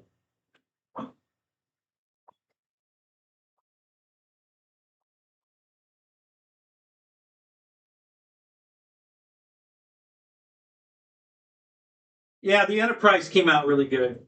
Yeah. That's That's one of the best, and this is a failed version of it. So this was one of the first things I printed, and I tried printing it the way they wanted to print it. They wanted it printed this way, upside down, and oh my god! Let me see if I can find the. It was in this drawer. Let me set my table up and look in the drawer.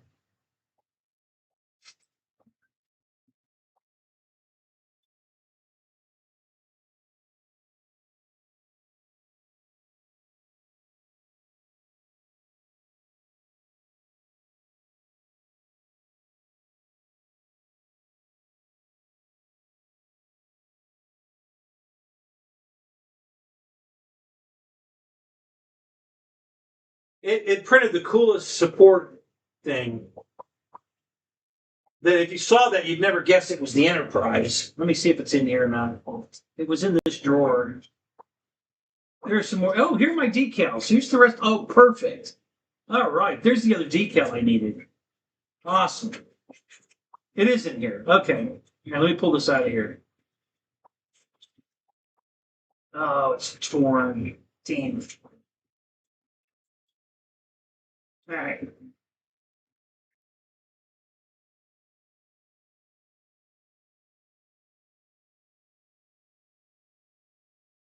I found that decal. Now I can finish my carbon Z. I can finish clear coat. So that's cool. At least I got that. That made this whole night productive. Just that. So if we weren't talking about the Enterprise, and I showed you this, would you know what that is? Be honest. Would you figure out that that's the Enterprise if you saw that? I looked at it this way. To me, and it's just me guessing here, but this to me looked like a keyhole. You know, the old big, metal key and stick in the lock and turn. That's what this looked like to me when I took this off the bed. And the one under the Mach 5. Yeah, it's the same one. This is the same one. This is a failed version of it. I'm gonna get to that in a minute. But yeah, it's the same print. So this was the first print. They wanted you to print it upside down in this configuration. And this is what it started with. The only part of the model that was touching the plate, the actual model, this is all support, all of this. This tiny little, this is the bridge. This little hole in the middle here. Right there in the middle. That little oval shape is the bridge. And that's the only part of the actual Enterprise that was printing. This is all support. So that when you finally get to the saucer, there was something for the printer to print on. And after it did this and failed, I'm like, oh no, we're not doing this. This is ridiculous. So I shit canned printing it upside down the way we wanted me to print it. And I printed it this way, standing on its end. And this worked perfect, except this one failed because I ran out of filament. And I wasn't worried about it. I thought I could just stop the print and add another roll of filament and restart and it'd be fine. And that's what should have happened, but didn't. And it was my fault. I didn't do it right. So this didn't finish printing. So this is a fail. But I like showing this because when we were talking earlier about the stock settings of 15% infill, that's what 15% infill looks like. Okay, in a grid pattern. And that's ridiculous. That's way, for what this is, that is way too much infill. It doesn't need anything near that. That's a waste of money, time, everything. So after I saw that, I'm like, oh no. So I made a new file and cut that down to like 4 or 5 instead of 15. and then that's what this one, which looks exactly the same. From the outside, you can't tell the difference.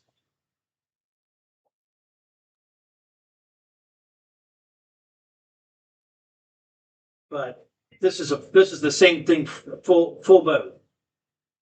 But like I said, they wanted you to print it this way. So all of there would be all that my little keyhole. Where'd it go?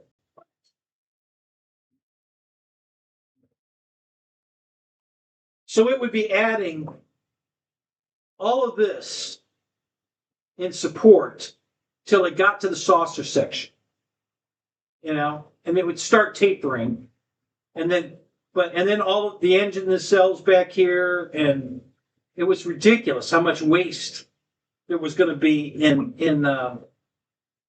filament doing it the way they wanted to. So when I printed it in this position, which worked perfect, standing up like this, it will almost stand up. Yeah, it will stand up. Okay, so now the footprint of this is just this. The nacelles on the back. Okay, so these two little nacelles, and then just a thin strip right here to support this, and then another strip back here that came up to support the footprint of the stand, and then a little extra one for it says NC 1701. It's embossed on the side of the stand here, and there was a little extra ear that came up to support that, and that's it. After that, the model printed all by itself without any flaws at all. It came out beautiful. And it cut the time. I think it cut 5 hours out of the print time. And I think it only needed like 1/3 the amount of filament to print it in this position versus this position. So huge change there. And everything, it came out so much better this way. Because if I had to print it in this position, I'd have those layer lines that look like wood, like on the top of the Pontiac that you guys saw. The top of it would look awful. And I don't know. I might have a model here. Where's the brown one? I printed this. I printed the Challenger flat the first time, and they put those same lines on it, which is horrible looking. So that's what gave me the idea to stand this on end, because I didn't want those lines on the top of this. It would have looked terrible. So yeah, this came out really nice. Very, very happy with this print. And this is the kind of stuff, you just can't go out and buy. You could buy similar stuff maybe, and, but, literally, there's less than $1 worth of filament in this. Okay. So I could print these $1 a piece, and sell them for $5, $6, bucks. And,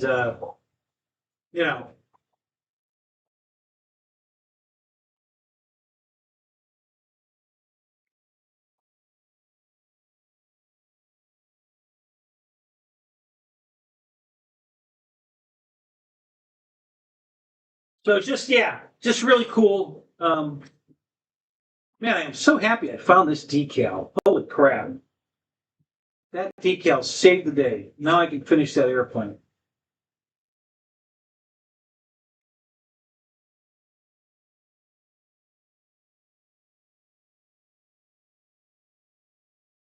Yeah, you can print propellers. I haven't done that yet, but I want to. I haven't actually printed a propeller yet. But, all three of these printers will do hard, like carbon fiber, glass-filled nylon, whatever. All three of these machines have the hardened nozzle, so they'll print that. And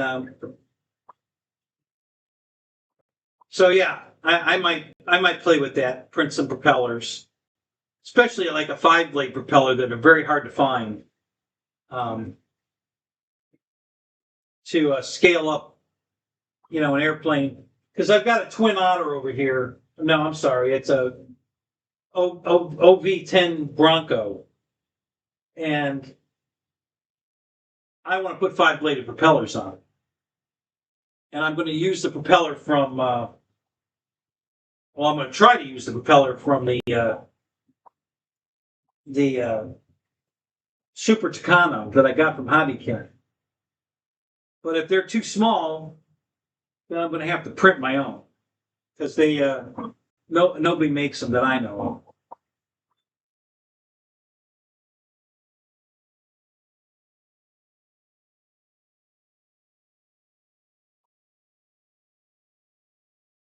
Oh yeah, yeah, absolutely. You'll have to sand, probably do some some putty fill and sanding, smoothing, and then absolutely balancing for sure. Yeah, but it should, if I print it out of carbon fiber, it'll live, it'll survive. You're not gonna. I don't think a propeller made out of PLA would withstand the rotational speed. I think it would just blow apart. I don't think it has the strength to stay together under those conditions. I wouldn't try it, but I'm pretty sure the carbon fiber, or maybe a carbon fiber in filled nylon, printing it out of that, I think would work. So that's what I would do if I was going to print a propeller.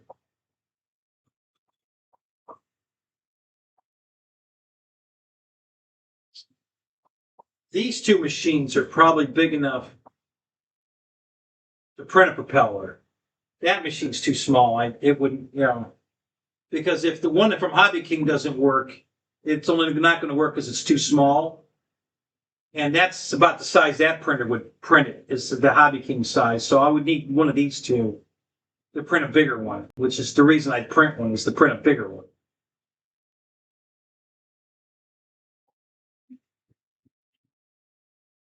But I think it'll work. So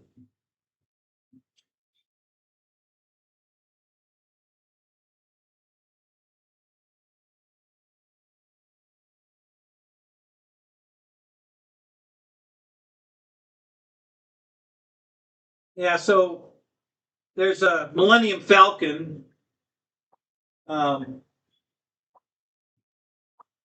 up here. I think that's, I'm pointing at it. Not too far over. Yeah, right there. So that's a Millennium Falcon, and I printed even a bigger version of that in silver, which looks really cool. And behind it is that Prusa. It's a jet engine, and it's got all of these hoses and fittings and valves and all. It's very detailed. And I printed that just for looks. It's cool. These are vases right here. That is a TARDIS from Doctor Who. And then that is a TARDIS, same one from Doctor Who. But they were printed in two different PET G. They were both printed in PET G. But I think it's the one.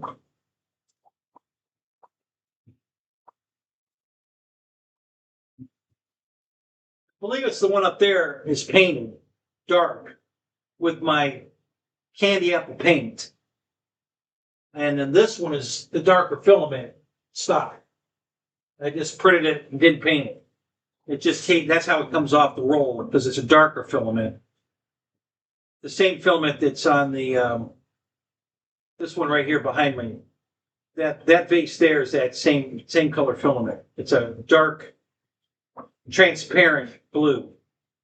So I printed this one with that, the same filament that one, but this was printed much lighter, and then I painted it. And the end result is they both look pretty close to the same. They're very, very close to the same. And I did that on purpose because there's a pattern in the print that you can see, because it's transparent, so you can see the infill inside. and it looks like carbon fiber. That hatch mark type print through, and you can see it inside, and it looks really cool. So I printed it that way on purpose, and the effect came out really cool. All right, so far it looks like the whole back of the car now. We're just about got the whole back of the car printed, and it's staying on the bed. So I think we're good. I think it's going to stay on me. You never know. But yeah, pretty much the whole back of the car now is printed.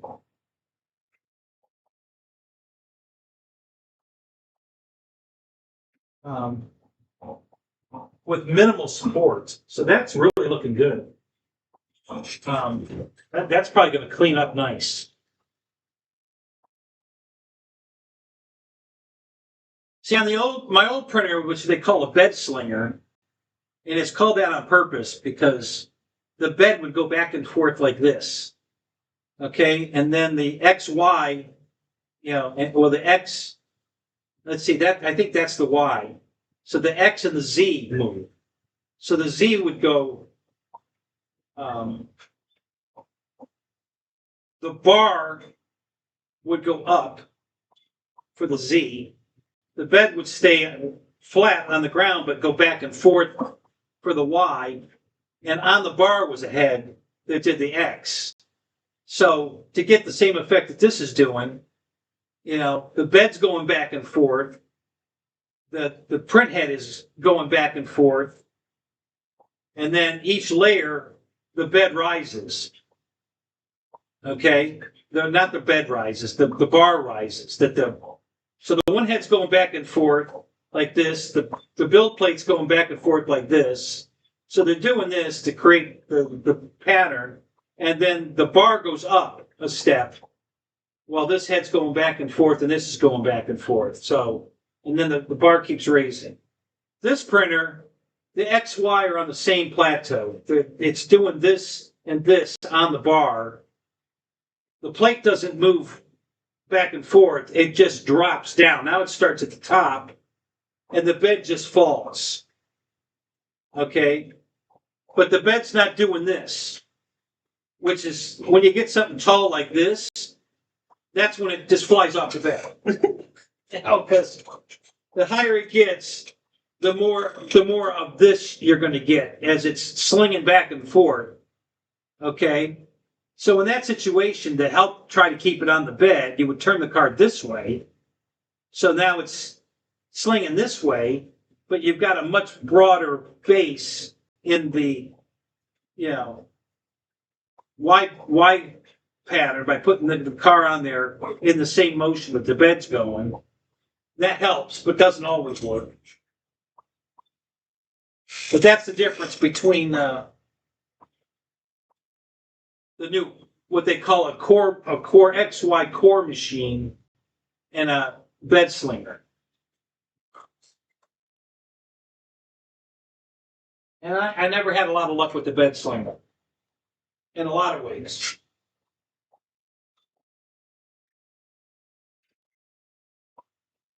That old tech, by today's standards, just doesn't work. I mean, it will work, but you're going to outgrow that printer so quickly. That is it, way over there. I can't believe it's still over there. Just demonstrating the bed slinger, I slung a wheel off the car. and slung it under the desk. I couldn't get to it. Okay.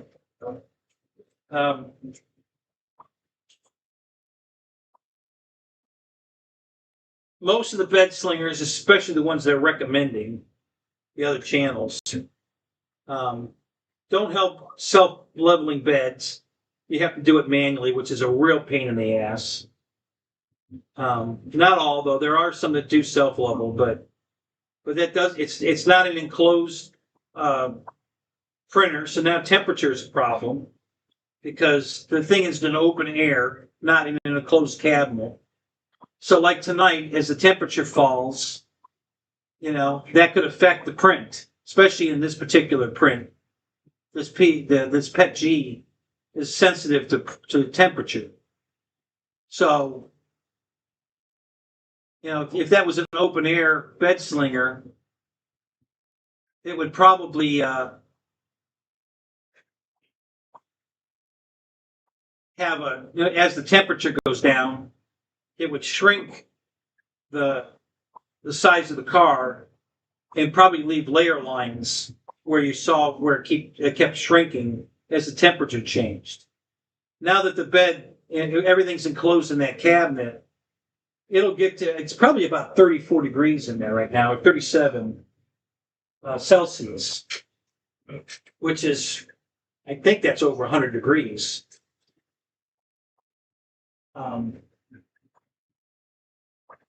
Yes, it's at 37 right now. And no matter, it's not going to get that cold tonight. So it'll maintain that 37 degrees through the whole print. It's not going to cool off any inside that cabinet, because it's only going to go down to about 70 tonight anyway. So it'll survive that, and it'll be fine. They told me that PET G, or PLA, which is what this is printed in, it's not temperature sensitive. Well, I proved them wrong, because on a cool night out here when I had one printing a car, I opened the door to look at it, and it fucked the whole thing up. Right across the hood. It was almost done. It was all the way up here, this part of the car here. And when I opened the door, it immediately shrunk, and it put a stripe right through here until I closed the door, and it heated back up. So it shrunk, and there was this trough now, going right across the hood. And then as it warmed back up, the trough went away. And then it finished, and it was beautiful. So it's perfect. And then at that lower trough, when I opened the door and the temperature went, and it fucked it all. So I had to sit here and put filler in there and sand it, prime, more filler, sand, prime, more filler, to get that trough to go away. And it was a pain in the ass. So I learned my lesson. Once you start a print, don't ever fucking open the door. I mean, unless it failed, then you have to, clean it. But otherwise, don't open the door. No matter what, I don't care what brand of filament or what kind of filament you're printing with. Don't open the door. Just not a good idea.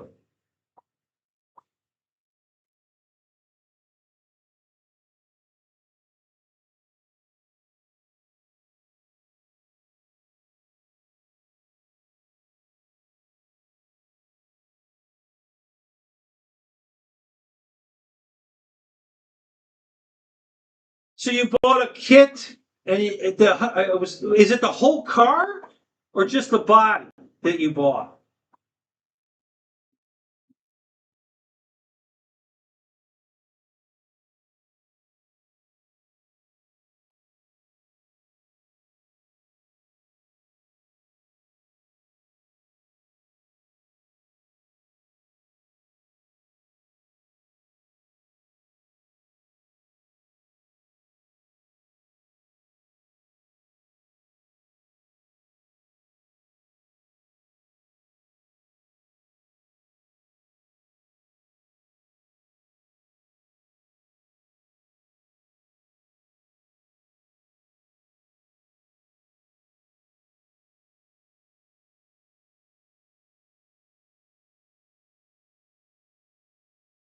So you don't even have a track. You mean a tracking number?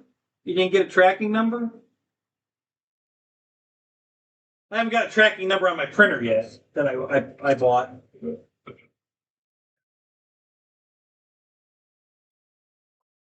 I probably won't. We'll see.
You still with me, Juno? You here?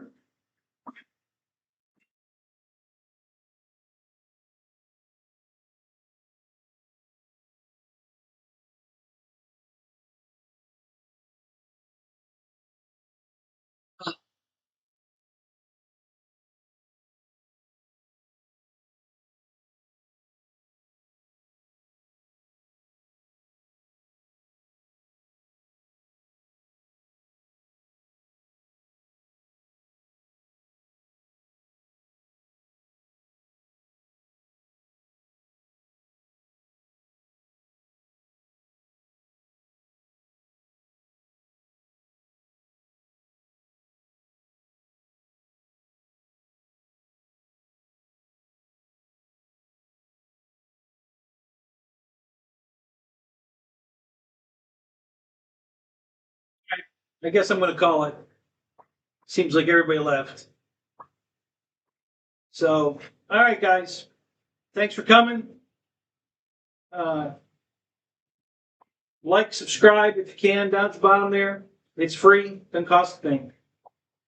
And we'll catch you on the next show next week. All right, guys. All right. Talk to you later, guys. Have a great night. See you.